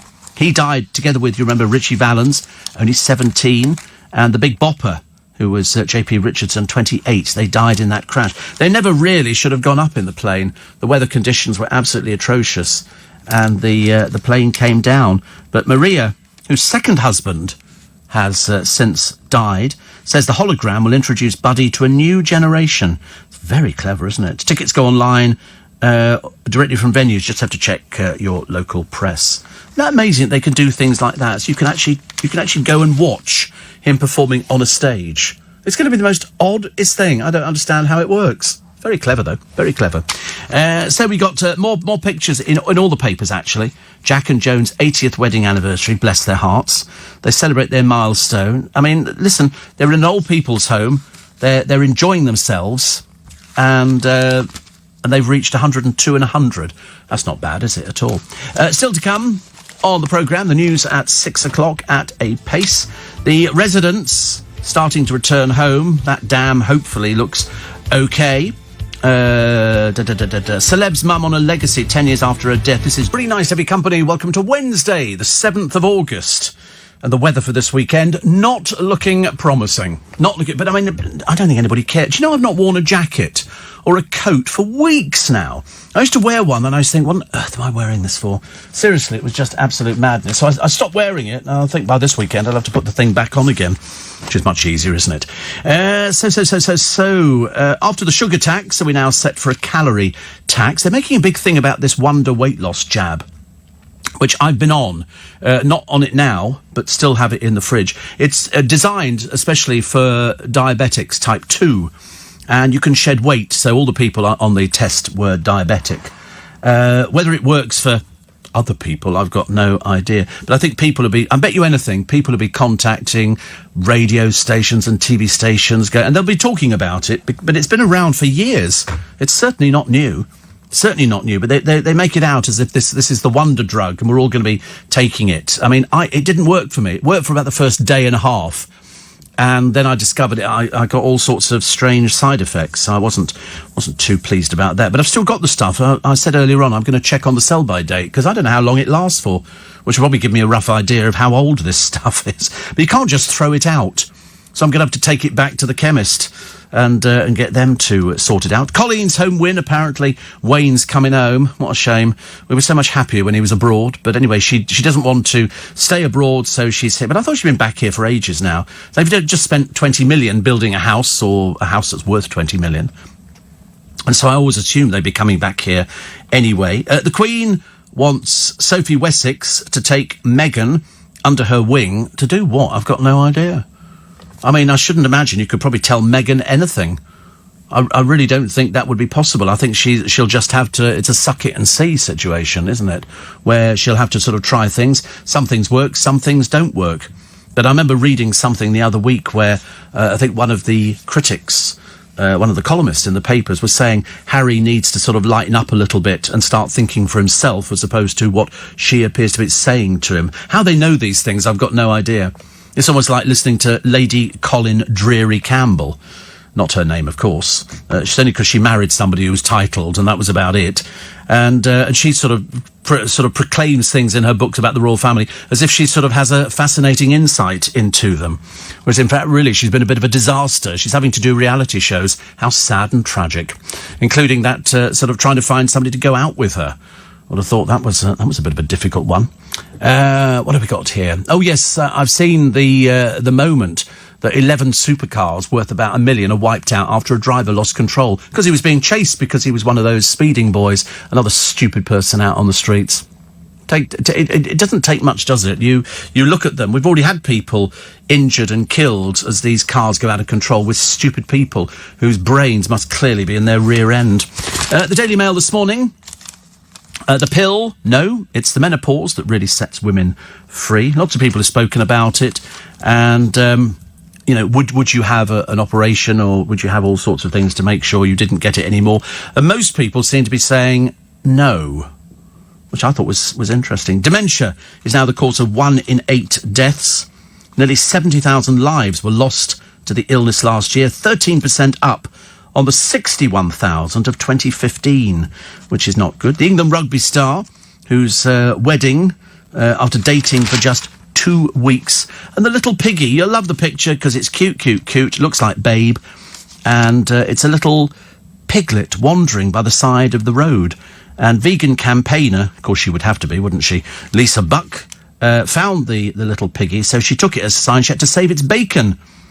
For the previous day, she'd been upset to see a farm truck loaded with pigs. Now, not only has Mrs. Buck adopted the piglet, which she's named Peggy, the foundling even snuggles up on the sofa, which is quite sweet, isn't it, really, as she and husband Bill watch television. She was rescued 12 days ago, and she's now caring. She lives near Diss in Cornwall, no stranger to caring for lost animals, as she's spent much of her life tending wounded birds. Obviously, she's been working on Love Island.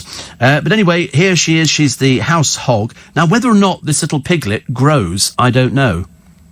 Because sometimes people... Do you remember there was a craze a short while ago for teacup pigs? And they fit in a teacup. Well, of course, a lot of them were not teacup pigs at all. And they grew, and they grew, and they grew. Some of them turned into absolute monsters. But she says here, she's actually fed organic oats and goat's milk.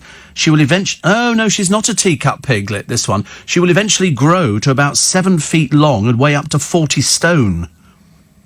But she said there's no chance she's going to end up on the dinner table because Mrs. Buck is a vegan. She says, I'm well aware just how big she's going to get, but that's fine. We live in an old farmhouse, so we've got the space. Dear, I'm sure about that, actually. But at the moment, absolutely cutesy. Because that's like watching Babe, isn't it? You go, oh, that's so cute. But then that's what people thought before, and then they discovered that these things grew. Wayne Rooney sparked a furious row last night after accepting millions of pounds to wear a shirt with a number promoting a gambling company on the back. England's record goal scorer was accused of selling his soul. Of course he is. Of course he is. That's what people do. I mean, if somebody offers you 7.8 million to wear a certain shirt with a number on it, you'd be an idiot to turn it down. You would seriously be an idiot to turn it down. 7.8 million? I mean, good old Wayne, no matter what he does with the money, I've got no idea. But he has lost £50,000 through betting.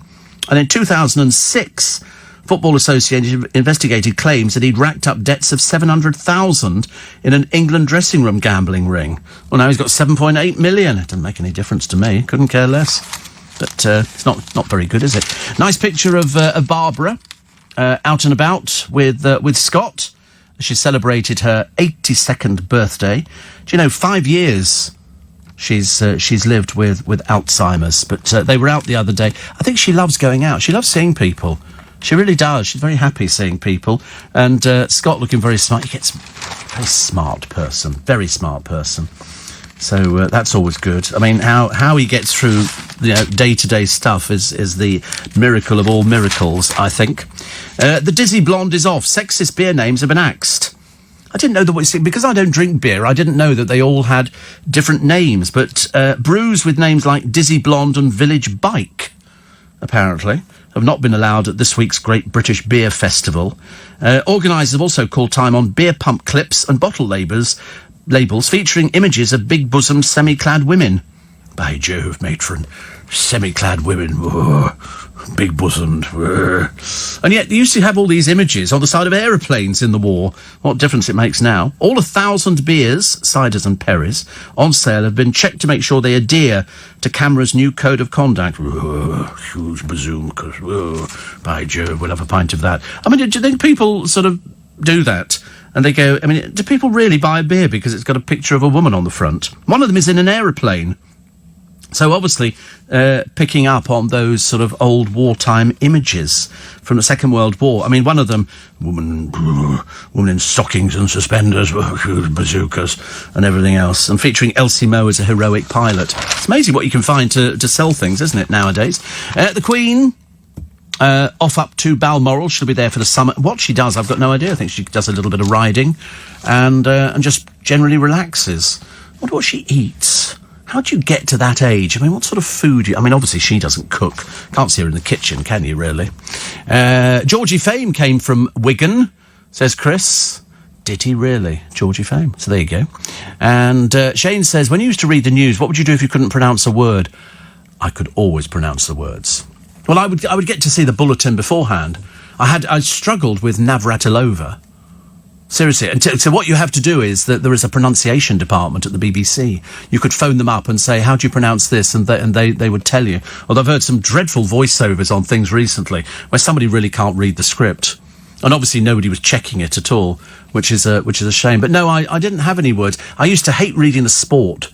If there were any words on the sporting stars and they would come up with all these, I'd think, oh no. But I did used to learn how to read things. I was very good. I was a very good sight reader, and I could always skip a word if it was something I was going to trip over. There was no chance of me tripping over anything at all. So that never actually came up. I could always pronounce the words, but as I say, the only one that ever came up was Navratilova. It took ages, and after I'd done it for about a month, then it rolled off the tongue, as they say. Would you recommend the Smoke and Mirrors Psychology of Magic exhibition? Yes, that's at the Welcome Centre, isn't it? Yes. Definitely. And Ron says, I had my 18th birthday at Skindles in Maidenhead. I got chucked in the pool there. I've heard of Skindles. It was sort of a nightclub, wasn't it, really? Wigan is famous for three things. Pies, and more pies. Oh, and Uncle Joe's mint balls. There we go. Sounds quite nice. We were talking about those the other day. I really must go and get a tin of them. I don't know why. Mark and Sarah said, where do you holiday? No. I don't do holiday. I'm not a holiday person. Even my boss asks, would you like to take some holiday? Not really, no. What would I do? I'm not going to lie on a beach in my Speedos, covering myself in ombre solaire or coconut oil to sort of toast myself to a nice golden creosote colour. I don't want to sit on a coach with a load of other people. Train journeys, I don't mind. I could probably do a train journey up to Scotland or something, sort of drop in on Thomas's parents, fill them in on a few things. And, of course, I know where they are. Yeah, they're in Aberdeen. Yeah, I could find your house. It's the one with all the washing outside and a well in the garden. Can't be that difficult, can it? No, I'm not going to tell you where they are because your mother said to me, Steve, do not tell him where we are. It's a secret for when you turn 40. So I don't do city breaks. I've done city breaks before. I've done Brussels. and we've done Paris, and I've done Barcelona, and places like... To be honest with you, I'm a bit of a homeboy, as they say. Makes me down with the kids. So the likes of Rome, Barcelona and Paris. Well, I've been to Paris, been to Rome, been to Barcelona as well. Out of all of them, Rome is full of graffiti. You drive around the actual city of Rome, it's full of graffiti. But it has got the Pope there in residence, and that's quite nice. Lots of men with dark glasses on, with talking brooches. You know, and they keep you going. They're very, very, very authoritarian. And Barcelona, no. Paris... Oh, no. I mean, it's okay. You can go and see Sacré-Cœur and the Eiffel Tower and stuff like that. But it is the most expensive place I've ever been to for food. Phenomenally. We had great difficulty. We went over there. There was three of us trying to find something that was what I call reasonably priced. It was just over the top. The French must be mad to pay these sort of prices. You know, you're paying £23 for a hamburger. Really, really expensive, so we didn't bother with too much of that. I think we just had croque monsieur 3 times and a portion of fries. And I think that was the best part of 60 quid. An awful lot of money. It's, not the sort of thing.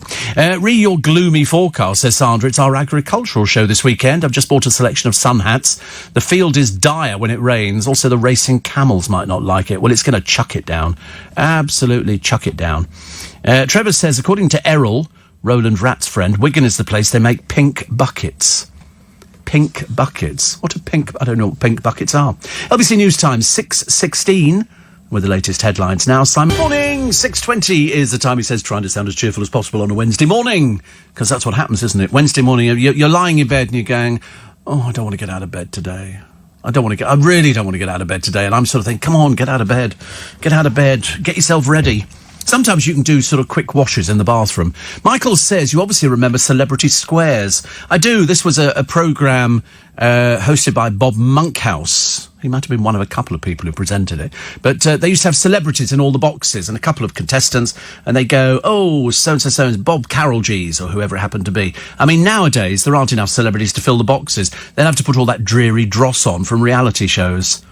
You know, she'd have to put up with Jamie Lang and sort of Megan Barton Hanson or Amy Watson. It would be absolutely diluted. It would be terrible, actually. Can you imagine how diluted it would be? Non-celebrity squares may be more appropriate, says Michael. I know, the trouble is you cannot put, and I think they've all realised, that you cannot put these reality show people on anything on the television where they're up against other people. I mean, if you watch Gemma Collins, she was on 8 out of 10 Cat. I mean, she just fell apart. She couldn't keep up with anything. She was neither funny nor interesting. You know, the level for her would have to be Celebrity Juice. And even that's pushing it a little bit. More on this hormone jab.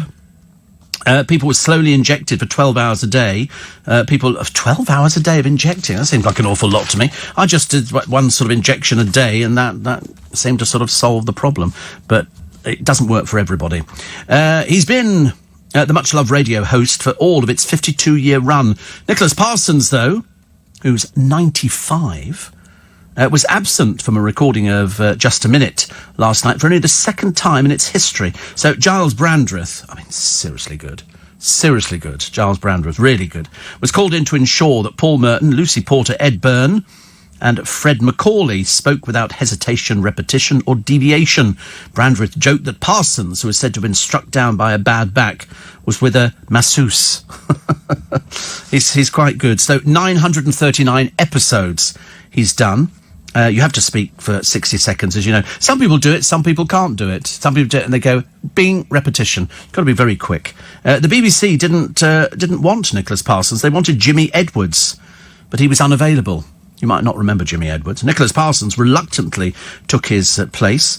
The pilot show featured Derek Nimmo, Clement Freud, Wilma Hewitt, a neighbour of Parsons, and Beryl Reid. Beryl Reid. I used to love watching Beryl Reid on the television. She always looked as though she was tiddled. Freud appeared a record 544 times. He once spilt a glass of water over Giles Brandreth to distract him. Kenneth Williams was the fastest speaking panellist at 6.1 words a second. Kenneth Williams. He was really part of it. Sarah Vine talks today. Storm clouds, they are a gathering for summer Montes Fulham, that's Paul Hollywood's ex-girlfriend, outrage at the notion she may be courting paparazzi photographers, might be rather more plausible if she didn't stroll down the street dressed as though she was about to go on stage in a strip club.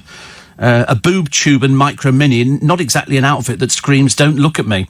Still, if you ask me, says Sarah Vine, it's a case of just desserts for both of them. Oh, my screen's gone all funny. Oh, there it is. Come back again. I always worry about things like that.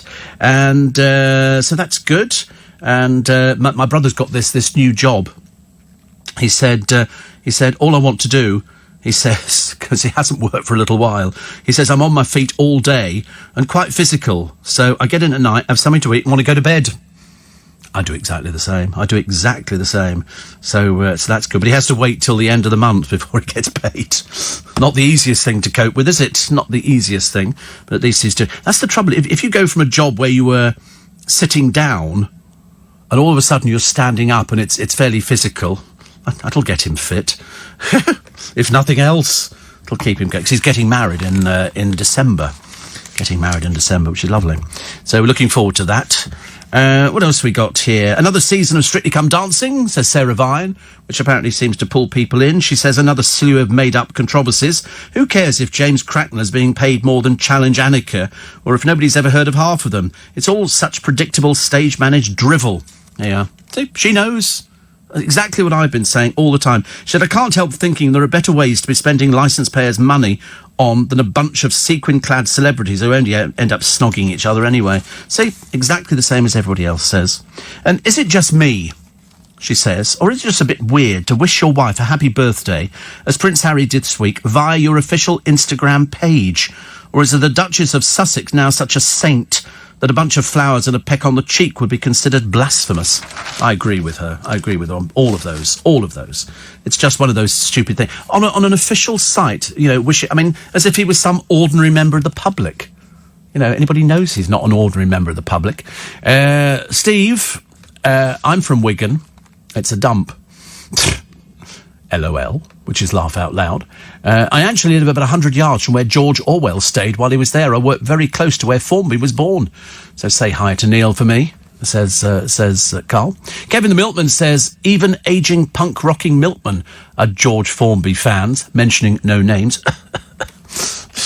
I think it's lovely that the George Formby fan club is alive and well and attracting all sorts of people, and to watch the enthusiasm in all these, kids and older people. It's everybody, isn't it? I mean, Ray will tell you all about it. One of my regular stalwarts, as I like to say. I mean, I think it's so brilliant, because I so worry about things. I did a talk, an after-dinner talk for the British Musical Society years and years ago at St Ermin's Hotel in London, and I was on with Ruth Maddock, and I have to profess that I had a few sherbets during the course of the meal, and Ruth Maddock had said to me, she said, "What are you going to talk about?" So I've got no idea.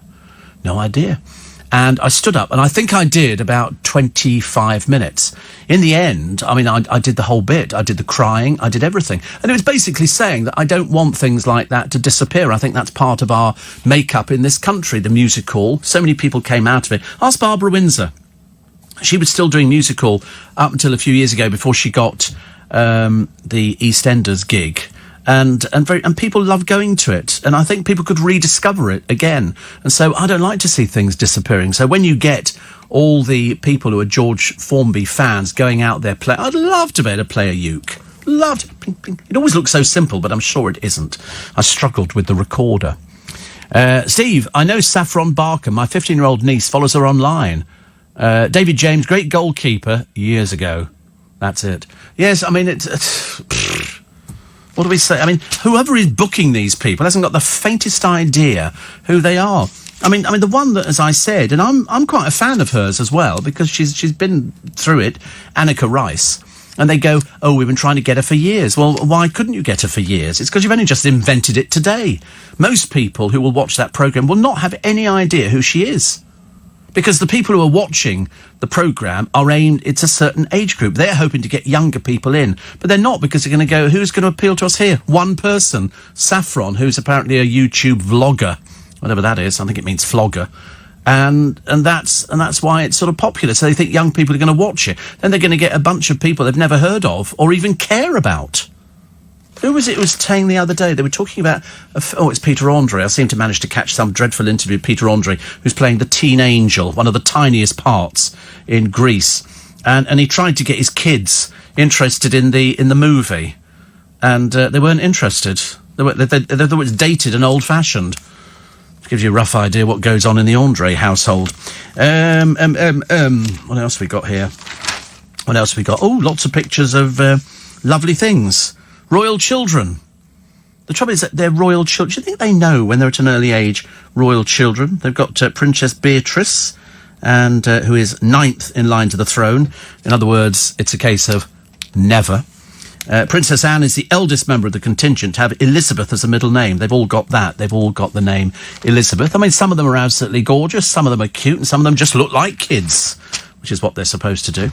Fergie's pal loses £1 million payout claim over sister's killing. This is a tycoon, lost his bid to win £900,000 compensation over blunders that led to his sister's murder. Every time I see the names Sarah Ferguson or Fergie, my heart drops. I go, oh, not Sarah Ferguson again. And here is a bit of a record, actually.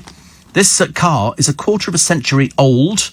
It's got a gold-plated engine bay, and it's a McLaren F1LM. And you'll need deep pockets with this one. I know a friend who might actually be able to afford it. This is 19 million for a car. 19, I don't feel so bad, actually, now.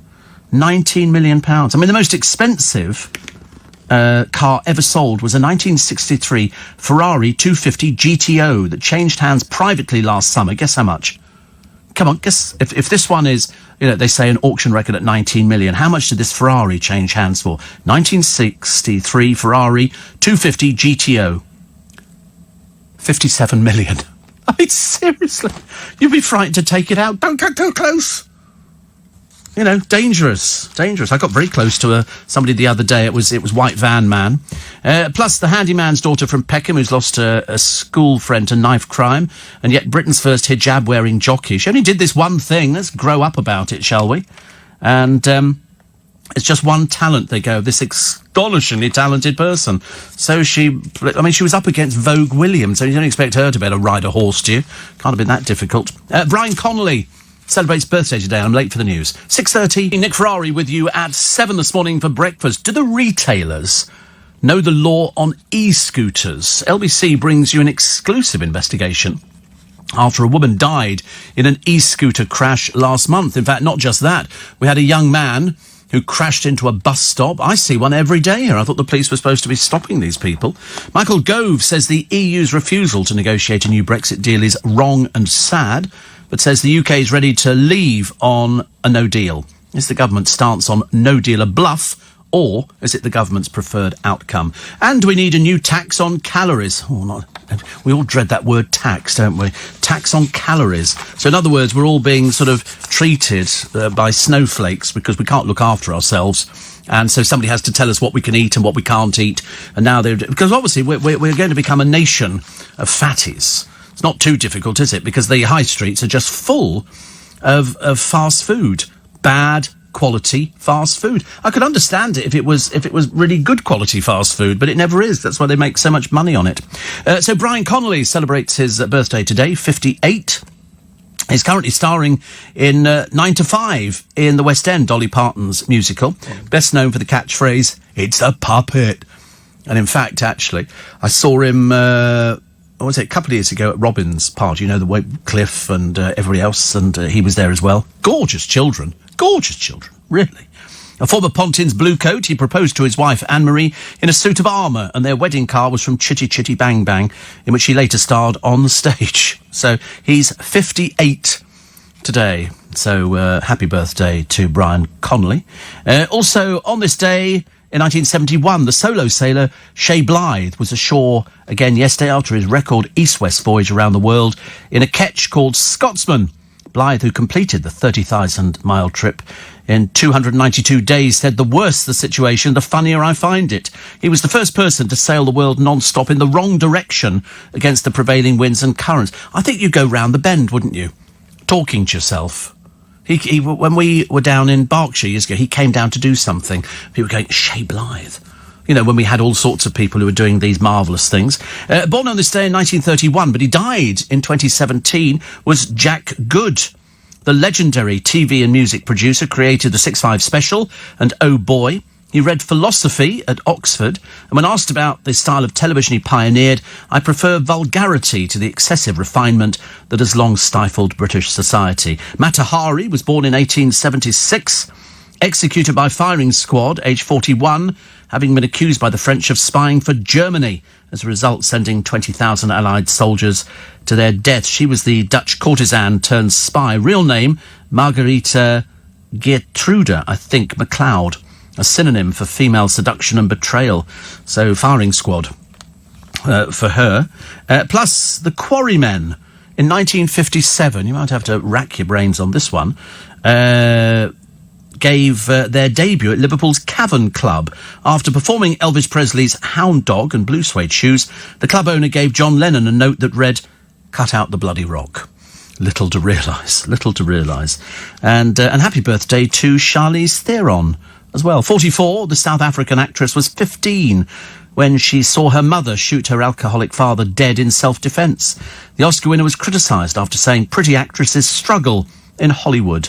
When meaty roles come through, I've been in the room and pretty people get turned away first. Oh, thank God I was never a pretty person. Can you imagine how dreadful that would have to be if you were a pretty person? I see that England cricketing legend Ian Botham, his son Liam, showed he was a chip off the old block by playing rugby for England's under-21. But Botham Jr., who these days runs 2 shooting estates, is now on a stickier wicket.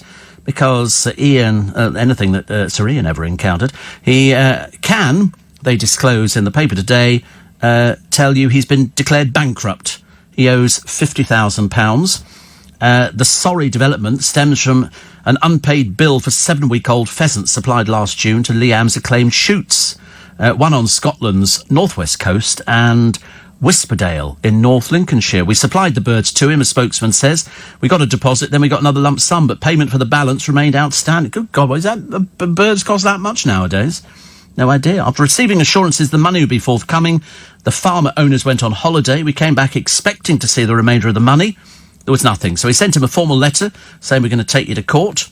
Liam Botham sent 3 successive cheques. They bounced, claims the Game Farm spokesman, adding that Botham made 4 separate assurances that the debt would be paid, but it wasn't so. So a county court judgment was secured against him, leading to his bankruptcy.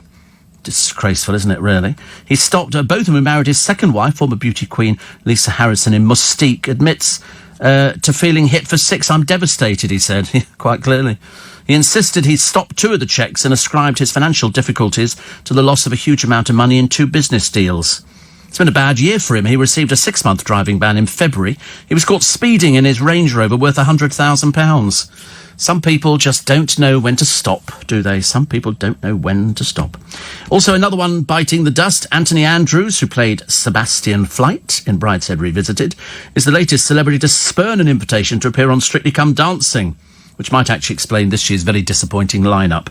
Each time I've been asked, I think I've just considered other things. There are people much better at it than me. You notice the actors who go on it tend to be very good, and though I did study dance when I was young, I'm just not sure it's for me. So there you go. That's why we've got that naff selection of people. I mean, really, they've lost their way completely. People will watch it because people like that kind of thing, don't they? But at the end, you sort of go, but who are they? You know, it's the nobody line. Every year, they always try and come up with different people, but each year they don't. Mo says, my dad made the paint and painted Shea Blythe's Round the World boat with anti-barnacle paint. What the dickens is that?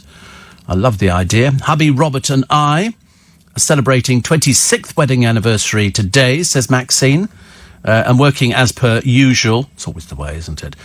PS have started the Christmas hamper, which annoys him. See, I think that's a brilliant idea. I'm always the first person to say, you know, when people, a friend of mine, I told you, used to go to his local butcher, and they used to have a Christmas club. So every week he'd go in there and he'd put, you know, if he had a spare couple of quid, he'd put it in there into the Christmas club.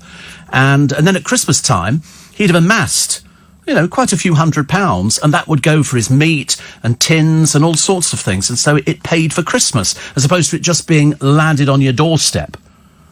All of a sudden you get a bill in for Christmas, you're going, where on earth has all that food gone? It's ridiculous. And so you can do it. There are lots of Christmas clubs. You have to be a bit careful. Find something that looks as though it's going to be okay. And then you put a certain amount of money in, and then you get a hamper at the end of the year with all the things in you're going to need. Although, to be honest with you, I don't know anybody still bought a tin of ye old oak ham, which used to be fairly popular in Christmas hampers. Nowadays, it's Florentine biscuits and sherry and whiskey and a lovely Christmas pudding laced with port or brandy or whatever it happens to be. But definitely a good move to do a Christmas club. In fact, you should really have started it at the beginning of the year. Another one here. Love your show, Steve. From Angel, thank you. Also, wait a minute. A lot of people talking about that 11 supercars worth $1 million, which is dreadful. Steve, was the £57 million Ferrari anything to do with Nick Mason, says Dan, you had in last year? I couldn't possibly comment. I mean, and I'm not evading it. I'm not evading it. I'm just sort of telling you, I don't know. But if anybody could afford to do it, he would be the person. Nice to have your company, Nice, 10 to 7. Somebody says, as a long-time Joe Longthorne fan, I've been disappointed how few celebrity tributes I've seen. Are you serious?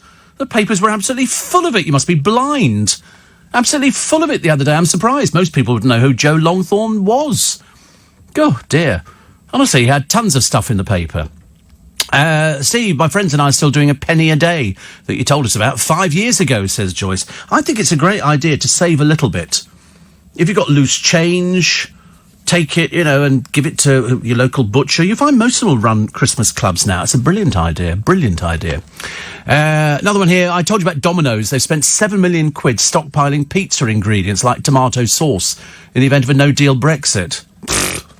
I'd like to see them bagging up. How do they stockpile? You can stockpile tomato sauce. Can't stockpile the cheese, is it? Because it's not cheese. Isn't it this rubbery thing that they use on pizzas now? I don't think it's sort of like cheddar. If you were making a pizza at home, you'd use cheddar cheese. They don't do that on pizza. It's processed stuff, isn't it? It has to, for I should imagine, for longevity. Dean says, I love Strictly, Steve, but I want to see people I know on it. No chance. I mean, I don't know what the criteria is for booking people. Because, and also these people, obviously, in their tiny little minds, believe that they are celebrities, because it's called Celebrities Strictly Come Dancing. So they obviously believe that they're celebrities. Mind you, as long as it doesn't feature reality show people. I mean, they put Jamie Lang on, but I suppose you could just about get away with him. But nobody else. Absolutely nobody else. Makes a mockery of the whole thing. What have we got? We got England rugby star weds after dating for 2 weeks. This is Ben What's-His-Face. As I say, does it make any difference how long? Who cares? Listen, all these 2 weeks, I don't think you know anybody in 2 weeks. I really don't. And then after a while, it's like being on Love Island. Oh, I really love him. And then 2 weeks later, couldn't care less. Dementia, the cause of 1 in 8 deaths. A Mail campaign on care costs. Shock figures reveal the true extent of the crisis. Read Sarah Vine today. She's talking about the pill. No, it's the menopause that really sets women free. Colleen's home win, front of the Mirror, because apparently Wayne's coming home. Riveting. And the lotto winner, I'll use the cash to look after my autistic kid brother. He gets $10,000 a month for 30 years. It's a poor return, as far as I'm concerned. It's only worth $3,600,000 spread over 30 years. Spread over 30 years. It's just an embarrassment, isn't it? An embarrassment, but that's the way it goes nowadays. It should really be, we're going to give you £200,000 a month, and we're giving it to you as a lump sum now. Because you'd make more than that. $3,600,000 spread over 30 years. The Sun, top doctors will help sick Tafida. This is the top medics in Italy. They're sure they can help. I don't think they are. And I don't think you can just take a child out of the country. The courts will decide that next week. Again, we seem to be rivetingly excited about Wayne Rooney and Colleen on a day out. Every day's a day out for her, isn't it, really? I never understand why. She spends most of the time in curlers, and then when you see her hair, it's the Croydon facelift. News we've all been waiting for, as in wait, lose £10 in 4 weeks. Not for you, unless you're type 2 diabetic. This is not available. It's only available to diabetics, and you've got to be approved for it. Wouldn't work for everybody. Didn't work for me. Ex-England footballer Carlton Palmer beat a drugs test by asking a physio to provide his wee sample after getting high on cannabis. Lord above, honestly. I must be out on a limb on this. I'm so grateful I'm at the age I am when you don't need to worry about waking up going, oh, must have a joint today. London's apocalyptic flood risk, because the Thames barrier staff could go on strike, and they say, you could see everything underwater. A little bit over dramatic, actually. I didn't think there was that much water in the Thames. It could be the Shower of London, Chelsea Side, Duckingham Palace, Bog Ben, London Eye and Dry, and St Paul's Cathedral. It's obviously they've sort of done it along the lines of that other programme where something got flooded. I don't think it's going to make this much difference. Certainly not going that high at all. Here's they call him a love rat now, Ben Foden, which is lovely. And also, oh no, I can't read that one. Who's this exciting person? Oh, good Lord, it's Kate Moss. She's a supermodel, apparently, and she was taking the plunge. She went to Saint-Tropez in southern France. It's lovely, isn't it? I don't think anybody went to Saint-Tropez anymore. Domino's saving tinned tuna, pineapple, frozen chicken and tomato sauce. Where they're stockpiling, I've got no idea, but they've spent $7 million. And then Paul Hollywood's scornful ex. What sort of odd horses has she got? I mean, we don't see her riding them because, to be honest with you, these don't look like horses that you ride. And she says... somebody says, why waste your time with an old guy? Well, because otherwise she'd just be somebody else you order a drink from behind the bar. There's more to this one than meets the eye, I think. But her horses look in terrible condition. She's apparently got 8. Who has 8 horses on a barmaid's salary? How does that work out? Also, Toni Morrison, the Nobel Prize-winning author, has died, as you know.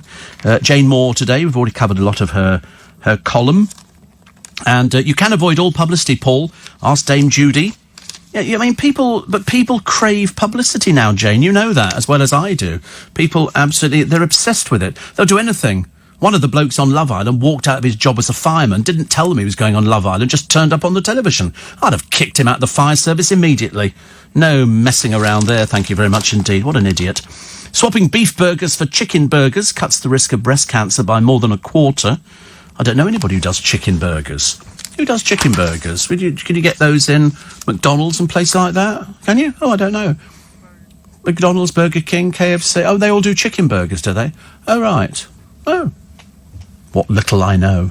I don't really do fast food places. Well, I probably do, actually, in my own strange little way. Yesterday it was rice and vegetables again. I'm getting a bit bored with it now. I need to... Sorry, doner kebab or kebabs. When was the last time you had a kebab, Callum? Come on, when was the last time you had a kebab? It was... Was it a while ago? I know. I had one on Friday. That's the first one I've had in months. Months and months. It was okay. It's okay. Yeah. I mean, to be honest with you, I'd rather go a bucket of Kentucky Fried Chicken, but that's just me. I could happily sit down all by myself and just eat a bucket. That's me. The Duchess of Sussex in the paper today, trying to avoid looking like she was loving the limelight on her New York baby shower. She asked bodyguards to sneak her out of a hotel side entrance. I'm sorry, you are a member of the royal family, are you? I think as we're paying for you, I think we expect you to go out the front. Anyway, Meghan hoped to change the optics of her departure from the Mark Hotel. The report says the VIP explained her intent was to appear to be at least attempting to sneak out, rather than giving the potential impression she was enjoying the media attention.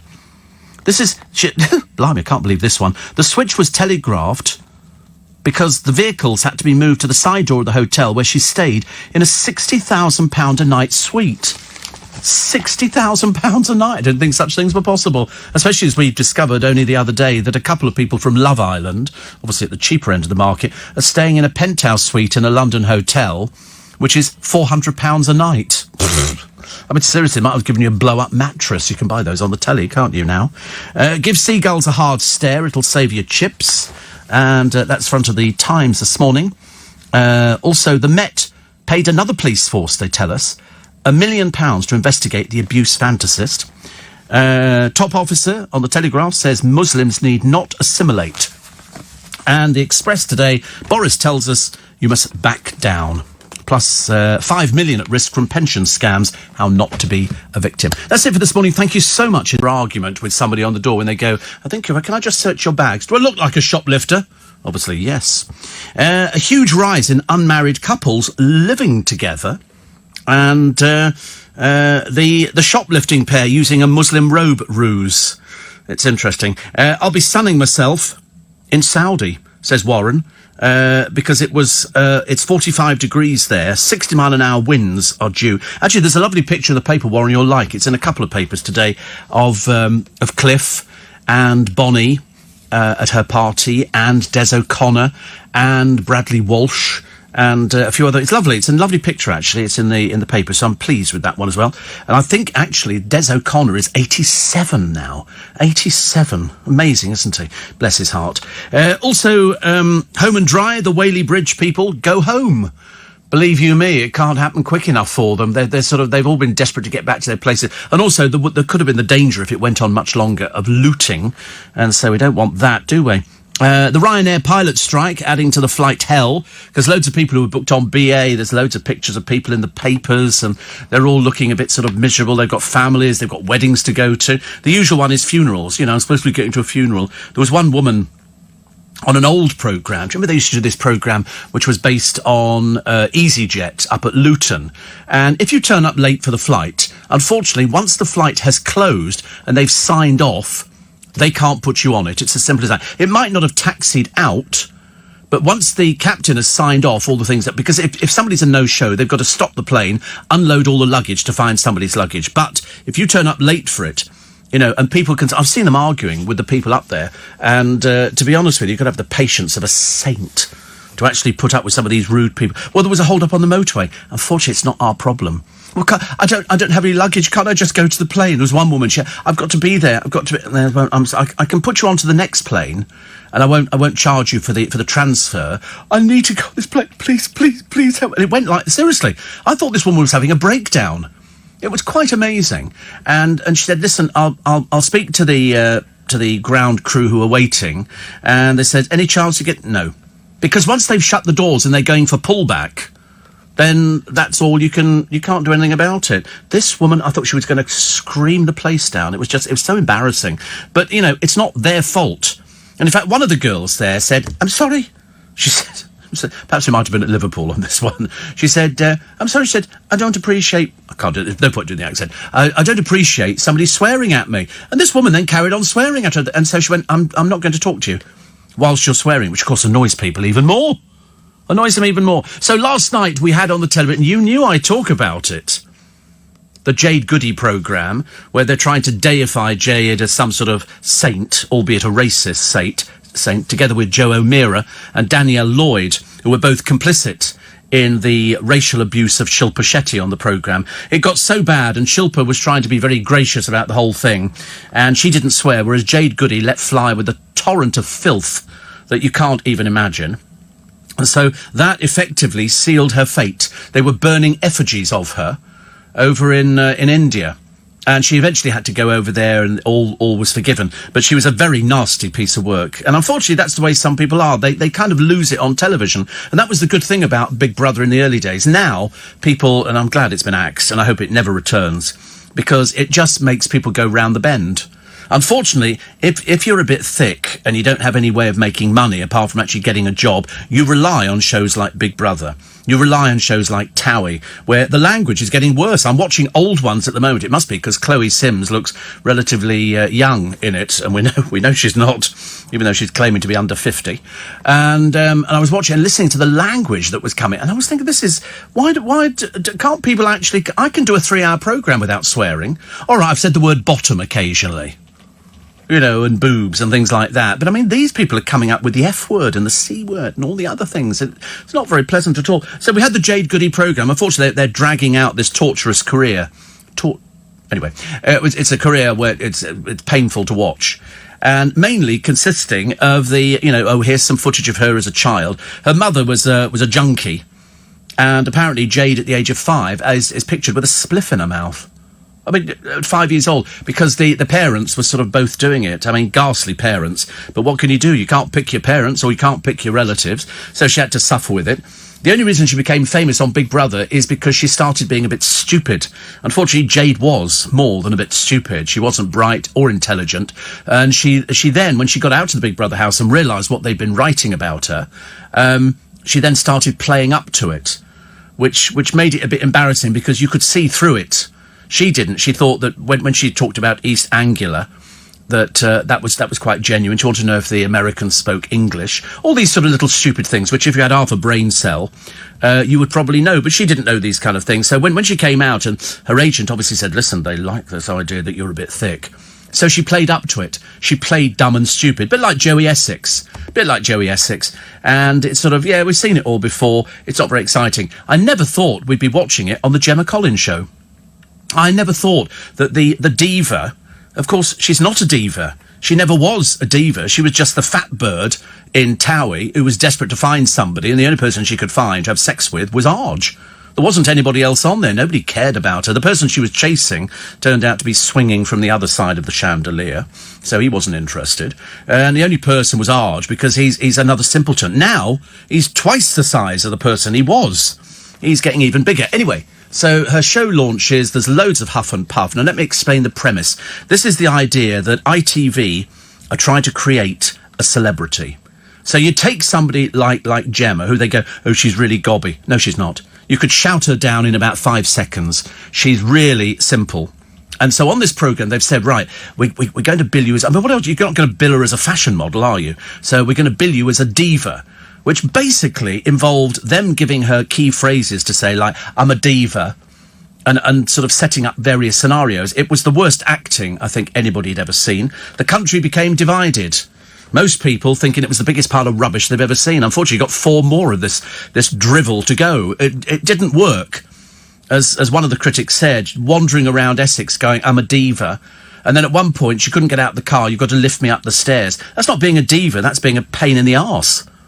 With excuse for my French this morning. But that's all that is. You know, being a diva would be somebody like Montserrat Caballé or somebody like that. Somebody who's in the opera world where, you know, or a rock band. Not some fat bird from Essex who's put the weight back on again. Because apparently she was on holiday and just couldn't resist stuff in my mouth. And then she goes onto GMB the other morning, and they have to show clips of the last time she was on it, and then she gets her legs stuck in a little boat. It was all a bit embarrassing. All in all, to try and flog this programme, which, as most people agreed, when you watch it, they're literally dragging out a torturous programme into some sort of programme to try and turn her into a diva, but she's not a diva.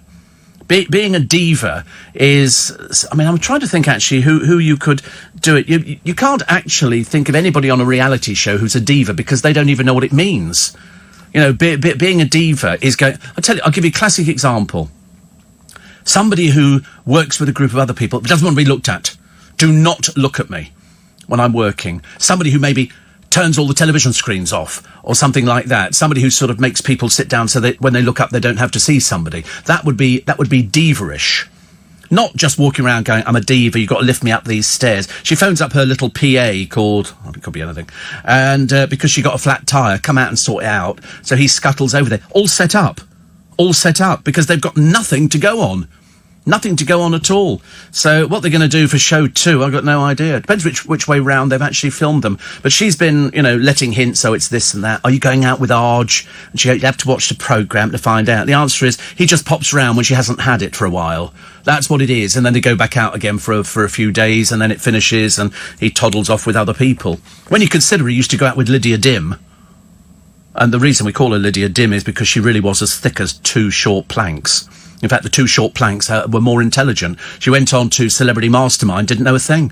I mean, seriously embarrassing. If you know less than my sort of, at the time, 12-year-old goddaughter, I mean, you need to get a reality check. And then you look at the mother, who looks like, to be a diva, I think you have to, but you have to have the success. And you have to, you know, it's a case of, I'm employing you. You do what I say. Because just her waddling about is really embarrassing. Meanwhile, over in Celebs Go Dating, of which there are no celebs in the programme, just a bunch of deadbeat people who've slept their way around the industry. I mean, Lee Ryan on there. His date wasn't remotely interested in going out with him. Why? Because he's thick. You can't go out with somebody like that. He's almost past his sell-by.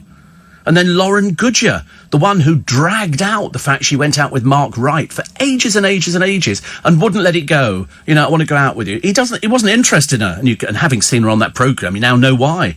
Now she started slagging off the wife, whereas only a short while ago she thought she could be friends with Mark. And then one of her dates gave her 4 out of 10. She went 4 out of 10. You know, because she's another one struggling with the English language. She said, I'm a 10. I thought, well, I don't think you are, actually. I don't think you are. I think you're really a 2. I mean, she's so boring and dull. That's why they don't have anybody to go out with. Megan Barton Hanson, people have asked her to apologise. She's been a bit rude about some of the people she might or might not have gone out with. And that's the extent of their career. That's how bad it's actually got for television in this country, that you're putting some deadbeats old has-beens on the television so they can find another deadbeat old has-been to go out with. And it doesn't work. The Gemma Collins programme failed miserably. So I suspect by the time you get to show 2, the audience will have given up completely. But they're plugging it like there's no tomorrow. They have to. They've invested. They flew her out to America because she had a friend out there, sort of a friend, they're a bit fair weather, who was a friend with the Kardashians. Because they thought that maybe Gemma could meet the Kardashians. Well, they didn't want to meet her. Why would they want to meet some fat bird from Essex who's got nothing in common apart from jumping on the back of their fame? So they actually declined the offer. So you've got nothing with her in the States. The whole thing has been a little bit poor, and they know it. And they know it. They were probably dreading it last night, but it's amazing how many people have unfollowed her because they've suddenly realised you don't want to watch this rubbish. I could walk round here going, you know, I'm a diva, I'm this, I'm that, you know, which I might be on odd occasions. But there again, I can justify it. I've got audience figures. You know, unfortunately, the one thing Gemma Collins doesn't have... Oh, and she's pulled out of Towie. She was booked to go back on Towie. Get why? I've got no idea. But apparently she's so busy. Well, the series, this diva stuff, is already filmed and in the can. It was finished weeks and weeks ago. The only other thing she's actually got is... what has she got? Oh, apparently she might be sort of recording an album or a single. I mean, dear God, she can't even stand up properly, for goodness sake. But anyway, I'm sure you have a thought on that as well. 84850 steve@lbc.co.uk. I've also found a Versace luxury item you will not find on the catwalk. It's quite nice. I mean, I actually quite like it. I'll tell you, I'll give you a clue. You'd find it in the bathroom. Okay, woo, what can that be? Could it be a flannel? Could it be a towel? No, it's not. It's not. But it's £810. Because I've got lots of Versace. I've got vases and ashtrays, because every year Dale couldn't think of anything to buy me. So I got Versace. I think he just went in the Versace shop and said, I want one of those. I thought Steve will have that. And so I've ended up with all this stuff in boxes. I've got boxes and boxes of Versace ashtrays and vases. Which is great. What I was going to do with the ashtrays, I've got no idea, because I could never stand using an ashtray at all. Also, more than half of drinkers, that'll be you lot out there at the moment, said a pub garden is their favourite place for a summer pint. I don't know, why don't you just stay at home and drink, you know, in your own garden, in a little deck chair or something like that? That'd be nice, wouldn't it, really? 39 ancient galaxies have been found. And then the micro pigs on the moon. They apparently arrived there in a space capsule some years ago. But what are they eating? I mean, what are they doing? Wandering about? Where are we? Why are we up here? I can see something over there that looks like Earth. Very odd, isn't it? They must be dead by now, but they reckon that they can survive. Louise Redknapp goes through red lights. Apparently it's all so traumatic going through, like, the separation. Although it didn't take her long to start finding happiness, did it really?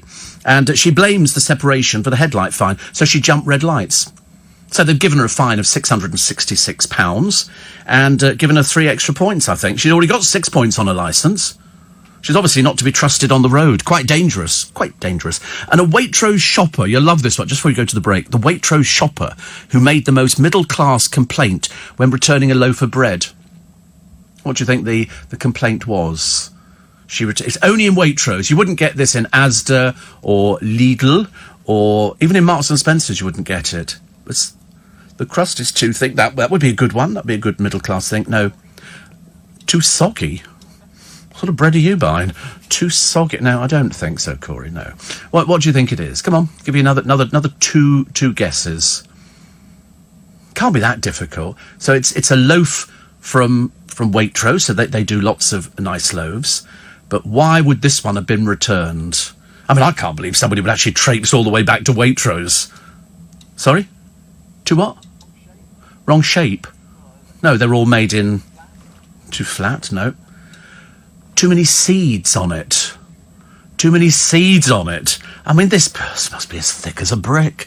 I'm terribly sorry. There's too many seeds on the loaf.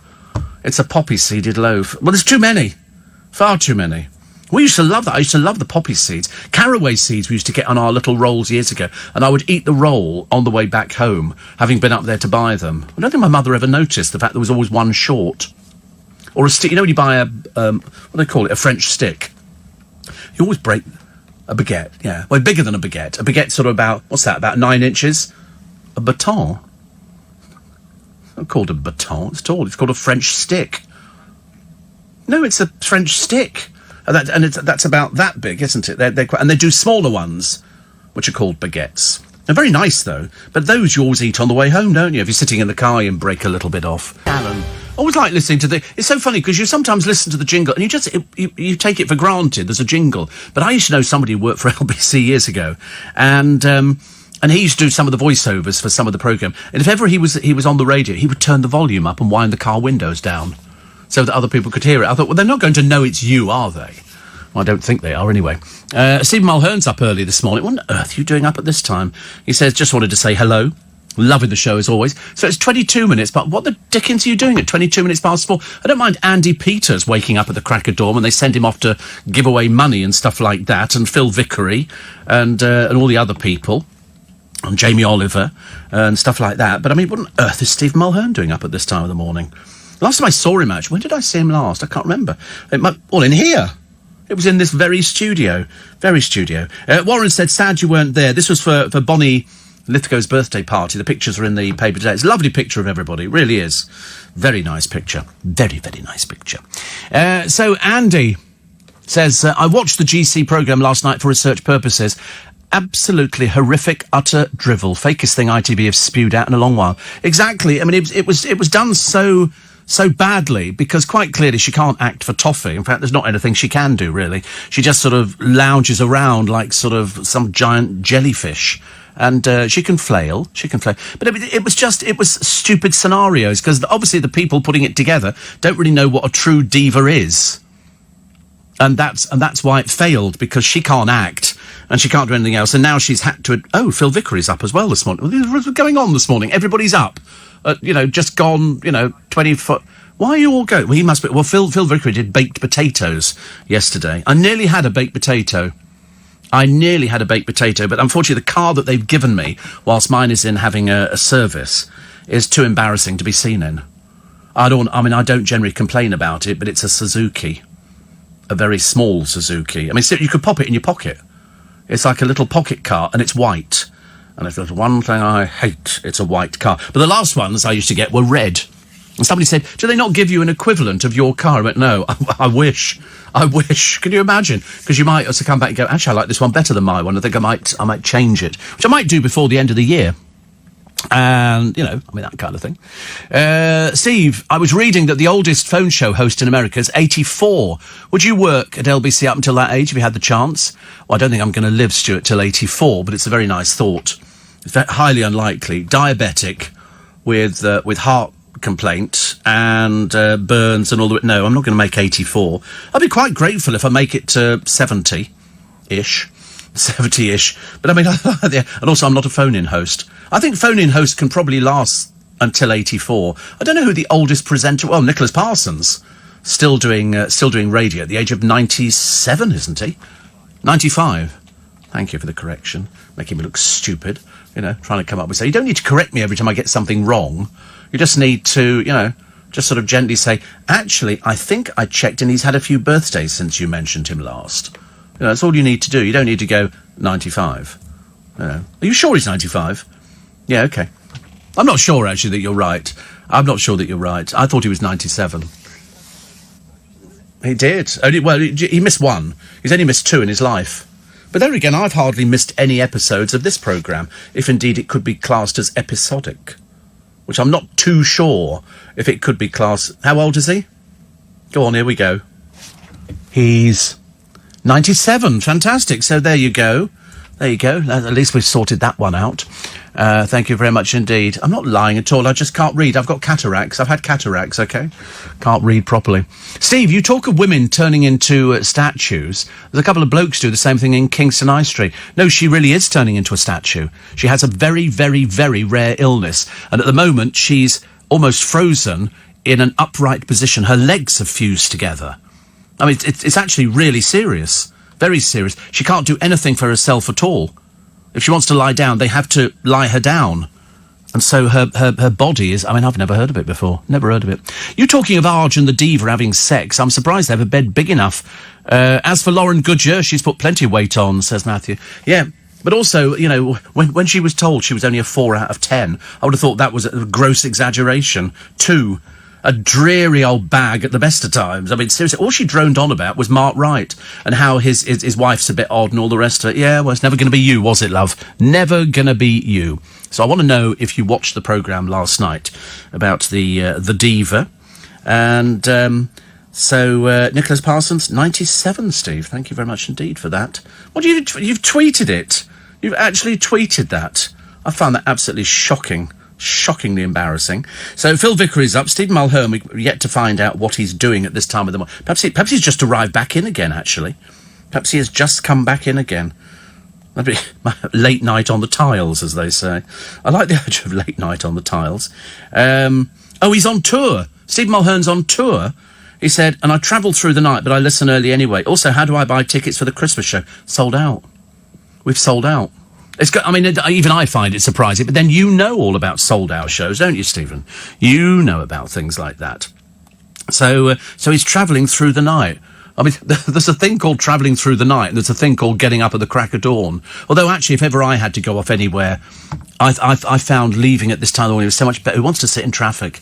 But the weather's going to be atrocious, absolutely atrocious over this weekend. Well, that's what they've said. They've said that autumn has arrived early. So, not pleased about that. But Stephen never stops, isn't it funny? A friend of mine, Paul Zerdin, the ventriloquist, he never stops. He did my show at the Magic Circle the other Friday, which was my summer sorcery. Even he couldn't remember the name of it. He had to ask the audience what it was called. But I've known him since he was about 14, 15.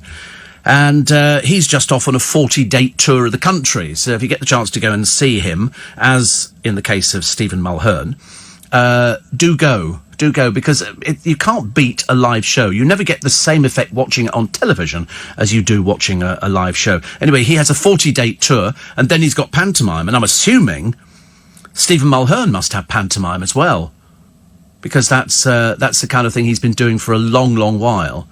You know why? Because he looks young. He looks young. Just like a friend of mine who works for CBeebies, Chris Jarvis. He looks young. I mean, he looks very young, but he's going to hate me for saying this, but he's not as young as he looks.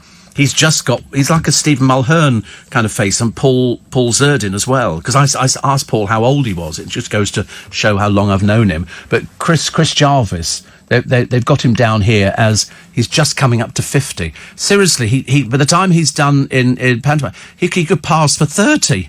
Seriously. He's always had that sort of young look. Amazing. Unfortunately, I, of course, never had the young look at all. It was a bit disappointing, really. I think I was born old. Actually, no, it's a lie. I wasn't born old. I think I kind of aged from the moment that I was sort of hatched in this world. But the... What? Why not hatched? Why not hatched? I quite listen, if there's micro pigs on the moon, I could have been hatched. I don't know. My mother said she was the mother, and I'm assuming she was right. But my brother's a little bit younger than I am.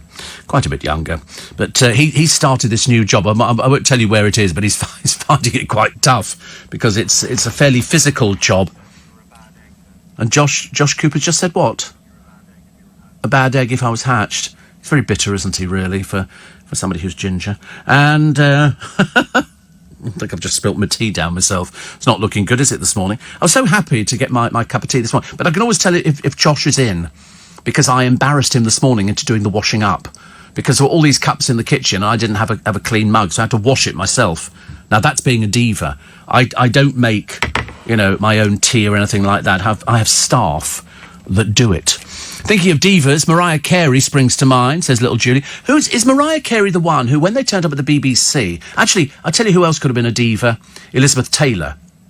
when she appeared over here in a play called The Little Foxes, they had to paint the dressing room in this violet, and there were all sorts of things. And then there was another diva who appeared in one show, and the children in the cast were not allowed to talk to her.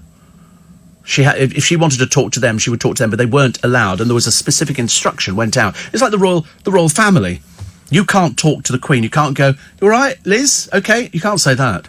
You have to wait till they actually talk to you. LBC, I nearly missed the news, honestly. Bit fortuitous there. Luckily, I looked at the clock. LBC News is being taken out for afternoon tea. And it's something he's sort of setting up. And he said, "Have you ever heard of it?" You know, like I've just wandered out of an eggshell. And the answer is, of course, I've heard of this particular place. A bit like Patisserie Valerie. But he's being taken out for it. And he's only ever been out for afternoon tea once. This year, just once. Yeah, but we are in August. I mean, last year I must have done about 7 to 10 afternoon teas.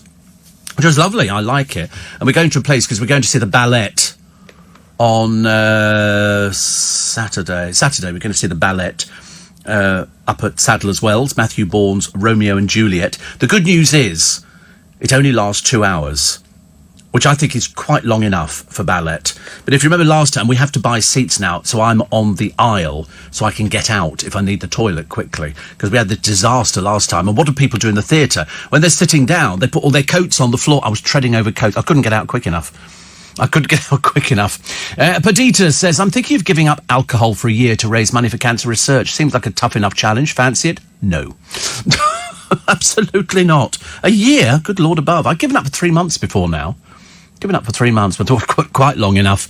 Joan Collins could be classed as a diva, says Matt. No, she's not. She's absolutely not. She's very easy. She's very easy. Who was it I was thinking of the other day? I was thinking of somebody when they were talking about divas. Oh, that's right. There's somebody, it could be Mariah Carey. When she appeared somewhere, her tea has to be at a certain temperature. And they have to have the walls painted in a certain colour. And there's got to be certain things. That's like a group saying, we'd like Smarties, but we don't want the blue ones. Elton John could be classed as a diva. Because he sort of says, you have to lay all his glasses out. Well, I mean, how many pairs he wears? I've got no idea. All got to be cleaned, and he lays the glasses out, and it's got to be... And he doesn't want... If you remember, on that Tantrums and Tiaras kind of programme thing he did, he was in the south of France playing tennis, and somebody looked at him, and he hated it. He had a complete Queenie meltdown. He looked at me. Of course he looked at you. You're Elton John. What do you think? You have to look at people. Very excited, Steve. Off to Edinburgh Fringe. Lots of lovely shows booked. Looking forward to the train journey, first class. Shame about the weather. How lovely. How lovely. First class going to Edinburgh. I've done Edinburgh by Chuff Chuff before now. That's really lovely. I could fall asleep on trains. I could seriously fall asleep. But I used to get the buffet car or the restaurant car. I don't know if they still do a restaurant car on the train, do they? Because if you book the restaurant, then you've got the seat for the journey. And that was... I liked having a breakfast on the trip. For some reason, it was. I just liked it. Don't know why. Person of simple pleasures. I totally agree, says Sarah, with you about Gemma Collins, and found your comments about her thinking she's a diva very accurate and amusing. And I did watch the programme, and I really wonder why something so awful gets airtime. Because what they're trying to do is they're trying to invent a character, like Joey Essex had to play stupid. I mean, unfortunately, he is a bit stupid, but he had to sort of emphasise, like Jade Goody. And in the case of Gemma Collins, she's just a rude, foul-mouthed person. You know, nobody's interested when she's lost 3 stone, because she hasn't. She's put it all back on again, which is lovely. And you could see that. You could see it. And then she had to admit that some things are not true.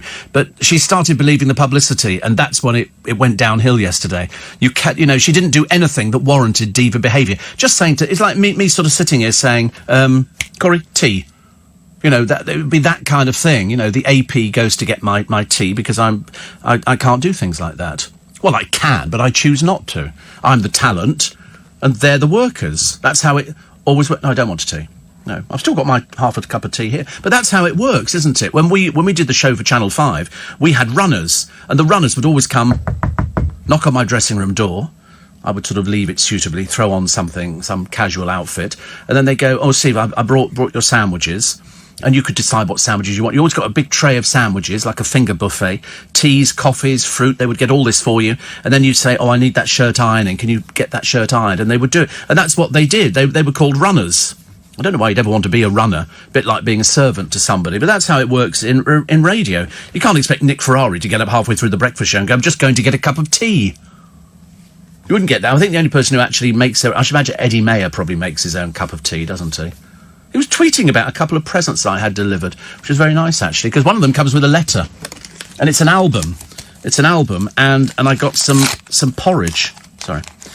Which was very nice indeed. I like gifts.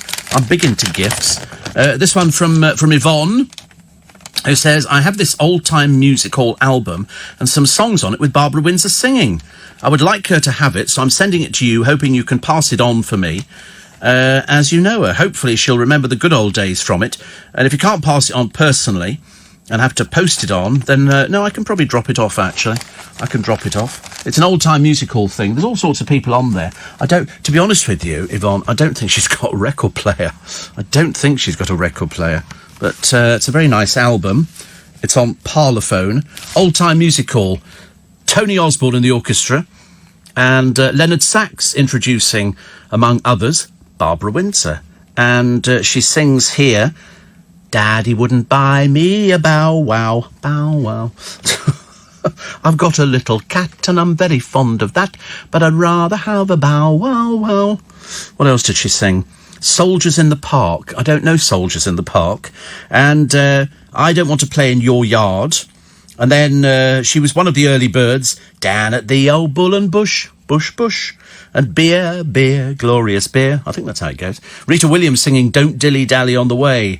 So I shall pass that on. Scott will be delighted. But I don't think they have a record player. In fact, I'm pretty certain, in my mind, I'm going round their sitting room now, and I don't think there is. But it's maybe it might jog her memory for things, and that's what, you know, you can do with people. You can jog it and say, do you remember this, an old-time music hall album? She'll probably love it.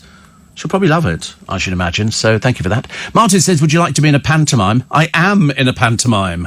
I do this every day. It's like being in a pantomime. It's just that you don't get your own dressing room. Although I'm sure if I asked for one, I'm sure that the management here would be more than delighted to find a dressing room for me. I could have it in here. I could just have a bit curtained off, just in the corner, and then I could just sort of go in there and disrobe and then put on, you know, sort of the act clothes kind of things, and then come out and go, da-da! Yeah. Well, I bought a lovely shirt the other day. I've started touching. When I go into... when I go into, like, Marks and Spencer's, I see a shirt and I think, that's nice. I feel the material. If it feels cheap and naff, I don't bother buying it. And so I've got lots of shirts like this one, which hang well. I do like something well hung.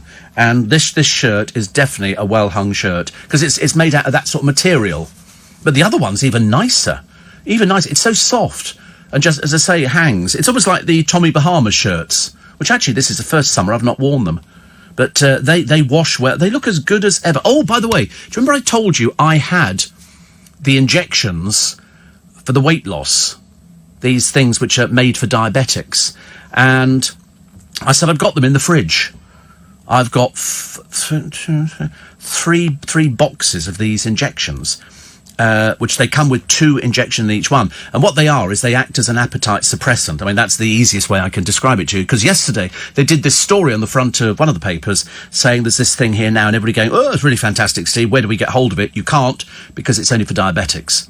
And it's got to be type 2 diabetes. And this injection was developed for type 2 diabetes to make sure that you didn't eat as much food. Whereas I've discovered... and I don't think the weight's falling off me, but I think we're sort of certainly going down a little bit. It's a case of eat vegetables. Eat, as long as you have some carbs and things like that in there, you should be okay. So what I'm having today, I've got no idea.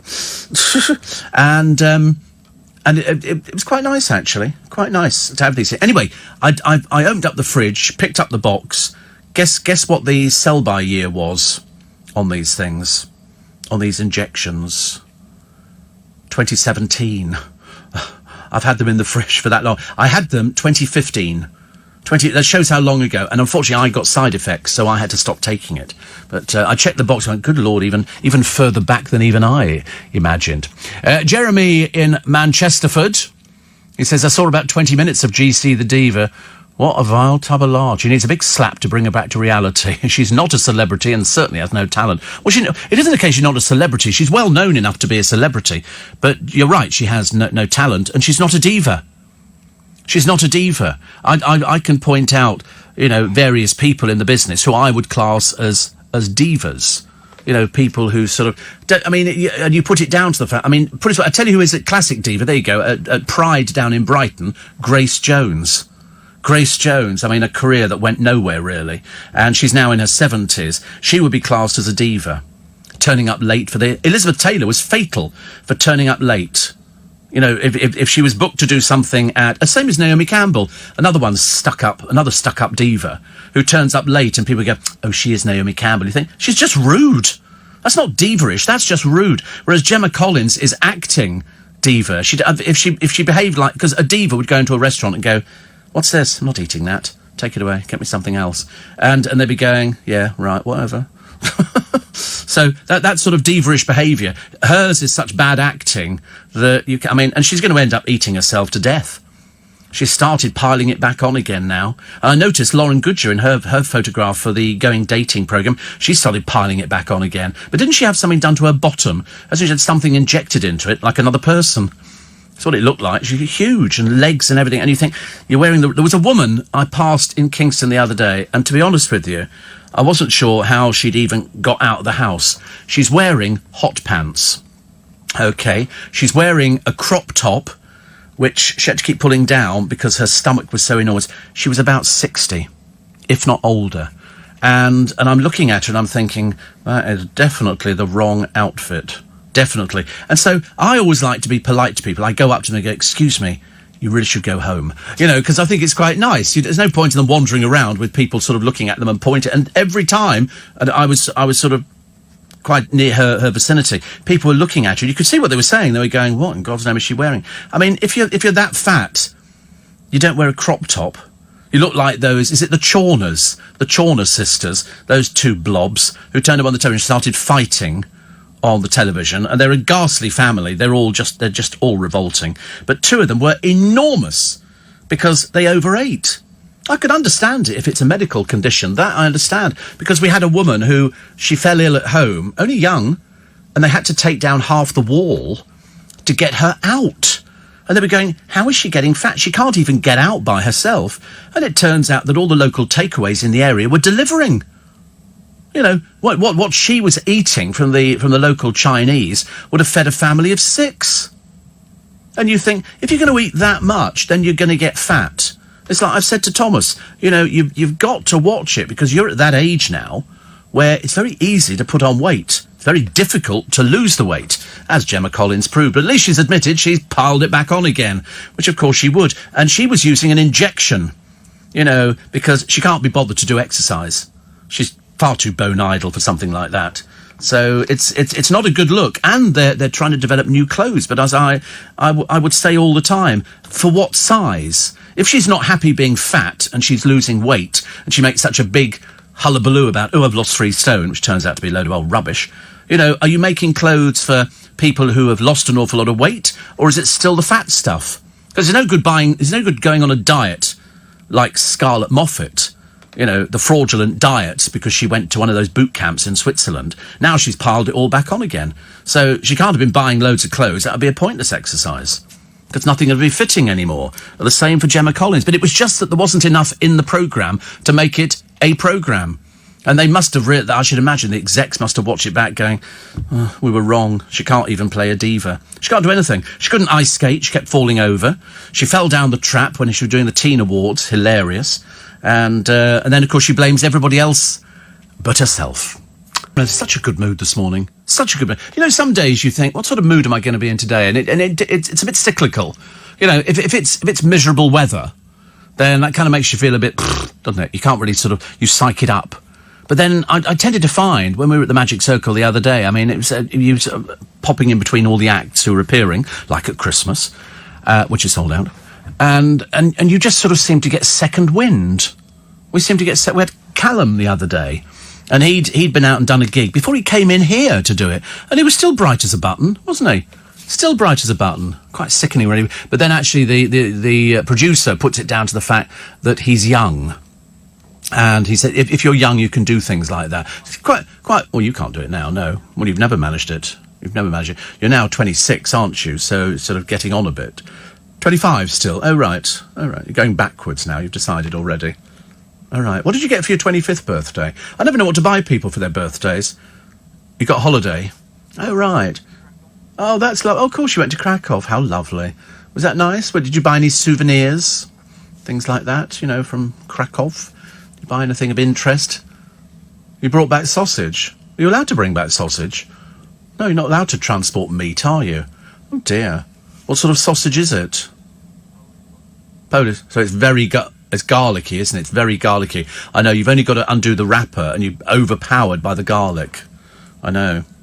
I thought you could have brought back beetroot or something like that. It's marginally more interesting, isn't it? Probably better for you than sausage, which has probably got all sorts of rubbish in it.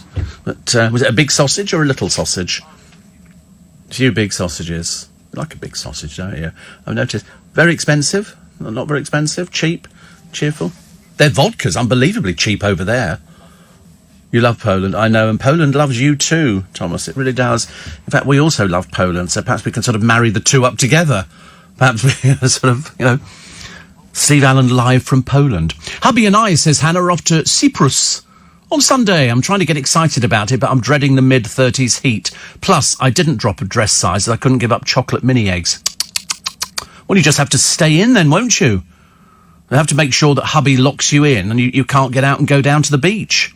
If you'd seen the picture of this woman the other day, I mean, seriously, it was, why do people wear these clothes which are totally unsuitable? Sophia says, I think ITV's taking the mickey out of the GC, but she's too thick to realise it. Also, it reminds me of that sketch Peter Kay did about a woman that won Britain's Got Talent. That was, what was the Peter Kay woman? Over and over. Geraldine. That's right, Geraldine. But in fact, Peter Kay did a spoof programme, I think, about, and I haven't got a copy anymore, but it was brilliant. It was taking the mickey out of everything that's been on the television, basically Simon Cowell. And it was so good. They had a couple in a wheelchair, then they had a couple who his grandmother had died, so they went, that's fantastic publicity. And so they milked it. It was very cleverly done, but Geraldine actually got into the charts. Britain's got the pop factor. It was so good. So good. Apparently, says Linda in Chislehurst, I've just found out there are no venomous snakes in Mauritius, where we want to visit. I'm absolutely terrified. Are you bothered? I don't like snakes. I really don't like snakes. I can't. I just can't. I know, I mean, a friend of mine used to walk around the Hippodrome with a snake around his neck.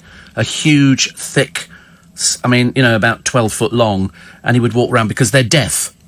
So it didn't make any difference, actually, the snake, but people wanted to touch it. Oh, can't even think about it. It's too disgusting for words. Ron says, my mate Edmund drove Miley Cyrus around when she was over here a couple of years ago and says she was a right diva. It's good. Steve, I think you could class Diana Ross as a diva, especially after the airport episode, says Colin. Oh, do you remember the airport episode? She claimed she was touched inappropriately and I shall never come back to this country and all the rest of it. I mean, she really did throw a strop. But that must be really difficult. And I only said, I'm not excusing it at all, but I think that if you are somebody enormous, can you imagine if you're somebody like, for example, let's just pluck a name out of the air, Barry Manilow. Okay? Barry Manilow gets to the airport. Obviously, he's going to be flying first class because he can afford to fly first class, and you can go to the lounge and sit there waiting, and then you just get on the plane and then he sleeps or he does whatever. But imagine if he was flying second class and you have to stand in a line, and you imagine if he was stuck at the airport the other day at Heathrow and there was the delay with all the flights that were being cancelled. You imagine if he was standing there and people then go, it's Barry Manilow, and they go rushing over. You imagine how awful it must be because you're trapped. You're trapped. You can't do anything about it. So I can understand why somebody would, why somebody would get a bit frustrated by it. But I agree, actually, with Sophia. I think ITV are taking the mickey out of her. I think she knows it, but the trouble is she can't deliver. And that's it. And somebody said, she should get an Oscar. Oh, she wasn't that good. It really was bad. That's why it was lame. It was lame. I'm looking for a little bit more. She can't go around every week going, because I'm a diva, and it's a 3-year-old talking, isn't it, really? The frustrating thing about Gemma is not working at developing a talent. She should have practiced her Big Spender song. Oh, she might have to do that before. I mean, to be honest with you, who in God's name is going to buy an album of hers? Nobody's buying Peter Andre's stuff. So there's no point in buying anything else. The key to losing weight is lots of walking fruit and veg, no takeaways. I don't do takeaways. I don't do fruit either. I'm not really, although I brought fruit in today, but I'm not really a fruit person. But I do like the veg. I want the I can't wait for the little tiny sprouts to come back in. They're really cute. I mean, those, you just drop them in a saucepan, little tiny, like that. Really little tiny things. Look like marbles. I could eat a whole pack of 24 of them. Easy peasy. They're just delicious. You just pop them into something like some basmati rice or something like that, and just eat them. Gorgeous. Absolutely gorgeous.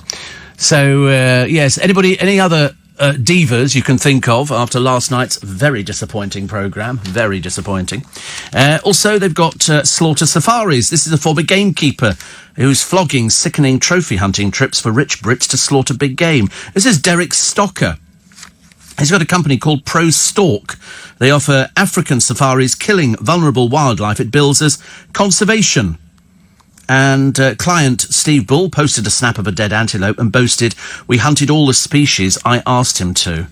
I just don't, I seriously don't get it. I've said before, I cannot understand why anybody, unless they're some sick sort of pervert, wants to go out and kill innocent animals. It's got absolutely, excuse the French, bugger all to do with conservation. It's to do with somebody paying to actually go out there and kill animals. But they don't have much of a chance, do they, the animals, because they're not expecting. Somebody says it's very cowardly, as it is disgusting. Trophy hunting is a horror show where bounties are placed on animals for fun. And they've got all sorts of animals here. People kill lions, they kill elephant. I just don't understand why. You know, what I'd like to do with them, unfortunately most of it is hardly repeatable, but I'd quite like to say, I tell you what, we're going to strip you stark naked and we're going to push you into the bush. And we're going to hunt you. Actually, it sounds like a film, doesn't it, really? But the other thing is, that's not very good, from Morocco to Thailand, photographs showing monkeys, tigers and elephants chained and in captivity whilst being forced to perform cruel tricks such as riding bikes for human entertainment. The Born Free charity have released all these pictures. It's been going on for donkey's years. The campaign to stop it and help as many animals is backed by British Airways Holidays and the Born Free's new patron, singer Molly King. She's not a singer anymore, she hasn't sung for ages. She just works on a radio programme, but not even by herself. Although I think she might be getting something by herself. Louise, the split to blame for the drive drama. People come up with any old excuses. This is Louise Redknapp, blaming her divorce after jumping a red light. What's that got to do with it? I mean, seriously. She admitted at an earlier hearing running a stop signal in Wandsworth. Yesterday she apologised through her lawyer at a sentencing session. Couldn't obviously manage it herself. And she was going through a divorce and that was made harder by the constant media interest. So she got 3 penalty points and must pay £666 as well as an £85 costs and a £66 surcharge. And as I say, you can't use excuses like that anymore, darling. I'm sorry, you know, I mean, if you're having a breakdown in the car or you've had a hypo or something like that, but not just because you're going through a divorce. Because otherwise, once one tries it, they'll all blooming well try it. Oh, look, here's a wag. Oh, God, not great looking. This is... Oh, what's that? Oh, the orchestra's in. I'm so sorry. That means we have to go to the news at 5 o'clock. Ben Foden exchanging filthy texts with a reality TV person who you've never heard of. A charity dedicated to restoring the graves of war heroes in trouble for, they say, really nice to be company. Thursday, 8th of August. Steve Allen's Early Breakfast on LBC. Best way to start the day. It's like a bit of a treat, isn't it, I think? There's a new footballer called Harry Maguire, and he's bagged himself a move to Man United. Obviously, somebody thinks he's important enough, so they sent a photographer out to take a picture of him. He's an £80 million England ace, pictured taking his fiancée, called Fern Hawkins, and their young daughter Lily for a spot of shopping. Unfortunately, she obviously wasn't planning on being photographed because she's made no effort whatsoever, and he's made no effort at all. But he's pictured in the paper. She, of course, is having to carry all the shopping bags from the spa. Obviously not earning as much money as we thought. You think they could afford home delivery, wouldn't you, really? You know, can we order this food and then get it delivered from Ocado or whatever? Also, the Ryanair pilot strike, adding to the flight hell. More holiday misery. 600 Ryanair... I didn't even know there were 600 pilots for Ryanair. Good Lord. They agreed to walk out from August the 22nd from 01 a.m. for 48 hours and for 72 hours from September the 2nd to the 4th. The first strike comes just before the August bank holiday weekend. Well, book with somebody else. I wouldn't even risk it. Don't give them the satisfaction. Go with somebody else if they can't sort out their problems. You can't be bothered to sit there because you'll only moan about it. You get up to the airport, they go, "I'm terribly sorry, they're on strike," and you go, "Oh, we should have heeded Steve Allen's advice. We could have booked elsewhere. Much easier." Also, the Navy escorts the Russians in the Channel. A Royal Navy patrol ship has been deployed to shadow a Russian vessel through the Channel. What do I think they're going to do? Invade us? HMS Forth was scrambled after it returned from its first foreign port visit, and she positioned herself ready to meet the Vasily Baikov as the vessel sailed from the North Sea, having taken part in Russia's Navy Day celebrations in St. Petersburg. We always get worried, don't we? It's the plane thing that worries me. You never know what they've got on board these planes. There's also a woman, sort of quite a lot of women actually. This is a special woman. She's a lifesaver. You know why? She has got the rarest blood in Britain. Not only the rarest blood in Britain, she's the only NHS donor with her type and one of just 110 in the entire world, and 88 of those live in Japan. So she's actually got type -D-. That's how it's pronounced. -D-. She's made 46 donations so far. Must be cringe to even think about it, I'm sorry. Doctors have used those to keep dozens of people alive, including a baby. Amazing. 88 of these people with -D- live in Japan. 88 of them live in Japan. I mean, she's very clever, actually. She's very clever. And she works at the NHS as well. Her name is Sue Olds, and we like her a lot. But no other blood that we have in stock could have been used for those patients with the same type. Sue is our sole current donor who can help these people. Good for her. Oh, good for her, but it makes me cringe. Even looking at the picture of somebody's arm strapped up, and I have that done all the time when they sort of have to take my blood. Don't like it at all. I'm really rubbish. It's funny, isn't it? You know, you stick needles in yourself every day, and yet having blood taken, it makes me cringe. Makes me cringe. What else is in the paper? Oh, the date with Des. This is Bonnie Lithgow's. I can't believe that's I'm not even going to say the age, actually, Bonnie. I'm really not. But they were all there. Susan George, Bruno Tonioli, Cliff Richards, Elaine Page, Bradley Walsh, and Des O'Connor. 87. 87, Des O'Connor. Did I say 87? What did we say for Des O'Connor? What did we say? Can't remember. I thought we said 87. But anyway, it was the London showbiz haunt, the Ivy, and Des, 87. Fantastic as ever. Cliff looking amazing. Everybody looked really good. Looked really good. It was lovely. And I should have gone. Unfortunately, I was otherwise engaged. But never mind. I'll make it to the next one, Bonnie. I really will. What have we got? We've got 7 minutes past 5. Heather Mills, not really. I was going to do that story and I decided I don't like Heather Mills. Don't know why. Even her father said her book was a work of pure fiction. The campaigners are trying to get a statue of Joseph Merrick put up in his home city. He was the Elephant Man. He was the skeleton of which Michael Jackson wanted to buy. Do you remember? He'd been over to see it. For some reason, they showed it to him. I don't know why. Famous for his deformed features, had his harrowing life story told in the 1980 Hollywood movie starring John Hurt. Researchers believe his deformities were caused by, I think it's called Proteus syndrome, which is a rare genetic disorder. And they think he should have a statue. This cathedral verger, Joanne Vigor Mungovin, is leading the drive. She said the city should be ashamed of not paying tribute to him, who was born in a slum in 1862. He left Leicester to star in a freak show in London. She said there should be a statue to ensure that future generations will never forget his courage. I mean, it's left it a long time, hasn't it? Left it a long time, but even so, he should definitely have some sort of statue, or some sort of recognition from the city. I would quite like to think that would be the case. Another one here says that my friend's wife, says Jimmy, worked at a shopping centre. Cilla Black was there filming. My friend's wife says Cilla was a right diva. Well, I'm sure she could be. She only drank champagne. She only drank champagne. If ever she went to Joe Allen's, she would always have champagne. Which I thought was hilarious. Well, so that's a lot, mind you. I always drink Prosecco, so what can we do? Julian Ealing says jail's vile mother cashing in on the documentary. To be honest with you, it was such a long time ago. 10 years, isn't it, since she died? And Jackie turned up on every programme that there was available, whereas in fact, as a mother, she fell far short of the mark. Somebody says, I remember somebody used to introduce you as Svalin. No idea. Are they not? Oh, is this the person not working in the business anymore? I don't know, actually. No idea. But do you know that 3.9 million people over 65 are living on their own? Pensioners living by themselves, up to 500,000. That's up 500,000. Up 500,000 from 2008. Wow. Amazing.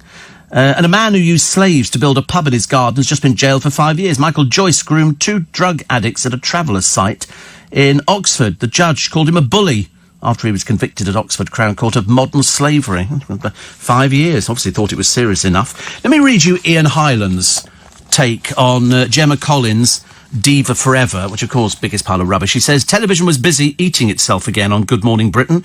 Gemma Collins was on the ITV Breakfast Show to talk about her latest reality show, Diva Forever, the first episodes of which featured large chunks of footage of a previous visit to Good Morning Britain.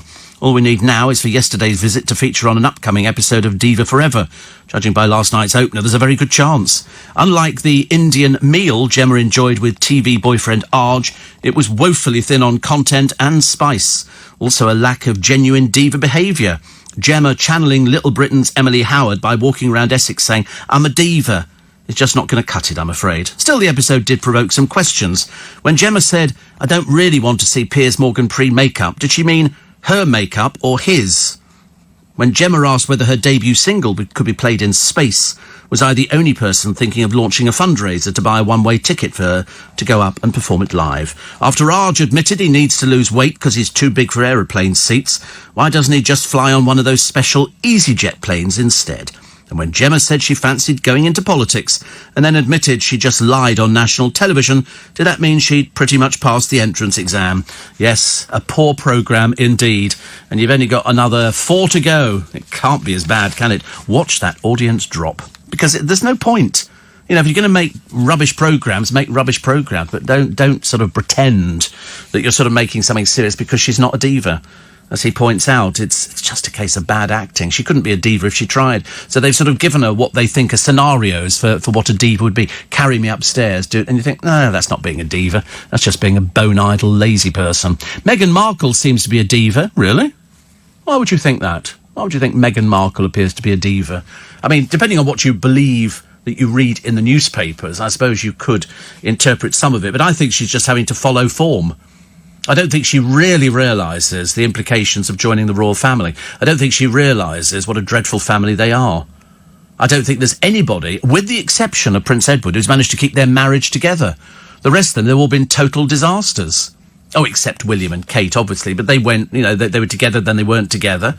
I mean, Harry had done the rounds before he got as far as Meghan, who'd also done the rounds and got married over in the States, and then met him. I can't remember where or how, and I don't really care. Actually, it doesn't make any difference. The page turners. Apparently, you are reading books very well at the moment. You're all going out buying books. I think most people are sort of reading them on their telephones. You know, you can get those, you get the e-books and stuff like that. But apparently, these are the most popular books which are selling at the moment. Number 20, Bridget Jones' Diary. See, I'd rather buy the movie. 19, Wuthering Heights.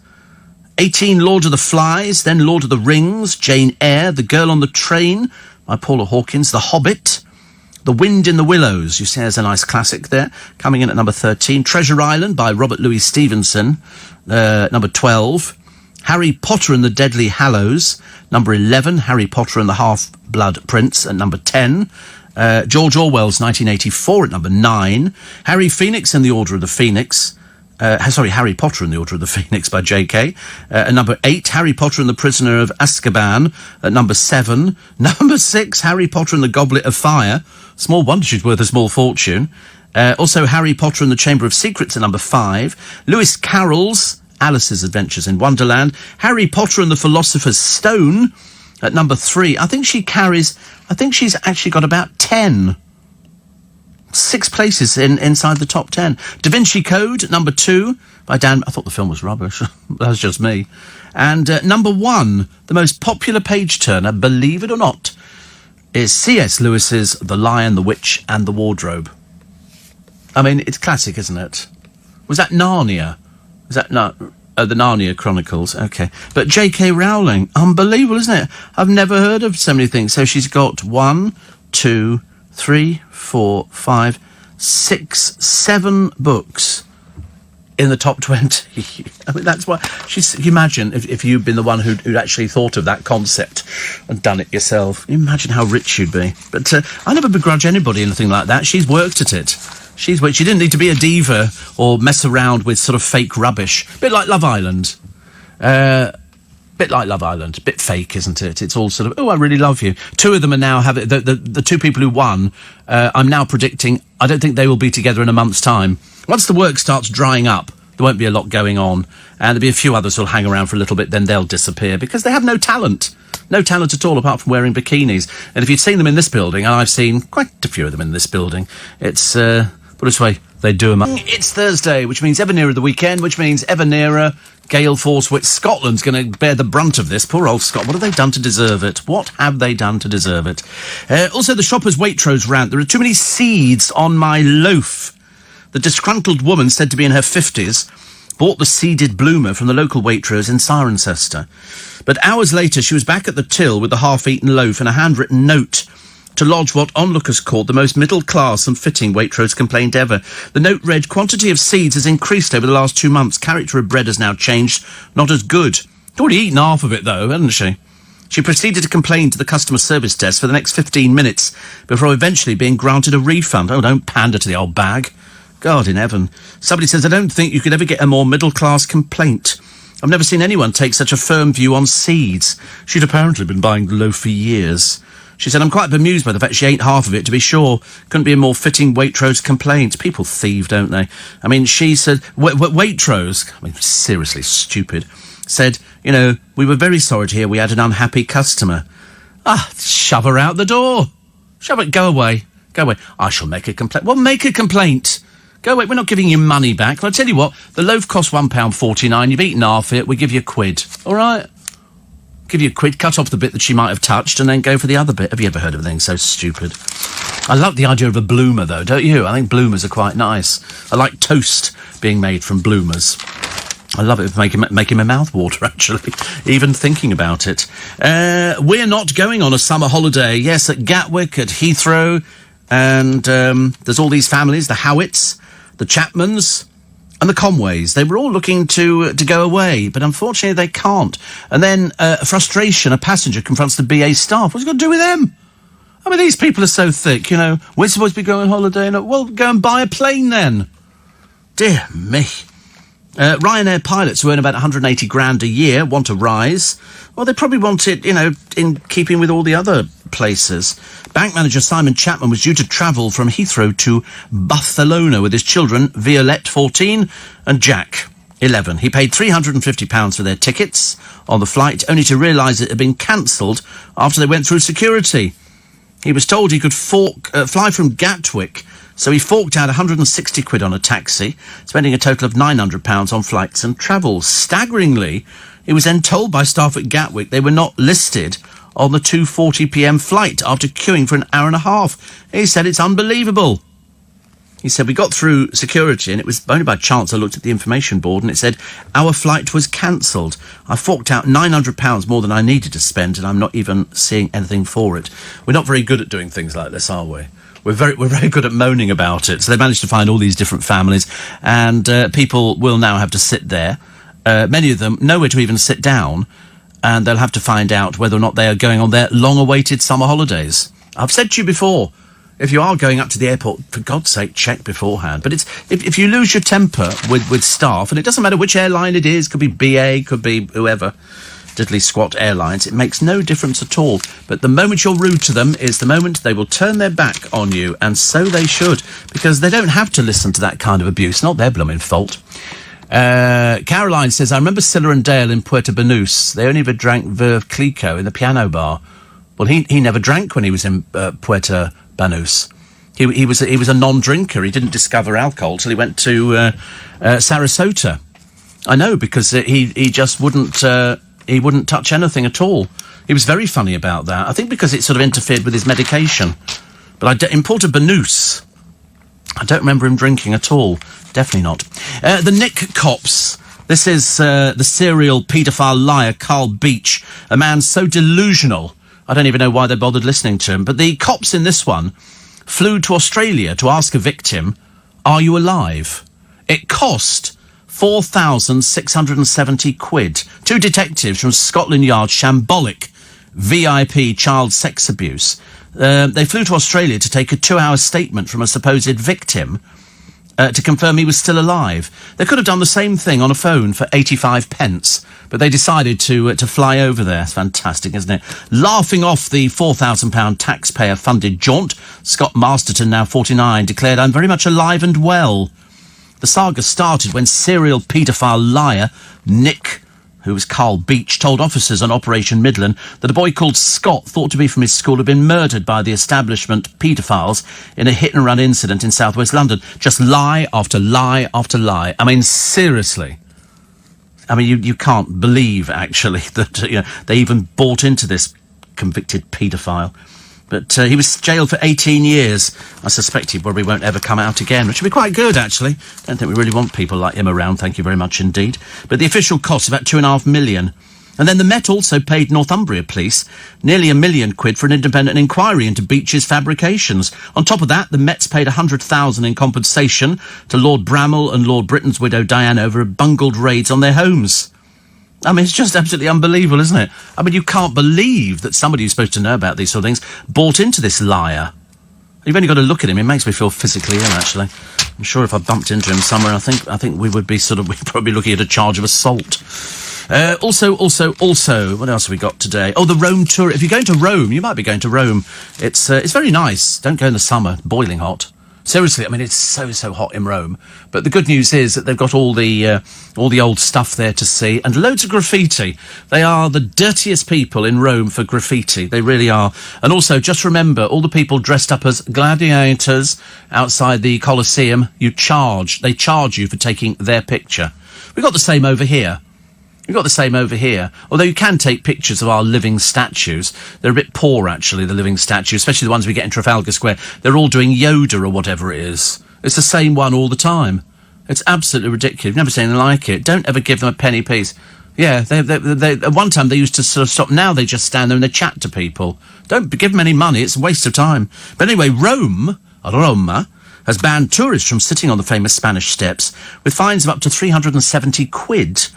If you're caught by the police. The city had previously barred visitors from eating or drinking on the marble staircase leading from the Church of Trinitaria de Monte down to the Piazza de Spagna.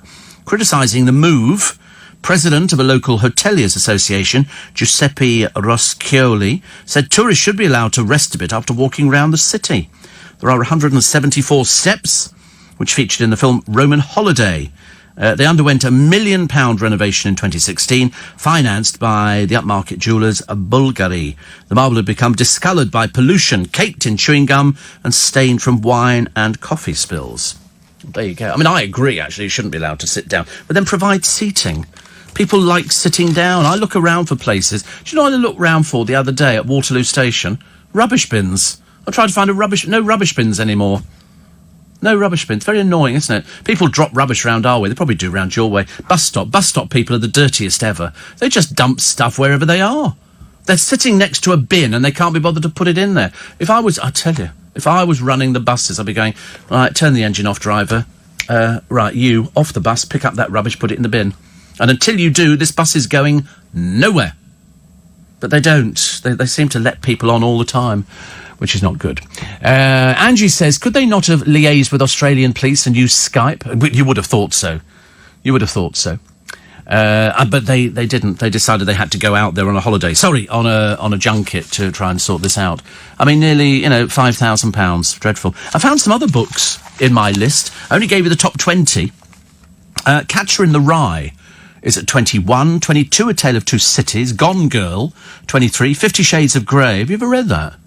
It's a girl's book, isn't it, really? 'Cause it's a bit naughty. The Adventures of Sherlock Holmes, 25. Was he really having a gay affair? The Girl with the Dragon Tattoo, which I think was turned into a film, number 26. Hitchhiker's Guide to the Galaxy, 27. The Lovely Bones, 28. 29, Tales of Huckleberry Finn. He was Tom Sawyer's friend, wasn't he? Murder on the Orient Express at 30. All of these films. The Curious Incident of the Dog in the Night Time is a stage play. The Boy in the Striped Pyjamas movie. Hunger Games movie. Anne of Green Gables. Love stuff like that, honestly. I shouldn't do really, because I'm sure it's a bit girly, but I just thought they looked fun times. Number 35, The Time Traveller's Wife. Wizard of Oz at 36. Jamaica Inn, 37. P.S. I Love You at 38. Twilight, 39. Brighton Rock at 40. Life of Pi. I thought that was rubbish. I didn't like Life of Pi at all. That's at 41. The Girl Who Kicked the Hornet's Nest at 42. The Kite Runner, 43. Memoirs of a Geisha, 44. American Psycho, 45. 46 was The Handmaid's Tale. My Sister's Keeper at 47. Me Before You at 48. One Day at 49. And Jack Reacher, Killing Floor at number 50. So I've actually read none of those books. Absolutely none of them at all. I tend to buy the films. It's a bit bad, isn't it, really? I should be buying them. Oh, a warning, actually. If you've got... it's so strange. When I went to Sarasota to stay at Dale's place, I thought, I don't want to give him money. You know, if you stay somewhere and somebody forks out for you and all the rest of it, you normally buy them a present. And it ties in quite nicely with this item I'm going to tell you about in a moment. And we passed this shop, and in the middle of the shop, it was like an arty type shop, was a huge piece of coral. I mean, a huge piece of coral. And I think it was about $400. And so he went to get something, so I quickly nipped in there and I said, I'll take that. And so she sort of wrapped it very carefully. And when he came back, I've got that for you, because he'd seen it in the window and he liked it. He liked it, and it was this huge piece of coral, and he put it on his sideboard, and it looked really good. Looked absolutely perfect for Sarasota. Anyway, there was a woman who was cleaning her tank out, her fish tank, and in the fish tank was a piece of coral. Now, what she didn't know is that coral is a living thing. It lives. She didn't know anything about that, so she started cleaning it. Her name's Katie. She then developed a high temperature and began shaking and hallucinating because it was fumes released by coral she was trying to scrub off an ornamental bridge from the tank. Mrs. Stevenson remained unable to eat solid food yesterday after suffering an inflamed stomach as a result of the poisoning. They started cleaning out the saltwater tank, which had been in their living room for a year, after deciding to replace their marine fish with tropical varieties. So she began scrubbing it soon after the fumes made her ill. Her husband, Mark, who is unemployed, and 3 of their children began suffering less severe symptoms. The couple, who come from Newport, dialed the NHS. A call handler didn't believe she was suffering from anything more than a virus. Not very useful, is it, really? But no, you have to be very, very careful. Coral can give you... It's poison. It can give you poison, but she didn't know. She didn't know at all. So the lesson is, if you've got coral in your fish tank or aquarium, be warned. But they went to... I thought they were unemployed. They don't actually do anything, do they? But they can afford to change the fish, which aren't cheap. Morning, everybody. Nice to be company. 28 minutes to 6. I don't normally like giving time checks on this programme because, as far as I'm concerned, it means that you might desert me. I love reading The Time Traveller's Wife. Such a good read. Do people... I mean, I know people take books on holiday, don't they? And they like taking a book on holiday. But now, because you can have e-books, you can have all these books on your telephone or on your iPad or whatever it happens to be. Do you know what we're actually good at in this country? And there are things that we're good at. Super yacht sales. Apparently, hundreds of self-made UK tycoons are spending fortunes fitting these super yachts out with everything. There's one here. This is from Sunseeker. Sunseeker have got a reputation in the business. They make these yachts to order. They look lovely, actually. This has got huge jacuzzi, luxurious bedrooms, a dining room and marble bathrooms. Because basically you can have whatever you want. You know, and people go, really? Of course you can, if you've got the money. I mean, some of these super ships, I mean, 20 million compared to some of these things out there is positively cheap. You know, some of them go up to 60, 70, 80, 100, 200 million. Anything. If you want, you know, marble bathrooms. I remember one of them, I think it might have been Sunseekers, and they had the bloke coming back to look at the boat that they were building for him. They build from scratch, and it had to be perfect. They were so worried he was going to come in and go, that's not right, change that. And he did come in and change a few things, but the rest of the time he was happy. But they're sort of like 1, 2, 3, about 4 decks. And they just look like big boats, but they're big enough to take 20 people on in comfort in these cabins. They've got multiple homes with gyms, but the boat's the crowning glory, so the gym has got to be the best thing. But they burn through money. The general rule of thumb, if you're going to buy one, is both annual depreciation and running costs are about 10% of the purchase price, not including crew or diesel. It costs from $800 to fill the fuel tank of a small Sunseeker, and the bigger the yacht, the higher the cost. Wow. One captain they spoke to said seasoned owners can become so blasé about a new £20 million boat, they don't even celebrate them when they first get on. They just swan on and ask where the gym is. And that's it. I mean, it must be lovely. He says, somebody says here, I can completely see the attraction. I would take to life as a super yacht owner very smoothly. If only I had a spare 20 million plus another 10 to cover the crew, moorings, fuel and depreciation, I'd snap one up. Sounds lovely, doesn't it? I've never been on anything. Oh, I tell a lie, I did go on one once, but it was £1 million. It was years ago. And I was quite impressed by that one. The bedroom, it had a big circular bed at the front, and I thought that looked quite nice. That looked quite nice. Seemed exciting, didn't it, really? Do you remember the British teenager held in Cyprus over the alleged false gang rape, claims ditched her local lawyer in a row over how to defend her? I heard it the other way round, actually. I thought it was the lawyer had ditched her, which sort of poured a little bit of doubt. She had been expected to enter a plea of the charge of public mischief. But anyway, she's remanded in custody until August the 19th. She had a statement dictated to her. She was forced to sign it after being threatened with the arrests of her friends and refused a lawyer. Police in Cyprus have denied claims of wrongdoing. Do you remember they arrested those 12 Israeli lads and then gradually they were all released because she'd obviously made it up? There's something not right, is there? Not right at all. And I love this plant here. Now, this must be... Oh, it's in Cambridge University's Botanical Garden. And this is a plant they've had for it, and it hasn't actually shown any life. It's gone a little bit limp. And then, strangely enough, in 8 weeks, it has gone from nothing. They've waited 60 years for this plant to show any sign of life at all. And then in 8 weeks, it sprouts 14 feet. I mean, that's practically growing while you're watching it, isn't it, really? I mean, this is called, I think it's called an agave. It's normally found in the Mexican desert. They've been used to make lots of things, including tequila and mezcal. The juice is turned into agave nectar, a sweetener often used as a substitute for sugar or honey. Leaves of some of the species can be made into ropes or soles for shoes, whilst their spiked edges can be fashioned into sewing needles.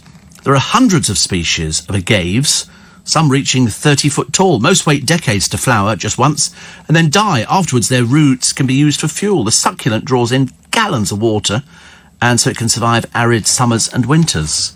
How amazing, goes 14 foot tall. Wasn't there that plant that flowered at Kew a short while ago? But apparently it stinks like rotten flesh. And they wait like 20 years for this thing, and all of a sudden the flower comes out, but it does smell like rotten flesh. I bought a pair of shoes online the other day. I bought, I don't know why it would be of any interest to anybody, but I tell you, because I bought this pair of shoes ages ago in Costco.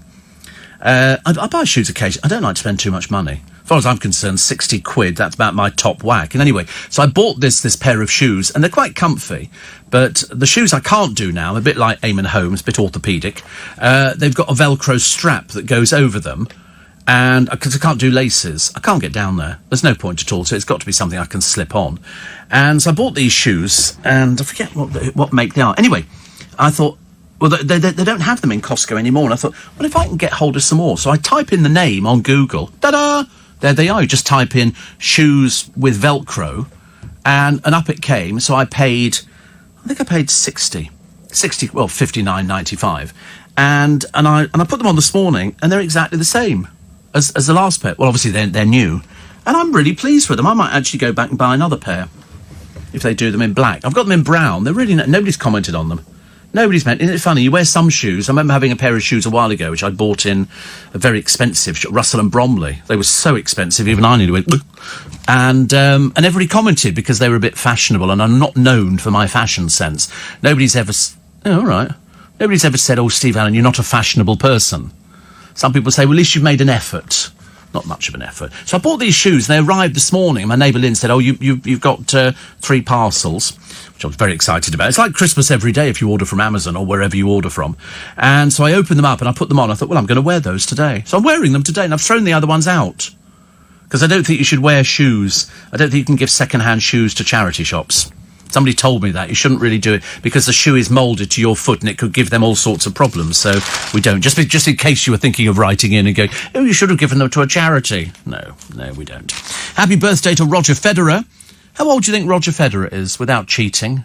Come on, how old do you think? Without cheating. Move away from the computer. How old? No, he's not 37, you're wrong. He's 38, so you were wrong. And also, happy birthday, Miles out, happy birthday to Simon Weston, who is, how old? Do you want to guess at Simon? You're cheating again, aren't you? How old Simon Weston?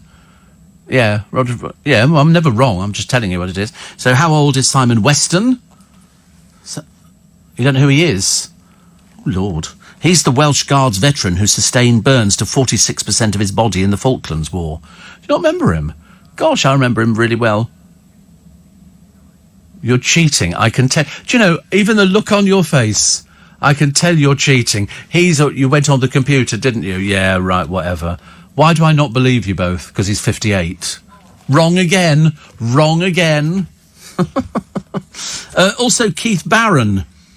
I didn't know Keith Barron had died, actually. I mean, I'm sure I must in my dim recesses. He died a couple of years ago. He best known for Duty Free, which actually, if you've not got the box set, you must get the box. In fact, I must get the box set of Duty Free because it was so good. Him and, was it Gwen Taylor? It was so beautifully done. He was on holiday. It was set in this hotel with a mad Spanish waiter. Sounds familiar. And, but he was having a bit of a fling on the side with another married woman who was out there. But it was a comedy, but brilliantly done. Brilliantly done. And she was going, "Oh, you know, should we not go out tonight?" He'd go, "No, I can't, actually. I can't go out tonight." So it's lovely. You know why you don't know Simon Weston? Because the Falklands War was 12 years before you were born. Well, you've heard of the Second World War, and you weren't born during that one, so why would you not have heard of the Falklands War? That's no excuse. I'm not accepting that. You've heard of the pyramids, haven't you, in Egypt, but you weren't there when they were built. So what a feeble excuse to say, "Oh, I wasn't born during the Falklands War, so I don't know anything about it." It's part of our history. Part of our What are the pyramids? You'll find out when you die. Or in fact, even before you die, you might find out what they are. Also, the Duke and Duchess of York in 1988, on August the 8th, announced the birth of their first child, Beatrice Elizabeth Mary. And there's been a millstone around everybody's neck ever since. Also, 1973, the disc jockey Terry Wogan, August the 8th, known as the parking meter king of Broadcasting House. The Irishman earned the title by dashing from his studio whilst his show was on air to slot 5p in a parking meter. He ran through the control room, down flights of stairs, out onto the street and back again while the record was still spinning. You see, that's the trouble at the BBC when you don't have any staff. There was nobody to go and put 5p in his meter. Actually, I thought feeding meters was illegal, but there you go. I shall hold my hands up on that one. And also, 20 months ago, Jeffrey Archer flew to Washington to enlist President Johnson's support for an Oxfam fundraising drive. Well, there you go. And that was back in 1966. Also born on this day in 1921, Esther Williams. That's no good. You won't know Esther Williams. It's pointless telling you anything. You don't know this. But she died in 2013. She was a US swimmer. She became Hollywood's mermaid. They built a pool for her. The pool still exists, I believe, but in a sorry state of disrepair. But she would sort of dive into the water from a great height and then would emerge with all these fireworks around her.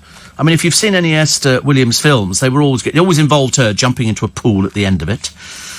Also, where does the phrase come from? Bull in a china shop. I mean, not that you could ever get a bull in a china shop. It means reckless, clumsy or awkward. And it was originally coined in 1812. You won't remember this one either. It was 1812. Before you were born, was it? Just thought I'd check. For the London Review and Literary Journal to describe those who don't act with caution in situations that demand it. Bull in it. So I just thought it was somebody taking a bull into a china shop. Makes it a lot easier. Get ready. More downpours. They're on the way. Not going to be good, is it? And of course, the Boardmaster Festival in Newquay in Cornwall was due to open yesterday. Called off. They were expecting 55,000 people. But yesterday, they'd been promised a full face value of tickets, but fans were unhappy because they've had to fork out for transport, food and camping gear. Because, you know, people who go to festivals, they always buy camping gear, then they sort of dump it there. Ticket prices went from 69 quid to £370, but they cancelled it because of the bad weather. It's only a bit of rain, isn't it? He says, you watch, there'll be total disaster and carnage over the weekend. And somebody say, oh, just a little rain, was it? You go, yes. The three-day forecast is in the north today, dry with sunny spells. In the south, sunny, rain, southwest later. Oh, God. Tomorrow, in the north, heavy and thundery rain. In the south, heavy and thundery rain. You watch, typical. I'll probably get the car back tomorrow, and it'll be heavy and thundery rain. It'll be a nightmare. Saturday, in the north, sunny, thundery showers. And then they've got, for some reason, they've put the north down again. Strong winds and showers. Or just told us it's sunny and thundery showers. Perhaps they mean in the south. Perhaps they just got it wrong. But fancy cancelling a music festival. All those disappointed people. All those people who are looking forward to seeing groups playing on a stage. But that's the way it goes, isn't it? Plus, after half a century, 50 years, Britain has exited Interrail. And this was the rite of passage for teenagers and young people, allowing them to travel around Europe on a single ticket. They've decided to axe it, so no more. Morning, everybody. 12 minutes to 6, Steve Allen's early breakfast. So they're exiting Interrail. I don't even remember what that is, actually, but it's for sort of students and young people to go around the country. And so you can then get it cheaper, I suppose. But Britain is to end the membership with the scheme after a dispute with the Eurail group, which runs it. Oh, that's all we need, isn't it? A dispute already, as if we're not going to have a few more disputes just around the corner. Also, Strictly stars bonded by trolls. Rob Rinder, watching the new series very closely of Strictly. He said, because Jamie Lang and him look very similar. Well, it did, but then Jamie Lang had a hair transplant and talked about it the other day. But I don't know if it's stuck on with sort of wig tape or whether it's not. There's so many people having these things now because they seem to think that if you haven't got hair, that people are going to look at you differently, which I can't work out at all. But anyway, Joe Swash said that. He thought if he didn't have fake hair on his head, that nobody would be bothering with him. Did it make any difference? Yeah. Well, that's a toupee, isn't it? I can tell it's a toupe. One of those things. The Boris Johnson look. Yeah. It's bizarre, isn't it? One of these days it will just drop out, thank God, and that'll be a happy day. Corey and his hair, honestly. He had a haircut some time ago. Unfortunately, it's grown back even worse now than it was the first time round. So we must be due another haircut, I think. Was it £18? £18 is ridiculous. It's worthwhile spending the money to travel to Hounslow and get it for £3.50. It's ridiculous. Well, most places. The trouble is, anywhere who charges you any more than sort of, 10 quid for a haircut, it's just ripper. They're only cutting your hair. Zip, zip, zip. Mine takes about 10 minutes. Steve, there was a fluid change of subject, rotten flesh to shoes. I know, you can go about all over the place on this programme, but Jill went out and had a lovely afternoon watching Only Fools and Horses at the beautiful Haymarket Theatre. Totally agree with you about the litter. Fast food outlets should do more to collect what people dump. They do try, but unfortunately it's only the big places like McDonald's who would send people out to pick up the litter. Unfortunately, most of the kebab places and things, that they don't bother with it at all. Why should they? Holly says it's worth paying for quality shoes and mattresses. If you're not in one, you're in the other. Yeah, I'm really pleased with these shoes, actually. And also, they're quite... And they're... Oh, sorry, I just moved around. And they're very shiny. Shiny shoes. But nobody meant a word. Seriously. You would think, actually, someone had gone, oh, nice shoes. But no, nobody said, not a peep. Not a peep. So these micro pigs on the moon, it's a colony of them. The creatures known as moss piglets were on a craft that crashed into the lunar surface. Experts say they can survive massive temperature extremes. I've never heard of such things. So they're not really piglets, are they? Well, I don't think they are. They've actually got a picture of one. They seem to have 1, 2, 3, 4, 5... seem to have about 8 legs. They say that they could survive for up to 30 years.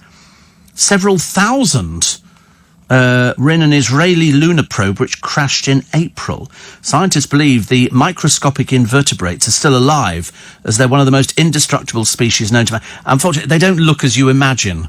They look as though the sort of thing you'd probably find in your bed. I should imagine. They're also known as water bears. They can survive heat of 150 degrees centigrade or being frozen to absolute zero. So what's the point of what do they eat? Or perhaps they don't eat anything at all, really.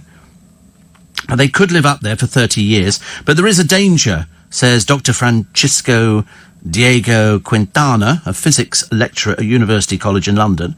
He says here that there may be ancient life already there. He said if we start contaminating them, it's a major problem. I mean, how big are these things? Because they call them moss piglets, but I don't think they're very... I think they're actually really tiny. So it says it's no surprise the tardigrades have survived as they're one of the Earth's most indestructible creatures. Oh, they're under 1 millimetre long. Well, I mean, that's tiny. Teeny tiny. They've been found in the sea, rainforests, mountaintops, volcanoes and rainforests. Their closest relatives are arthropods, such as insects, spiders and crustaceans. They boast a well-developed head, stout body with unjointed limbs and sharp claws. Ugh. And I don't even know what 1 millimetre looks like, but they're very small. 1 millimetre is very tiny. Very, very tiny.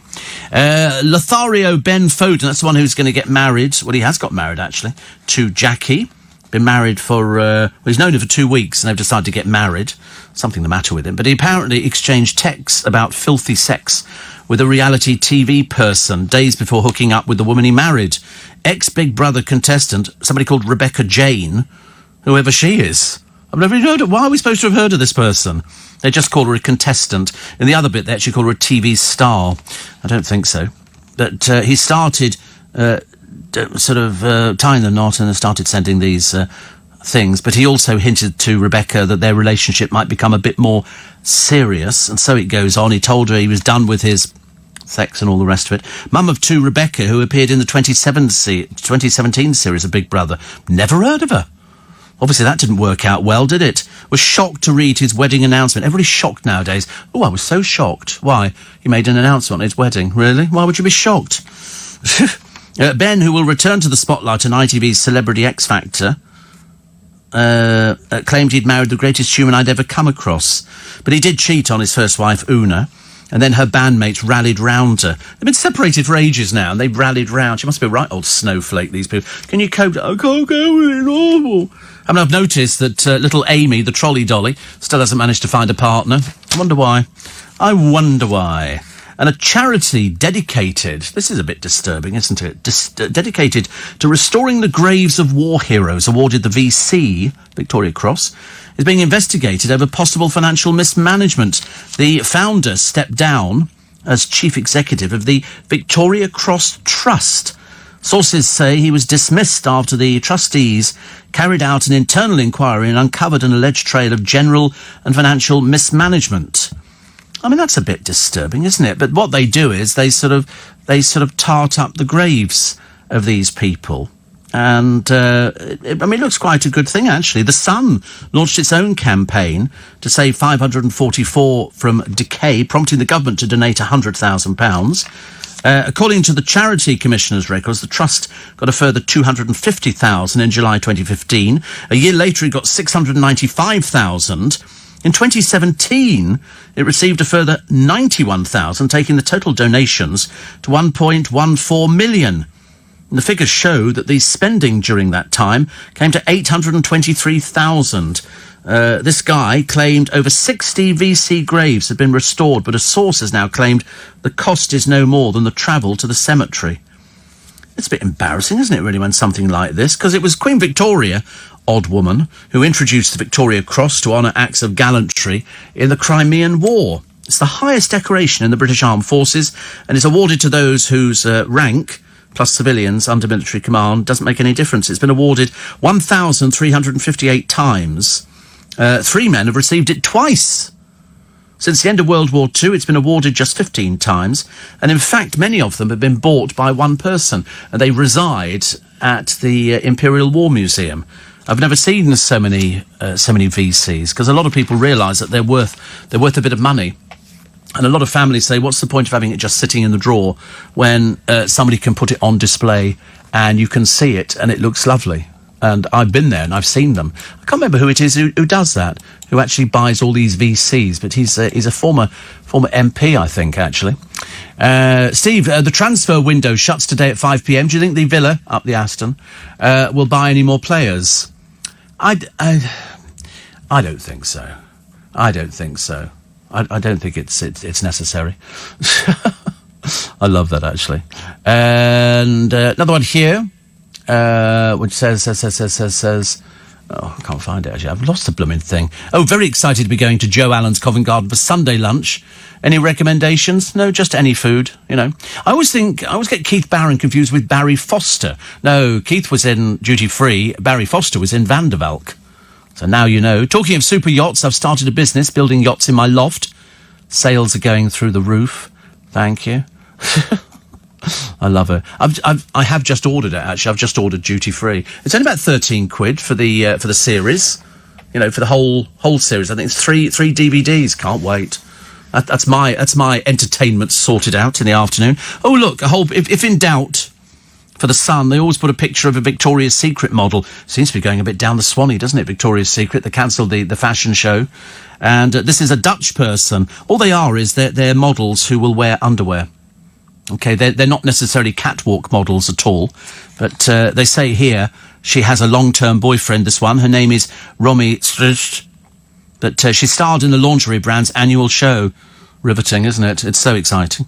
This year's event has been axed for an image overhaul. They need it. They need it. There's also, I did mention this in my introduction, a key cutter.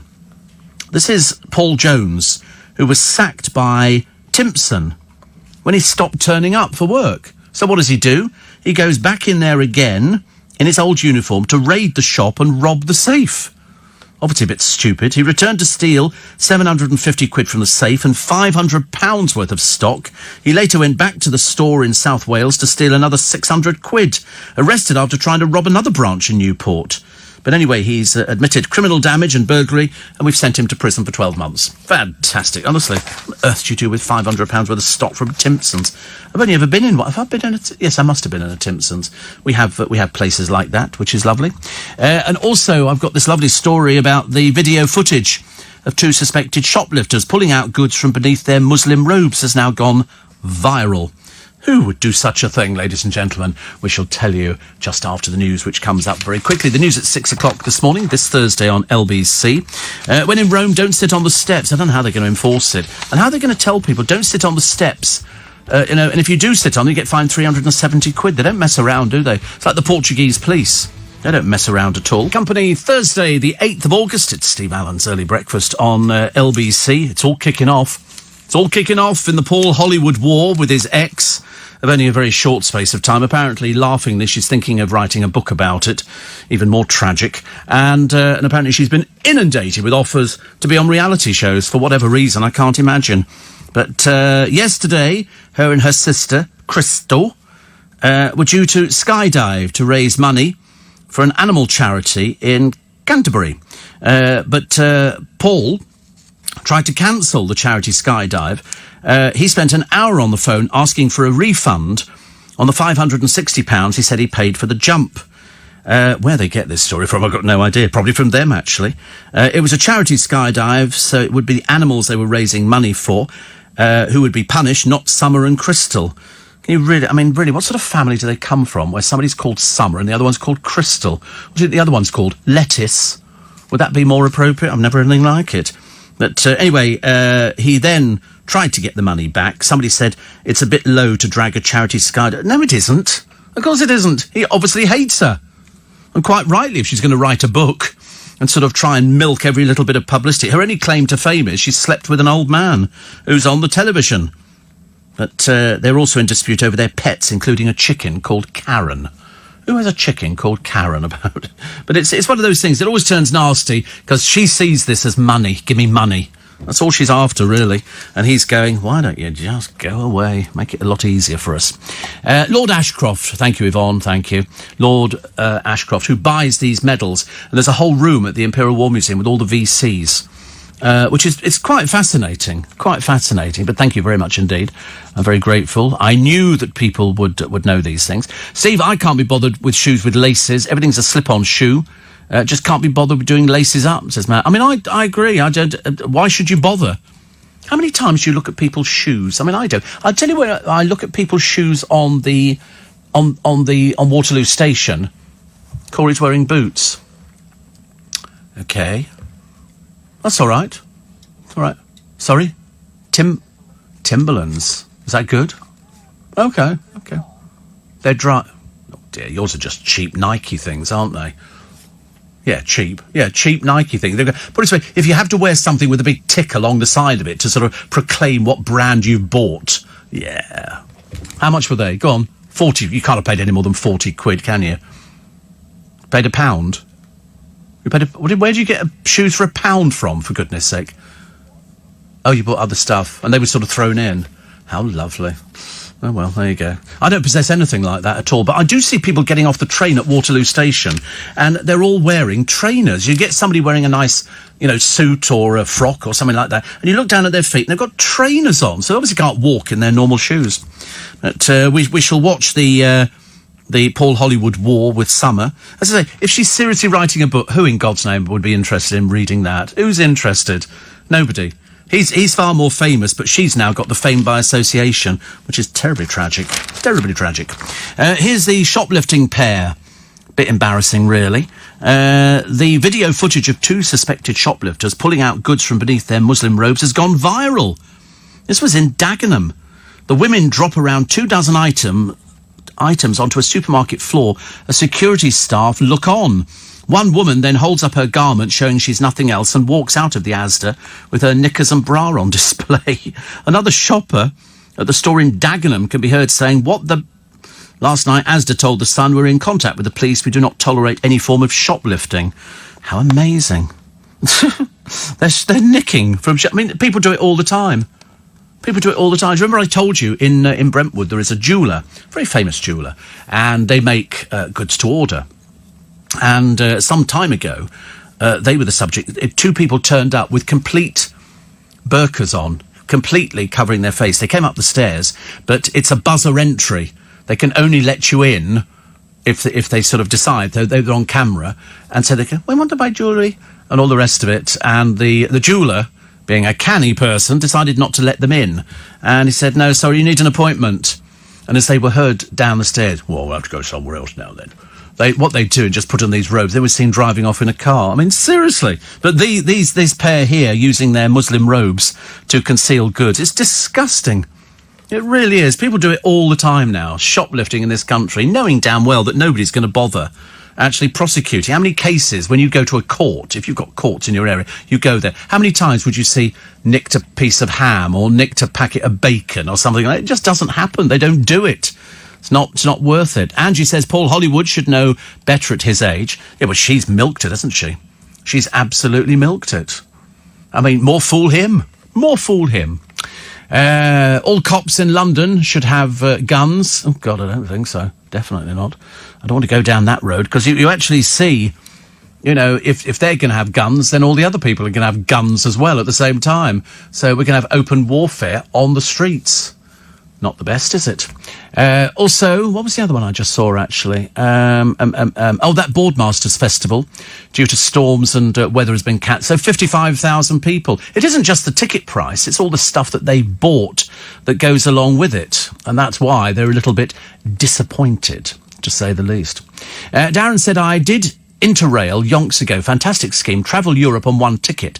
Best adventure I'd ever had. Very sad to see that the UK is opting out. Well, we've had a bit of an argument over it, I think, and so consequently they go, no, we're not doing that. As I say, there's going to be loads of things. Somebody was saying on the television after Brexit, I thought, God, honestly, perhaps in my lifetime, they were sort of saying that the shelves are not going to have everything on that they have at the moment. So you're going to see empty shelves. I thought, good Lord, we should be turning into a third world country.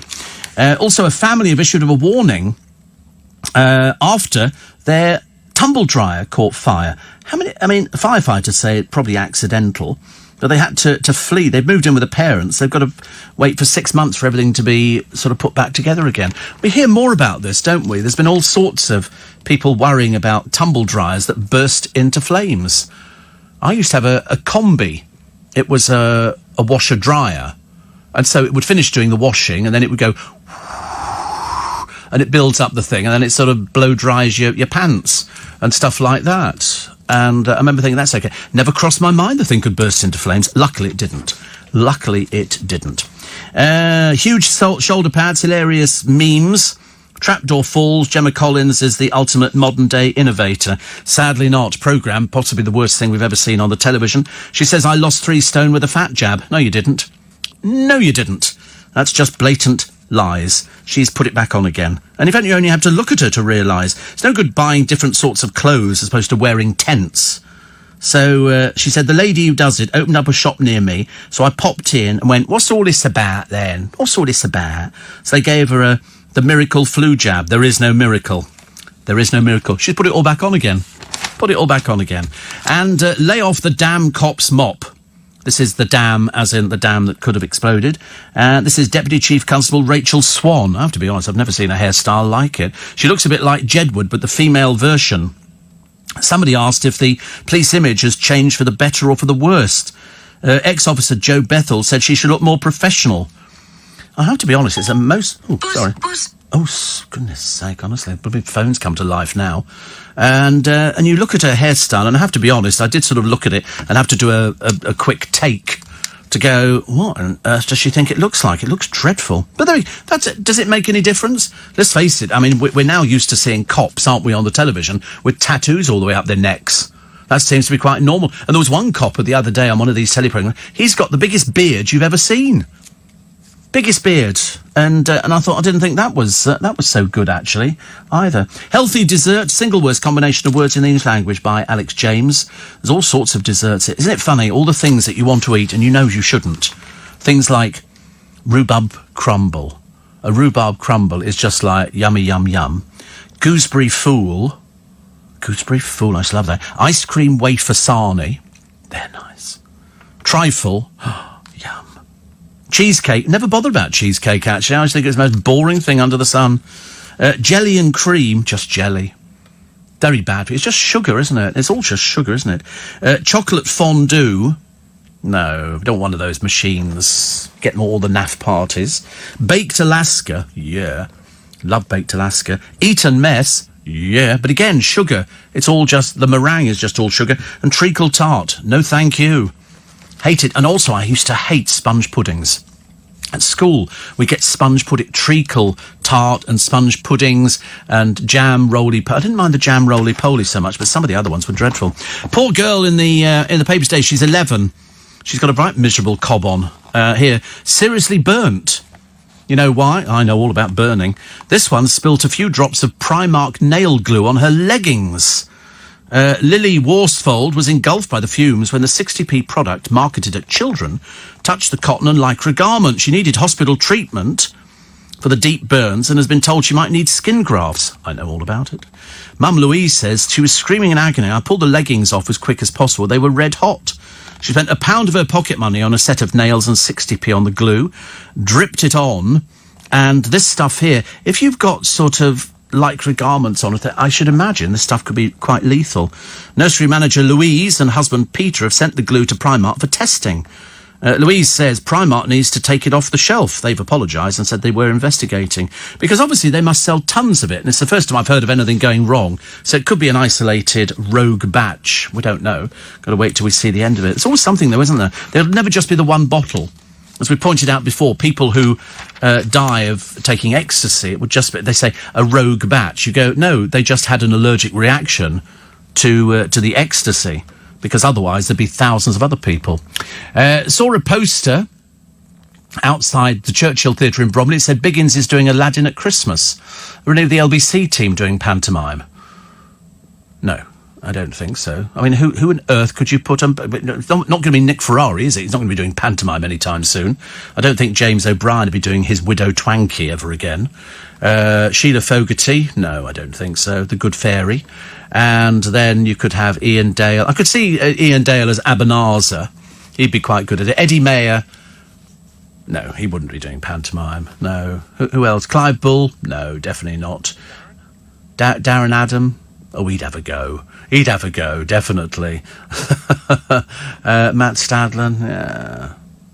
No. I don't think anybody really would do. Andrew Castle, oh, he'd do pantomime. Andrew Castle would definitely do panto. But no, I think the rest of us definitely not. But actually, that's nothing new. Biggins doing pantomime. He'll be giving of his Nurse Tickle or one of the other ones. He's got about 2 or 3 different characters that he does in panto. And in fact, tickets have been on sale for the Richmond pantomime for the past month or so. I mean, it's only August. My show at Christmas at the Magic Circle sold out, and that's not till the 21st of December, 4 days before the excitement. You know, little pigs in blankets and stuff like that.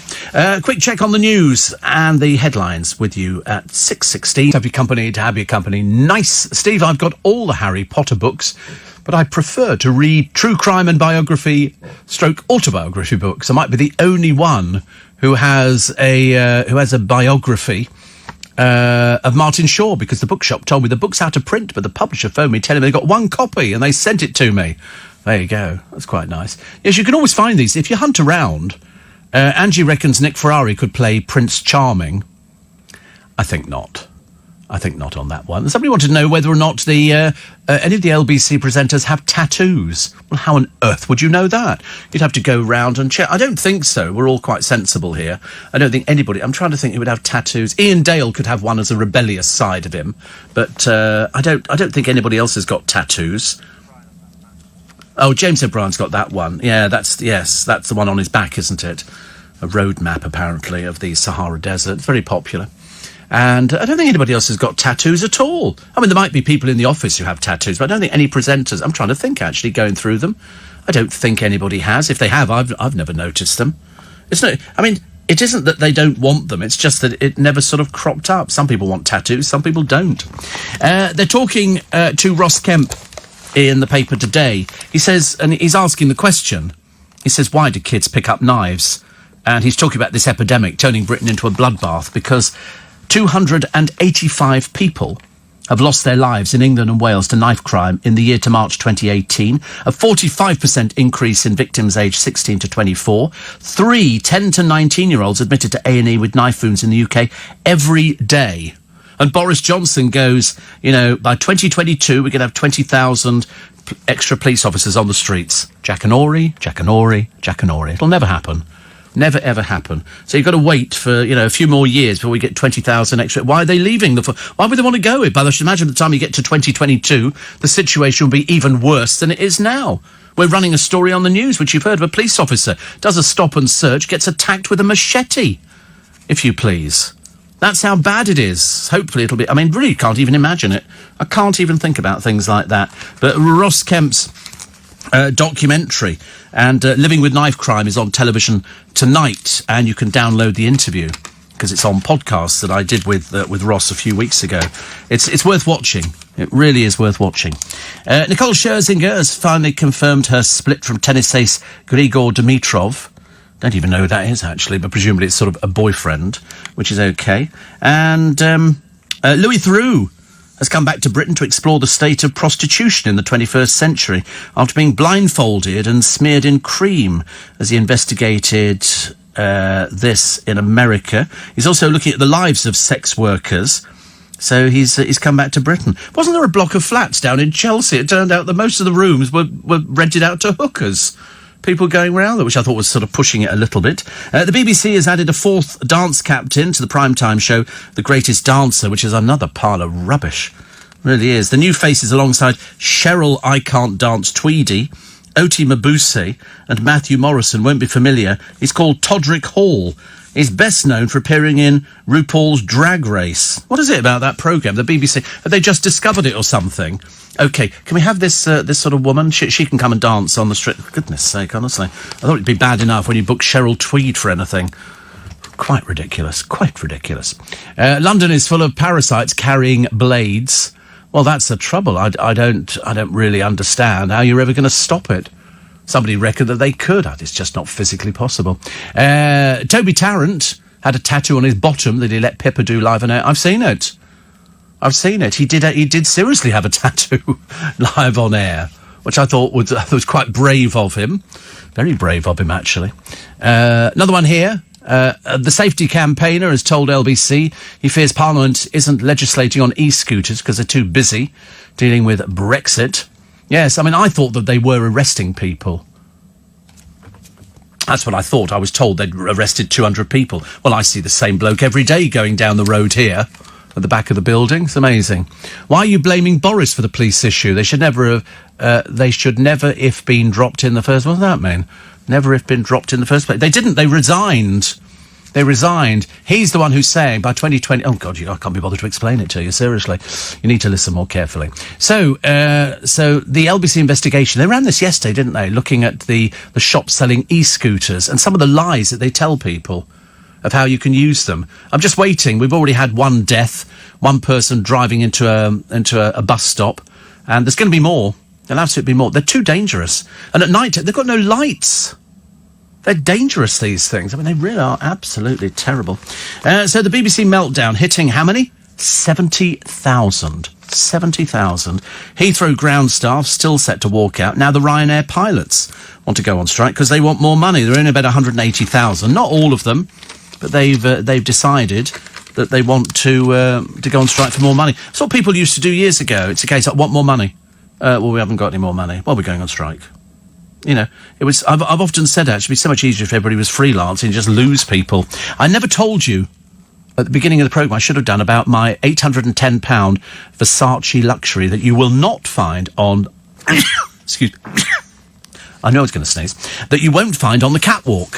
What do you think it is? £810, and it's, to be honest with you, I don't know whether I want one or not because it's in gold. So I quite fancy that idea. It belongs in the bathroom. It's a toilet brush. It's a toilet brush. You have to spend more than a penny. They're selling a toilet brush holder finished in pure gold and features the designer brand's classic Medusa head. It's being sold on a homeware website. Other bathroom accessories by Versace, a toothbrush holder, soap dispenser and soap dish. I mean, it's quite nice, but it's not... It just looks like a toilet brush holder as far as I can see. But they say this is a stylish addition for any home. Not for 810 quid, it's not. I can get a perfectly good one in chrome from John Lewis, or a wooden one from John Lewis for about 40 quid or something like that. It's just... people will spend it, won't they? Because you know why? It's Versace. That's why. It's the name. It's the name that actually sells it to people. There's the downfall of a silver-tongued con man. We read these stories all the time. And this is the fake spy who tricked a divorcee out of her money.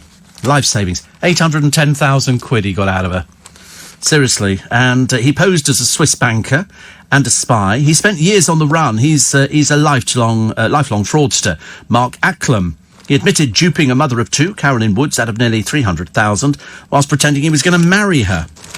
In fact, he spent the money on a Porsche, trips to London, purchases from Harrods before fleeing abroad. He used it to pay rent of £9,500 a month at a Georgian manor they shared in Bath. Yesterday, he jailed for 5 years and 8 months, and they've said, you're not going to see your money ever again. He took advantage. People fall for it. People fall for it. He also stole his father's American Express gold card and used it to shop at Harrods, lunch at the Savoy, hire a limousine and a party at Stringfellows. So there you go. I mean, you get these people all over the world. They manage to convince people. Remember that lady a short while ago? She thought she was talking to somebody on the internet who was really interested, and he was going to come over and everything else. And of course, he never did. He was a fraudster. But she said even she can't admit properly that she fell for it, because when you look at it in the cold light of day, it's a case of, I mean, how could you not see through that? But some people don't see through it, and I don't know why, because we warned people time and time and time again about these cons which go on. Of course, there is other ones. There's one on the internet, cons in Thailand. These little tut-tuts that take you around. Most of them are crooks. Most of them, it's a bit like the pedalos here. And the difference is they might take you to somewhere where you don't want to go. You have to agree the price beforehand. Taxis are exactly the same. If they're not regulated, they rip people off, and Thailand is full of as many cons as just about anywhere else. Over here, we have the little pedalo cabs, which are ripping people off. I can never understand the drunks who sit in them, because God help you, if ever you have an accident, who will you be claiming off? I just always ask that, just in case. Semi-skim milk or full fat, both. Both, yes. Which I quite I like. I do actually do both milks. I'm not particularly bothered about it. I'm using full-fat milk at the moment. Steve, I was just thinking maybe Mr. Ferrari could get a tattoo of my name on his arm. I don't think he'd be going for things like that at all. I don't think he... yeah, I mean, a restraining order probably, but I don't really think he'd be going for tattoo. Why would you want to?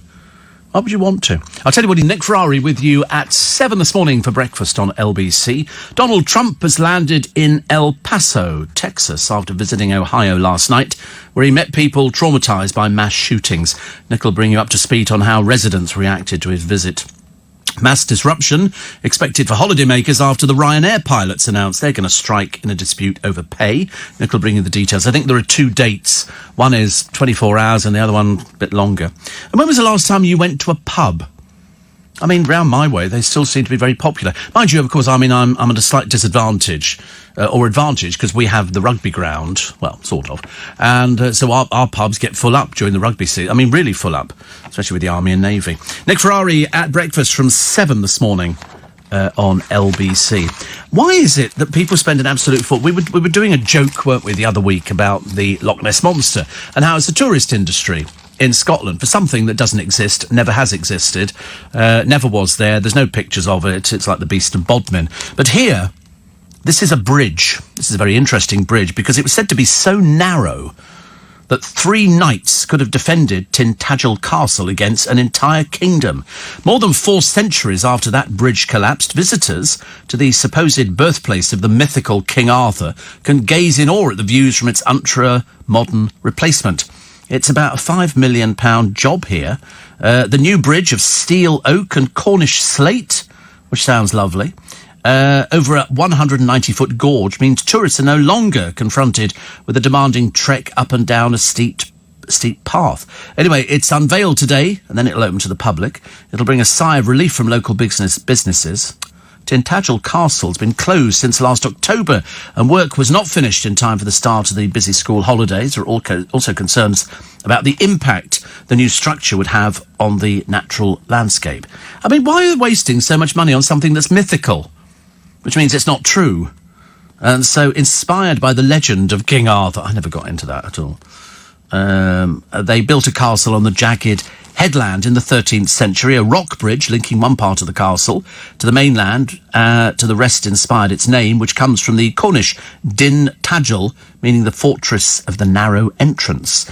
Medieval scholar Geoffrey of Monmouth wrote that 3 armed men will be able to defend it, even if you had the whole kingdom of Britain at your side. But the link collapsed in the 15th or 16th centuries. They're not too sure. English Heritage says Tintagel has been made whole again. Our new bridge both protects the castle's archaeology and brings its story to life. But it's fake. They've wasted £5 million on something that's not even real. But people want to go there because we feed children this rubbish. Oh, King Arthur, you know, and the Black Prince and this and the sort, oh, dear, Gwynedd, and all these sort of things. And you think, oh, for goodness sake. I mean, for the first time, admittedly, you can join Tintagel to the mainland. But at what cost? Answer is an enormous amount of money. But people seem to like it. No, the local businesses thrive with it, and that's what they all go for. I've never been. I wouldn't want to go, actually, because it's fake. It's sort of, as I say, it's like buying into the Loch Ness Monster or any one of a number of other things. Not for me at all. So, the physicists found crushed by rocks in a Greek ravine. They can't work out whether or not a British scientist, this is Natalie Christopher, a London-born astrophysicist, was actually, she fell to her death or she was pushed. We don't know. Identified by her partner and was still clothed in her running gear. So, a coroner needs to go and examine the body. It's a 20-metre deep ravine. They're not going to take her out till then, but the partner is not a subject. He's been very cooperative, but they're not ruling out anything until the inquiry is concluded. Let's hope they find out. And also, Jamaica.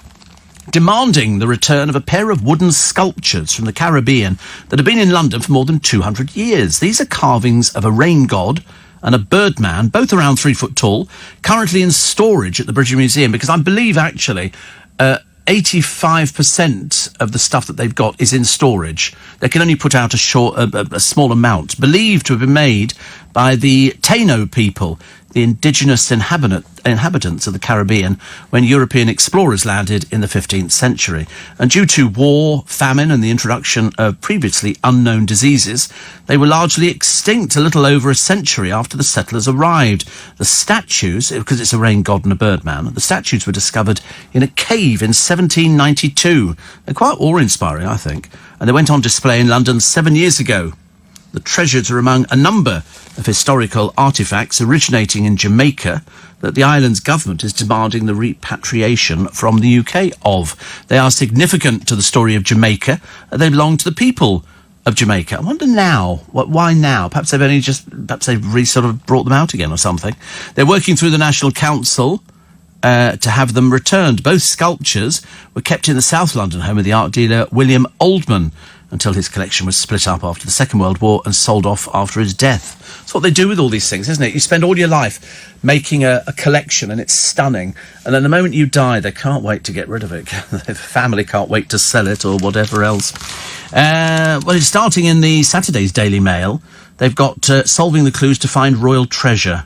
Oh, I love royal treasure. I love royal treasure. They were doing Roman London the other day, and they were looking at all the bits, because very near the Tower of London, there's a piece of the original Roman wall in London. It's not a huge bit, but it's big enough to notice, and people go and photograph it. Some people miss it. It's like some people miss when you go to the Tower of London. People go on the tour inside, which is excellent, and it's worth joining historic royal palaces.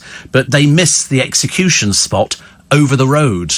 That's where all the public executions were, at the Tower of London. We were quite bloodthirsty, and it was the chopping off of heads. It was only when we moved to Tyburn and the Tyburn tree that they got into the hanging bit. The rest of the time they were lopping heads off left, right, and centre. So if you're going up to the airport, misery, misery, misery. Why is it we can't just have something that goes well? It's like I've said before, in London, I drive through it on a regular basis. And it's always roadworks. It's either roadworks... They've started digging up the road in Teddington. And I've got to go back to the hospital today. And I'm sort of thinking, how do I get round to that? I've got to go round this way. Buses on diversion. And you think, they always pick it. But nobody's ever working on it. They're all just sort of... There's not even people standing around. I could understand it if there were people doing things. So now you know, the front page of The Sun, when you see this micro pigs on the moon, they're 1 millimetre each. And 1 millimetre is teeny tiny. Teeny tiny. The Daily Mirror, slaughter safaris.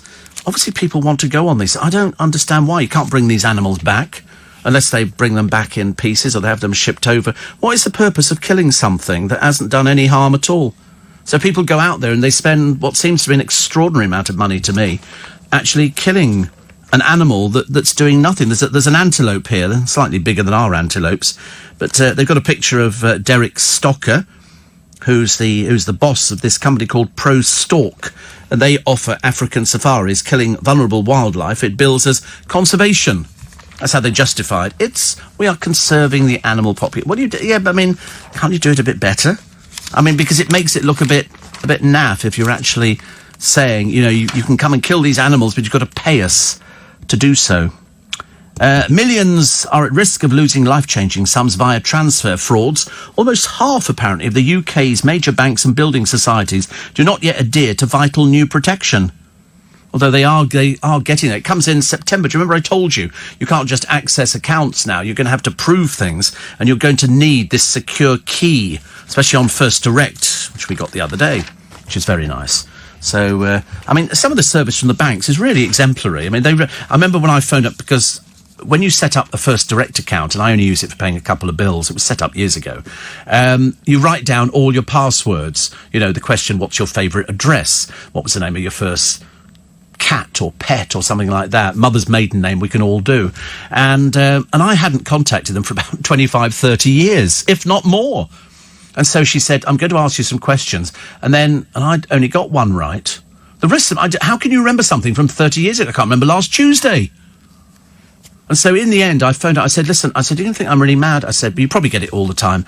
I can't remember half my password. She said, well, let me help you. And she was very patient. She took me through it, and then she suddenly realised that I was going to have a breakdown on the end of a telephone. I was not doing very well. I get very stressed with anything like that. And so she said, well, let's reset them, shall we? Shall we reset them? Because they're not keen on doing it unless you're absolutely at the end of your tether. Where I go, she says, what was your favourite road name? Well, I can't remember that. Can't remember. What's your favourite date? I can't remember. Things like that. So we reset them, and so I made sure we wrote them down this time. It's a lot easier. We don't want to lose things. No 1p or 2p coins were made last year. Are they phasing them out? I'd be quite grateful if they did, actually. It's the first time since 1984 that no 2p coins were made. So they've obviously got loads of them, but I wonder whether or not they're thinking the coins may be ditched. Tory MP Ian Liddell Granger says the 1p and 2p is part of the British currency and we need them. No, we don't. No, we really don't. We don't need 5p pieces either. In fact, you can lose the 10p piece at the same time. Can't we just sort of do it sort of decimalised and sort of lose it? It's ridiculous. Obviously, prices will go up, as you can imagine. 6:45 is the time. Give or take, I think, a little bit. Give or take a little bit. So, relief for the damn town, the blow for the festival fans, because you can go home if you're in Whaley Bridge. I'm hoping it's okay, but the Music Bash KO'd by the Storms, which they think are imminent, and they've set it all up, actually, all the big marquees and everything. I mean, it's just going to be an absolute disaster for everybody there. Also, the first ever Olympic gold medal, won by a British female swimmer, is expected to sell for about 12 grand. Lucy Morton, who was 26 at Blackpool, was the 200-metre breaststroke champion at the 1924 Paris Olympics. Her trophy collection will be auctioned on August 22nd. Handwritten memoirs revealing she took up the sport after a teacher called her the biggest dunce in school are on sale. She died in 1980, so the first ever Olympic gold medal. It's a nice thing to have, isn't it? There's always a huge market for that sort of memorabilia. Front page of the Eye this morning, and they've got famous first memories. But how much do we really remember? I know people always say, I can remember this. We've had these discussions on LBC over the years of what people can remember. And some people say, oh, I can remember being in the pram. I can remember, being in the cot. And I think, blimey, I can't remember back that far. But I suppose some people... But I'm not sure if they actually can remember, or if it's something that's been triggered by looking at photographs and stuff like that. I remember discussing a car that we had that my mother drove, and she couldn't remember the car at all. And I said, I remember it was like a Morris Minor. And I always remember my mother had driving shoes. She had flat shoes that she would put on in the car for driving, because otherwise you can't drive in heels and stuff like that. Yeah, and your mum still got it. Mrs. Woman still does that as well. Also, summer of air chaos. Pilots vote to strike. So the Ryanair crew, BA apologised to travellers, but have warned of the knock-on disruption. 2 walkouts at the end of the month for the Ryanair people. Just fly with somebody else. Now you know when they are. Book with somebody else makes it so much easier. Goodbye sushi. Do you know, I've never taken to sushi. I know it's supposed to be really healthy for you, and people say, oh, it's really good. And I like watching the Yo Sushi and the stuff going round. It all looks very exciting to me, but I just don't do it. Apparently now it's all about ramen, whatever that is. And a woman's voice which will send you to sleep. Can you actually have such a thing? The con man Mark Acklam, I mean, here he is with his wife Muriel Ascot, given a 5-year prison sentence. He defrauded his lover of more than £300,000, and then he went on a run like a big girl's blouse. Got him now into prison. The judge who issued the search warrants in the botched VIP abuse investigation would offer his support to a new inquiry. The Times has learnt Howard Riddle, the former chief magistrate, is ready and willing to cooperate with the examination of the conduct of officers. I mean, fancy flying 2 of them all the way over to Australia to find out if somebody was alive, when he could have made a phone call and done it for 85p, as opposed to these £5,000, whatever it was, that we had to cough up. Millions more young adults still living with their parents. Well, why not? Why not? It's cheap. The moment you leave home, it's all very well, isn't it? You go, and you go out into the big bad world and you move into your first rented place, and then you suddenly realise that it's really not that much fun, and everything that you took for granted at home, you've got to buy. Washing up liquid, toilet paper, bedding, you've got to get all this done. Then you have to find out where the local laundrette is and trudge down there once a week to get everything washed. Because everything you took for granted at home ain't with you anymore. So that's why. Why not stay with your parents? Much easier. You get everything done for you. It's company for them, company for you. You can stay in your bedroom and sort of watch your own television. But that's why. And also, it's the over 65s as well. There's hundreds of thousands of over 65. That's risen, I think, to up to 3.9 million now of the over 65s. Amazing, isn't it? Telegraph on the front page. They're talking about the Albanian gangs. Do you know the Albanian gangs make up the most of the drug crime in this country now? 1 in 10 people in prison, Albanian. They did a complete list the other day, and they're using Facebook to counter immigration raids, smuggle illegal immigrants into Britain, set up fake marriages and cheat English language citizen tests. Unbelievable. The page was set up by a convicted bank robber who illegally entered the UK and was deported in March after being convicted of drug dealing. Some of them we don't seem to be able to get rid of, though. We had one the other day who was a habitual criminal. I mean, he had goodness knows how many markers against him, and he still could, because it would affect his human rights. I think we just pick them up, take them out of the country and just get rid of them. Trump is all in favour of tighter checks on guns. Bit late now, isn't it? And patients are twice as likely to suffer a substantial decline in mental skills after major operations. Also, did I read somewhere, I'm sure I read somewhere, that Boris has pledged 250 million to dementia care. Whether or not it's going to solve anything, I've got no idea. New rebel bid to halt no deal amid fury at PM's enforcer. And this is Dominic Cummings. He's been accused by MPs of running a reign of terror in Number 10. They always seem to throw these people up, don't they? A cross-party group of MPs is looking at legislative options with urgency because of the hardline tactics by Cummings, once described by one Tory insider as running a reign of terror at any cost.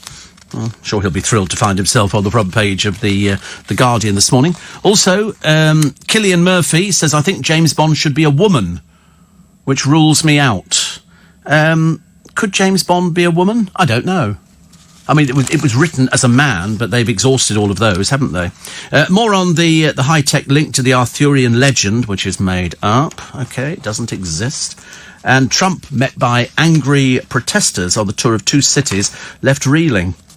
Passengers stuck in the BA holding pattern that never seems to end. There's always something, isn't there? And Whaley Bridge, they're going home. They're very happy. In fact, they did a thing the other day which was very interesting. Which was they said, and the first haircut has just taken place, and it was a lady having her hair cut, and she was the first person. And I thought that's interesting. Who's this? A picture of? Oh, she looks familiar.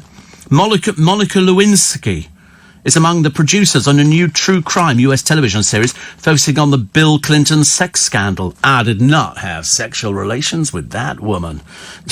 Hilarious, isn't it? She wanted the chance to reclaim her narrative. They do come up with the right load of old garbage, don't they? It's quite sweet at the same time. Also, what would they say? Oh, that's right. They were saying the other day that the Queen could actually get rid of Boris Johnson. She has the power. I don't think it would ever happen, but I mean, she has the power.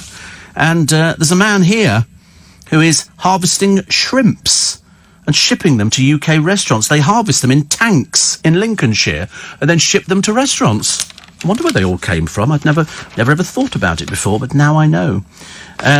Also, apart from Cillian Murphy, there's the kiss in The Guardian that brought hope to millions. Don't want to go into that. We don't do kissy at this time of the morning. It's far too early, isn't it? And the other one was The Times. Doing Corbyn will tell the Queen we're taking over if Johnson loses power. I love the idea. They say Jeremy Corbyn will go to Buckingham Palace in a taxi to tell the Queen we're taking over if Boris Johnson loses a vote of no confidence. So says John McDonnell. Can't wait to see this one. It's going to be such an interesting year, isn't it? It's going to be such an interesting year. Lots in the papers as well this morning about the rower. That's James Cracknell. Signing up for Strictly Come Dancing. He's already had the curse. He's already split up from Bev.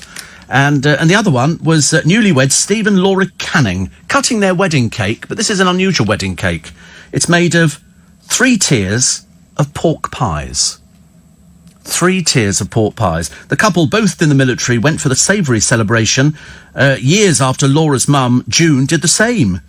The bride said it was so special to surprise our guests. They did a whole piece the other day in Country Life, and it was on a man who makes pies for a living. All sorts of pies.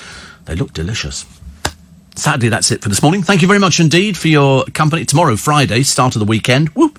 Have we got a programme for you? Before I go, let me tell you what's coming up on my free podcast today. Yep, absolutely. In this day and age, they will say no such thing as a free lunch, but there is such a thing as a free podcast. Quite a number. On my Little Bit Extra, the GC's new show is released. It is just awful, as everybody said. Love Island's Amber fears long distance will ruin her relationship. What relationship? Paul Hollywood's ex-girlfriend looks set to become a reality star after apparently loads of TV offers. Why? And Love Islanders reveal how demanding media darling Maura was in the villa when the cameras were off.